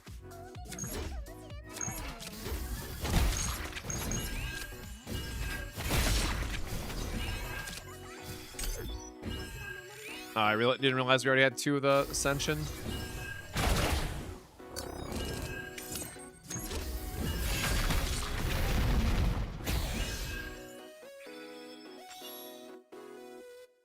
Oh, if you're a new player, welcome. Yeah, Rita and 9 are both solid for like separate teams. You could definitely run them together, but especially with a newer account, you're probably just gonna want to split them up. I'll have a video out later today on Rita builds, and then I'll have, I already shared my infographic out on Twitter.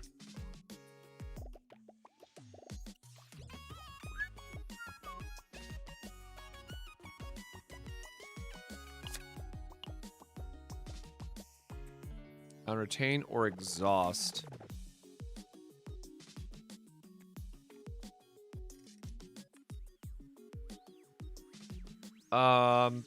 We technically exhaust. We get like 200% damage. And we have points to waste. So sure. And we have no divines that we can use, right? Yep, everything is epiphanied up. Alright, man, whatever.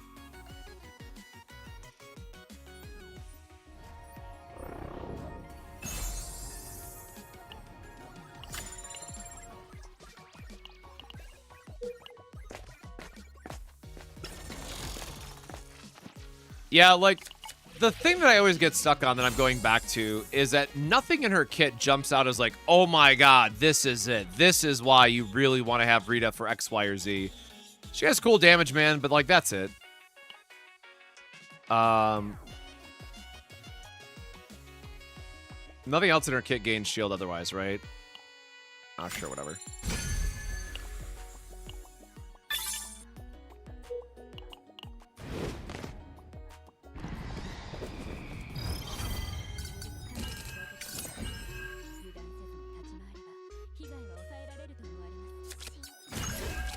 Let's just make sure we get our vulnerable stacks on the guy.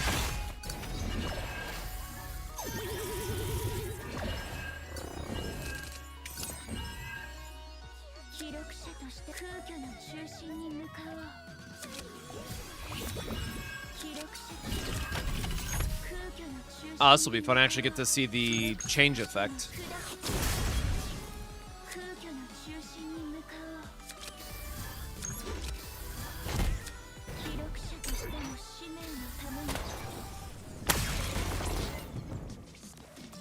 No, don't have a breakdown. You're too beautiful. Ha ha ha. Oh. All right. Damn.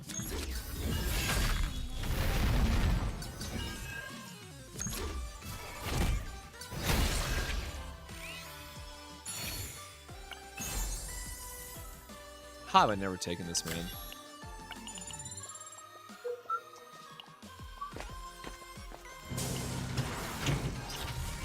Did we already remove all of our cards? Yes. I do like the idea of carrying this to 4, though, man.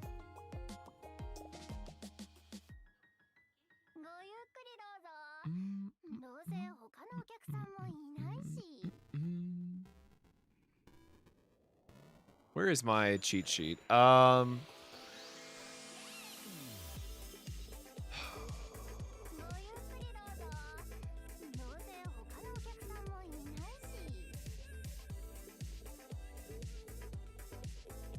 Like, in my heart of hearts, I feel like I'm still supposed to take the retain part.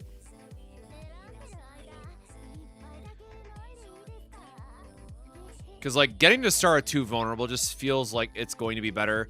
Like, as long as we're able to loop our hand consistently, we're going to be able to always be leveling up a...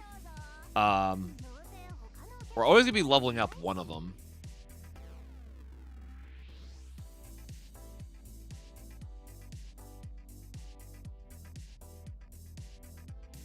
My heart is telling me I want to go for the big damage number, so I think we do keep it as is.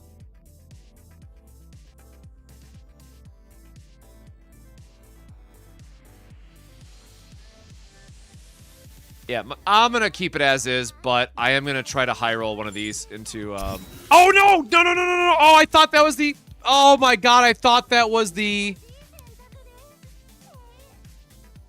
I thought we were in meditation, man. Oh, god damn it, fucking shit. Oh.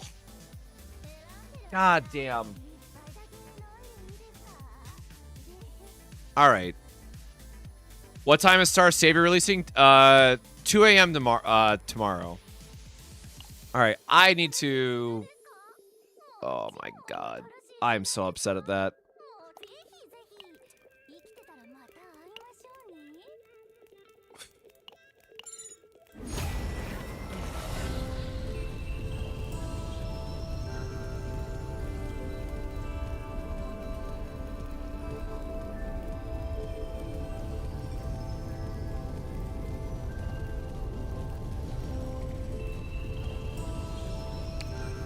Well, that's kind of an upgrade.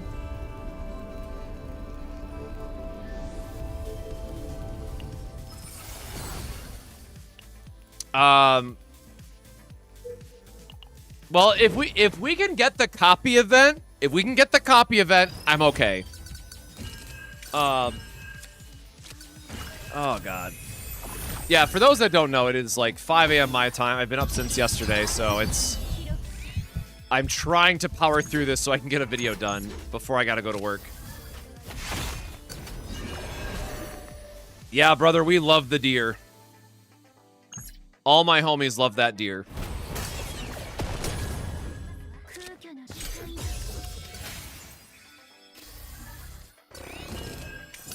But I mean, Divine Draw Epiphany is exactly what you want on that for sure.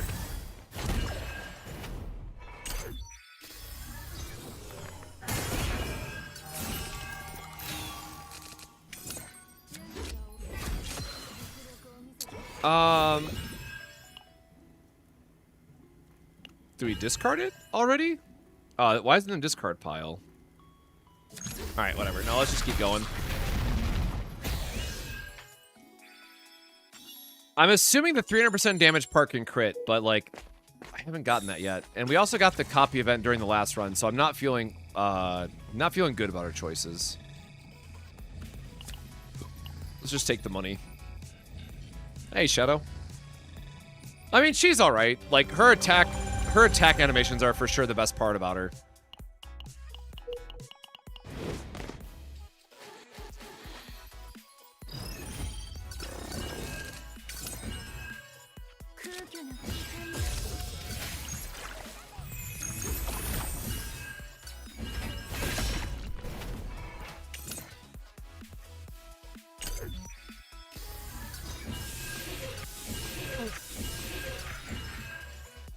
Really makes me wish we had a Hugh though.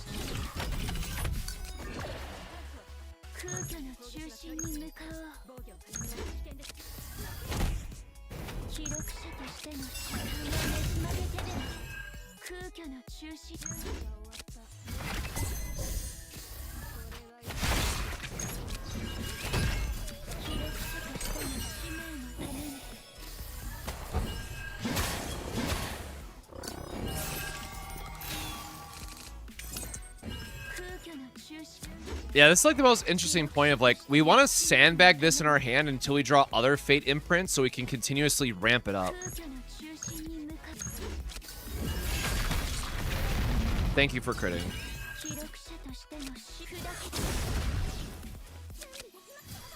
Oh, I guess we already had a 4 cost in our hand anyways. Yeah, we really need to be able to start generating more of those.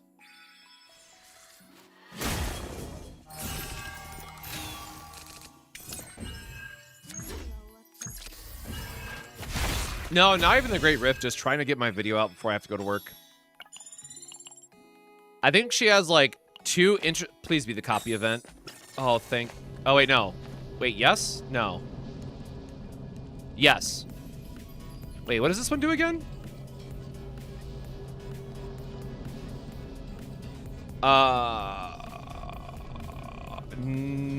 No, because Pale Arbor is technically better.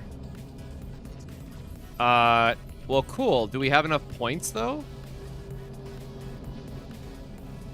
Plus 20, plus 20, plus 20, plus 20, plus 10 is 150.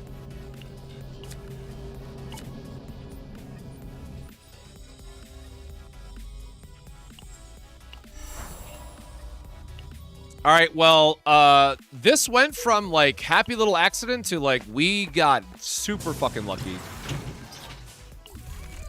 All right, we are on card removal. There is nothing we need to remove, but we do want to consider time axis. God, the fact that that Ada removal, too, is just pissing me off. We need a nothing.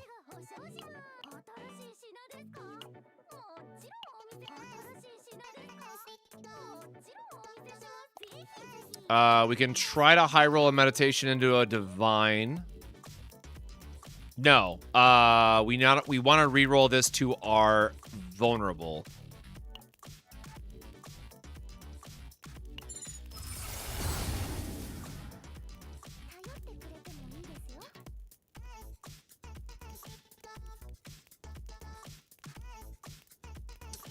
Yeah, I'm really trying not to cut time axis, but it's like the one card I keep going back to of like, it's got to have a home somewhere, man, but it doesn't feel all that great yet.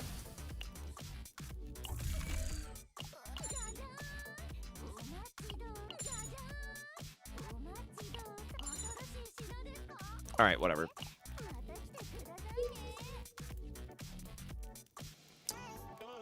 Because not everyone's going to have the vulnerables, and because we will have a 2 cost to start. Hold on.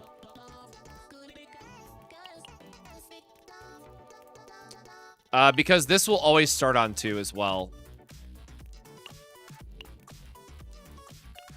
So it's just a way to guarantee that we have full vulnerable stacks. But, it's mostly for a talking point in the video that not everyone's going to have Arbor, so it's like a backup that you can grab.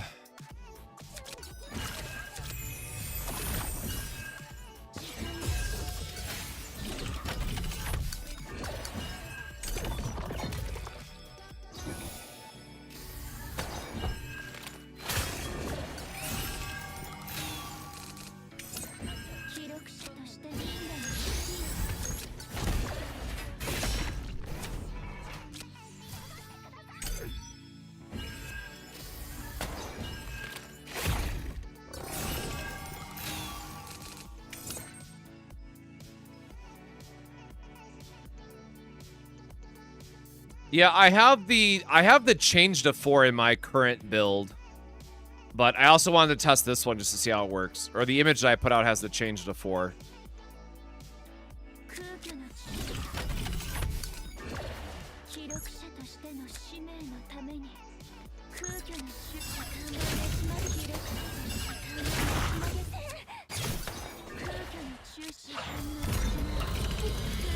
Well, this is cool that we actually get to see the combo for the first time.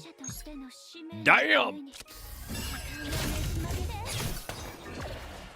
So I did 400 off of the other. I guess I could have used this as well, but oops. We'll throw a Hue in there because we can. A little slashy slash. I don't know what cost of cards I've played already at this point. Oh, I should have kept the vulnerable damage. I guess that was stupid. Dang. We have 9 to use.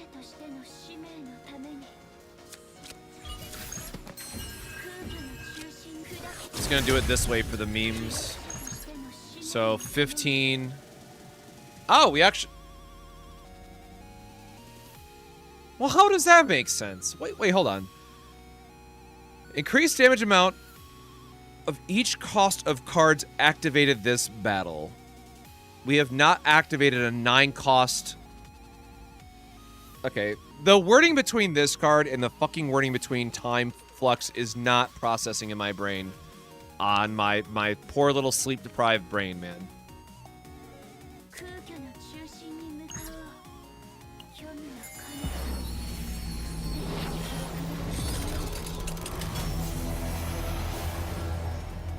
But yeah, I definitely think you want the change to 4 just so you can ramp stuff up a bit faster.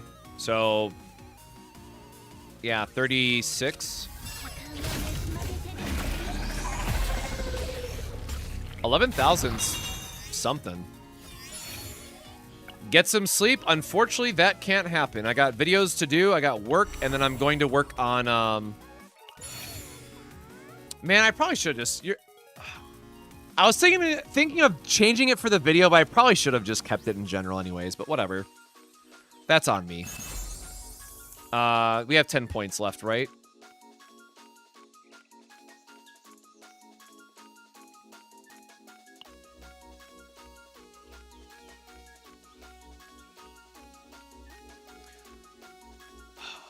Does it count that you had an extra copy to... Oh, whatever, man.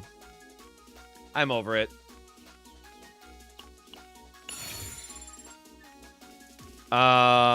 It's gonna give us back, like, a basic, right? I'm over it.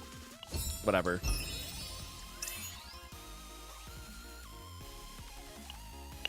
We can... Oh, I always forget. You can skip it now. Always select Godhammer.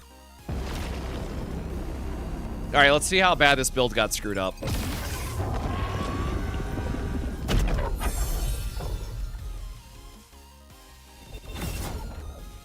But, yeah, no, there's another Celsius for me, is what's gonna happen. But yeah, after this, I'm going to work. I'm gonna take a quick nap after work, and then we gotta wake up for the Star Savior, Oh, I guess that could have been... Sure, man. That could have been worse. I deserve that. I gotta wake up for the Star Savior video. Or Star Savior's release, rather.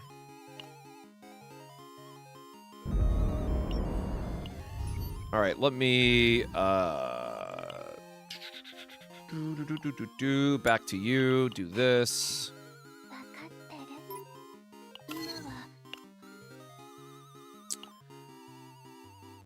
It would technically be Typhera, but I don't have her build done yet.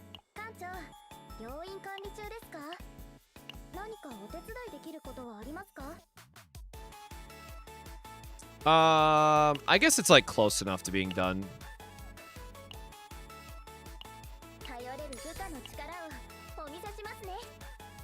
Again, the major problem is like we don't have a good third unit for this team other than just like getting your draw consistently going.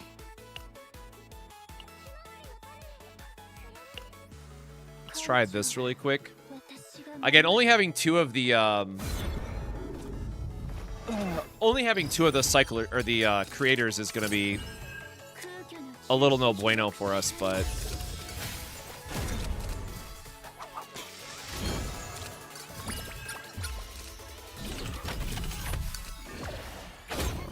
oh, I forgot we have the Kowalski, so our hand's just gonna get flooded with the ballistas. That is gonna be a little bit annoying.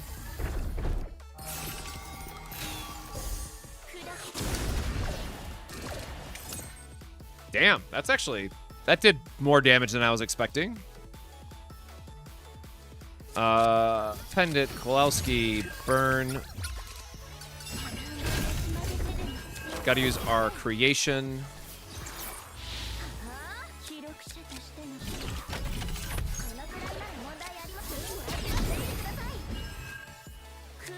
And I could immediately go into that as well, but I'm trying not to give this guy a billion D stacks. Once again, Veronica being the MVP here, actually.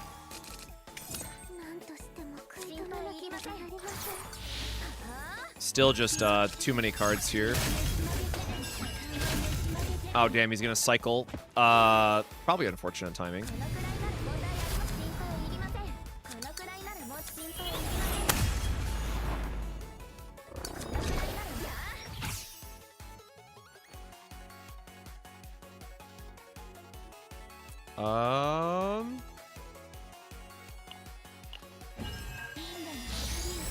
Oh, I forgot that has the finale on it, but whatever.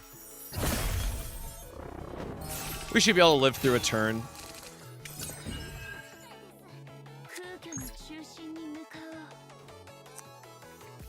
Yeah, we definitely need more copies to stack this up properly. Because again, like, we have 11 AP this turn, and we actually have a lot more with, like, a completed Typhera deck, but... Hold on. The Kowalski's is, kind of screwing up our hand.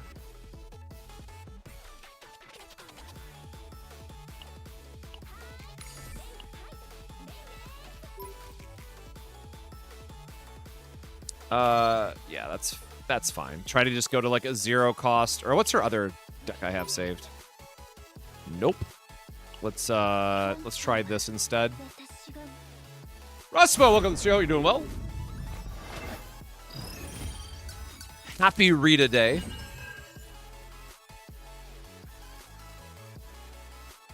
Or wait, we don't need this turn 1. That is retained, so that can always stay in our hand. I guess we might use Event Horizon if we trigger the Quantum anyways. I guess we just get rid of the 1, man.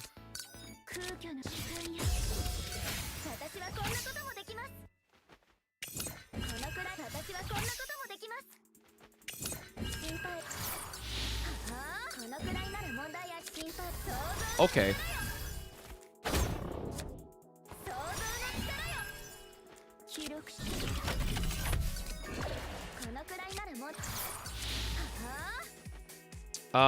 Yeah, you know what, whatever. He can just hit me with a bunch of stacks.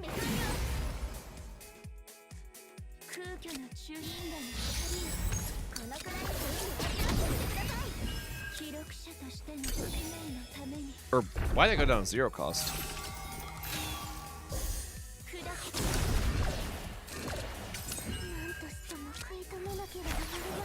Just burned through some cards in our hand. Clicked off screen accidentally. Or I guess he's in his oopsies mode here anyways.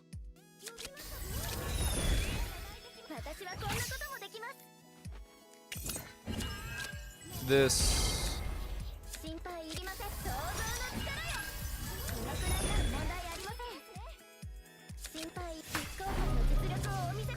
Yeah, we didn't have any left. We'll go into the Fate Imprints.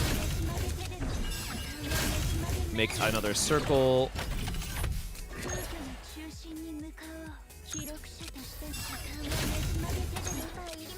Go into that, create more AP.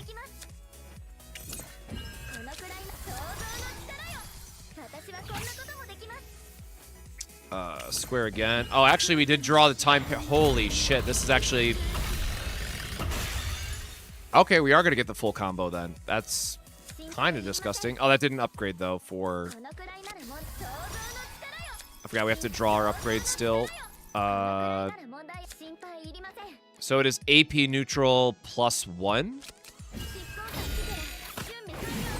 which then drew us into more AP. And now we have 9 for this turn.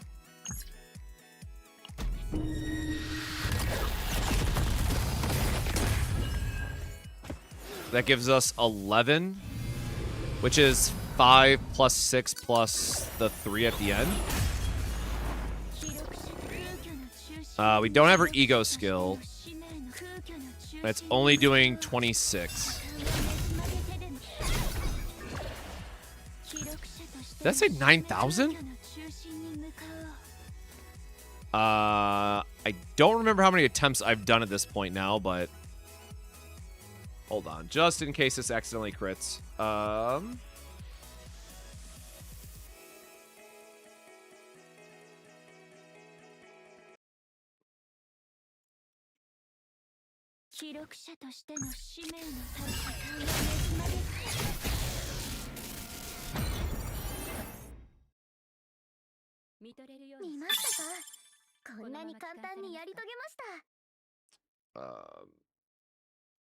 Combined.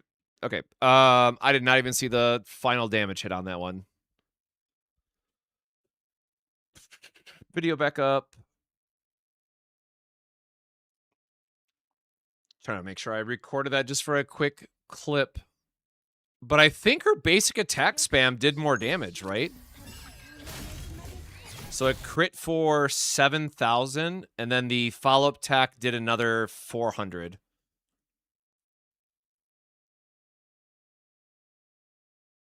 Am I tripping? I felt like the Ray build did, or the basic attack spam build did more damage. 7901. Or wait, no, we know it did because that was only 27,000 damage. We did like 33,000 with the other one. Yeah, we did 28,000 damage in that turn. But we did, I took a screenshot of the other one. 33,000 in the other one.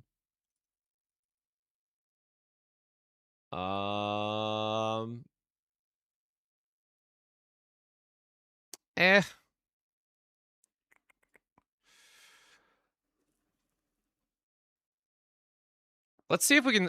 It sucks that I deleted that one and then only have 2 of them now.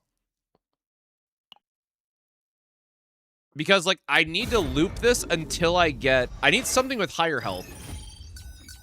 Because I want to loop a... I want to loop a imprint that goes up to, like, cost 9.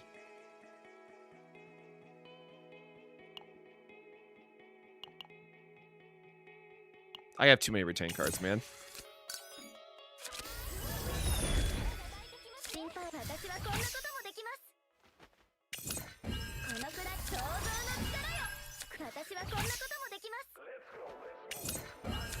Try to just burn through all these and cycle again.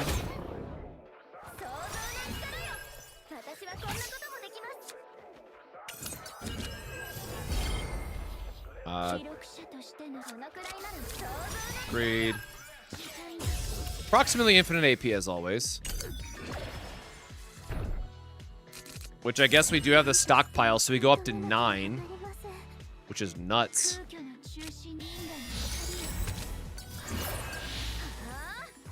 But unfortunately, we have Event Horizon that's not doing much for us.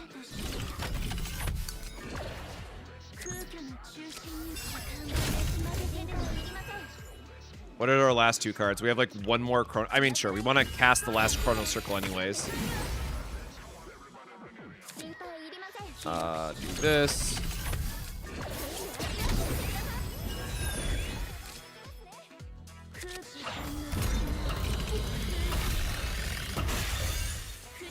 Yeah, once you refine her deck, man, I mean, this is insane that it cycles all the way back around.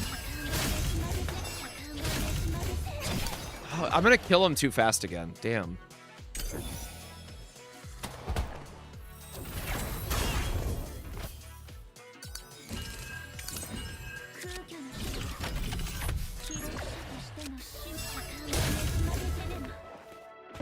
I guess it's my own fault for using Judas, when I could have just, like, stacked the damage the other way. Oh, wait, no, we don't have Harmonize right now.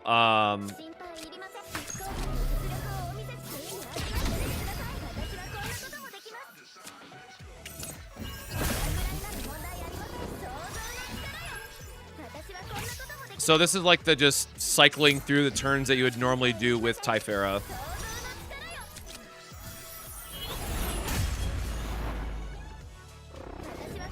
Oh, he didn't kill me at least. Got that going for me. Paradox.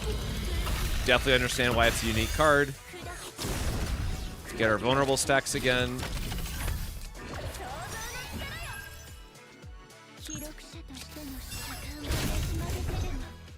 We have 8. This gives us plus 1 AP back.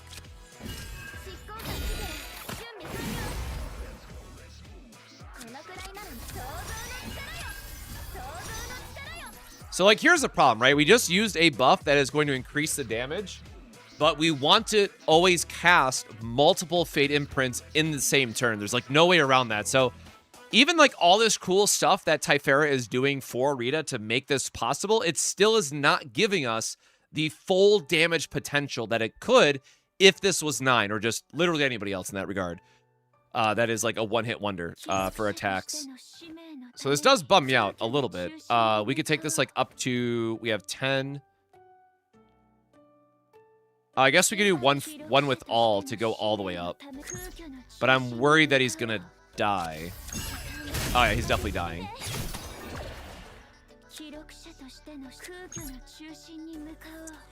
I don't want to, like, ruin my last chance with this. I'm gonna save this for a video, I guess.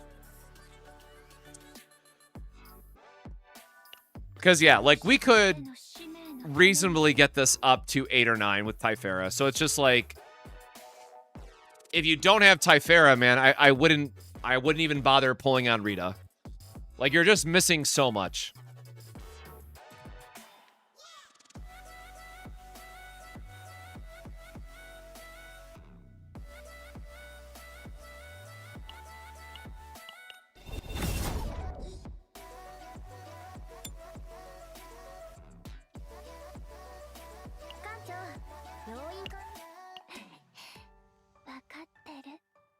Oh, yeah, Future Decreed. What was the other one I was looking at?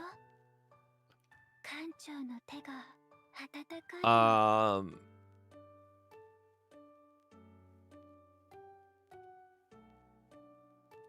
no, Future Decreed, you want that one because it's a upgrade, so it thins out the deck.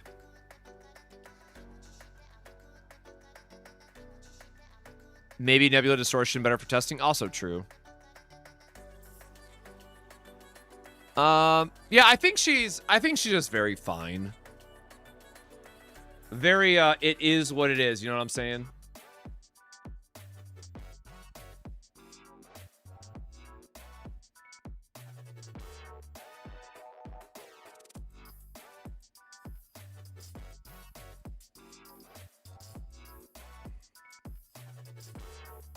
See what Sue's up to. Oh, Sue's going through the story. She's gonna use the 2-2-2 split. Because her basic attack build is actually viable.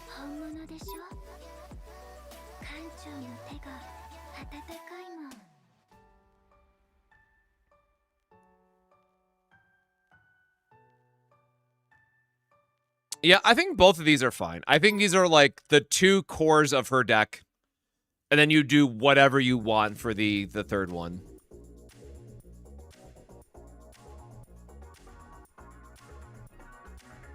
But, like, you have to have Typhara for this, man. To make this work. But yeah, Time Axis is definitely supposed to be the damage increase one. Or cut it, right? It'd be 1, 2, 3, 4.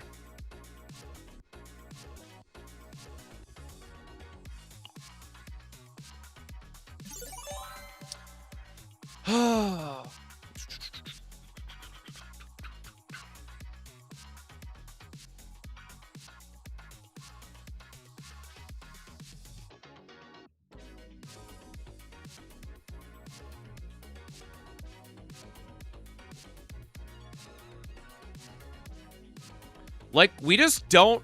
No, man, the more I think about this, right, we just don't have good enough buffs. Like, I think you just have to use this. I think you're just screwed over without this card. Like, I'm in a... The more I think about it, because there's just no good ways to boost her damage on the sequencing that you want to. So I'm gonna change this, actually. This is the epiphany that I'm settling on as the correct option.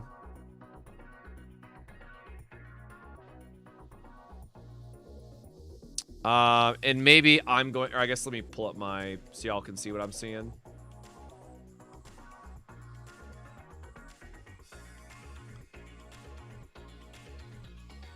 And I probably should have swapped these two, realistically.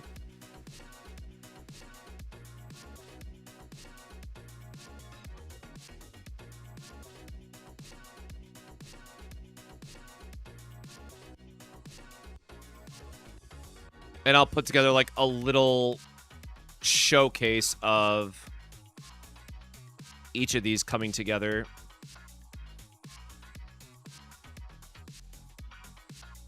Boop. And then this will be the free-to-play option of it.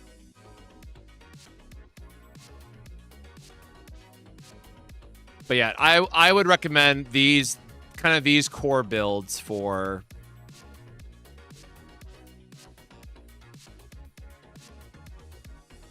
where she's at.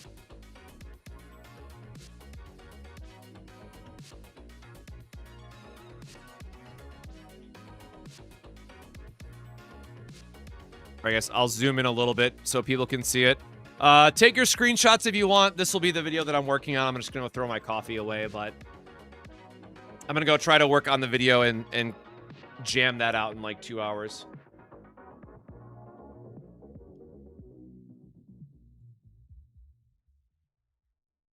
If you don't have Typhara, you're just using the Time Axis Collapse build. Which does hit harder than Haru, I guess, right? She is stronger than Haru if she's stronger than Haru if you don't have Narja. Like that is what I would recommend. But for anybody that wants it, go ahead, grab a screenshot. Also make sure to follow the YouTube channel for the full video and all that good stuff. But yeah, I feel very confident this is where we're kind of ending for Rita. The only thing that's still up in the oops.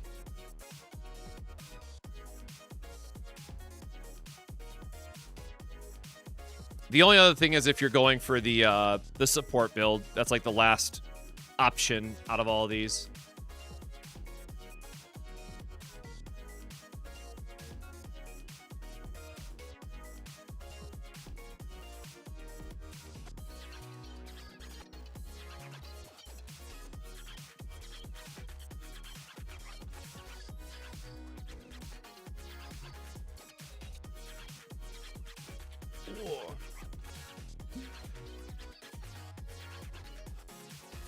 But if anybody has any last minute questions, feel free to... Oops. Oops. Whoop. If anyone has any last minute questions, feel free to ask them. Otherwise, I am... Oh, notice of new missions. The normal mission roundabout. Yeah. That is fine.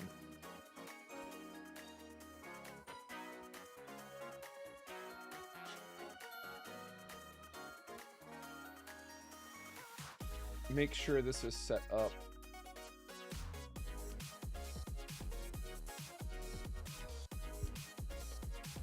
All right, well, if that's going to do it then, thanks for hanging out. Like I said, this is going to be the most optimal way that I would start, at least for day one. I feel pretty good about her builds overall. Final thoughts here. I think that she is just very okay for what she is. She is definitely a upgraded Haru, but I think from the overall seasonal flex, she is definitely going to feel like a worse 9 for a lot of people. And unless you pulled for Typhara to really get that extra AP generation that Typhara could do, you are going to be feeling a little bit behind on what she can do. So If you don't have Typhara, I definitely would say that she's overall going to be a skip. Her support build does leave a little bit to be desired for where this might land in the future for other characters that we might get. But for right now, it does seem to be lacking a little bit just in terms of the overall kit. But I think that is kind of par for the course for psionic characters and just what we've seen. But yeah, definitely the worst character of the season 2 that is, but I think she is still very okay overall. If you needed a Justice DPS, she is better than Haru, so that's got to count for something. But I also think that Haru plus Narja, if you have that combination, is still going to be very, very, very strong because of the way that the retrieve anchors work. So pretty good unit. You know, I think people will be fine if they like her overall, but the animations are gorgeous. I think her ego skill is amazing. Lots of positive around like the art direction and everything, but I think the overall kit is kind of just being pulled in a couple different directions that we just don't really have a good answer for yet. So we will we'll see. Best team is 9 Typhara and Rita. Yeah, she can pick like a sub DPS role, but the way that Great Rift is set up currently, you're not going to want to have 9 and Rita on the same team. So even for the best team, if you want to put the trio together, you can't put them. You're not supposed to use them all in the same team for the end of the season. So that does feel a little bit bad as well. But again, that's going to do it for now. The video will be out in a couple hours with more detailed breakdown and showing a couple sample or a couple turn examples with her kit. I'm going to try to do a little bit more for this video because I think it's important to like talk through the turns and all that stuff. But of course, if you haven't already, subscribed to YouTube so you don't miss out on any updates for Chaos Zero Nightmare. And then tomorrow we will be doing a much longer stream because Star Savior is going to be launching, where we're going to have a couple guide videos, as well as looking forward to just the launch and all that good stuff. So make sure to stay tuned for that. So until next time, my friends, that's going to do it for now. So make sure you stay hydrated, go grab some water, take care of yourselves, and we'll see you next time. Cheers.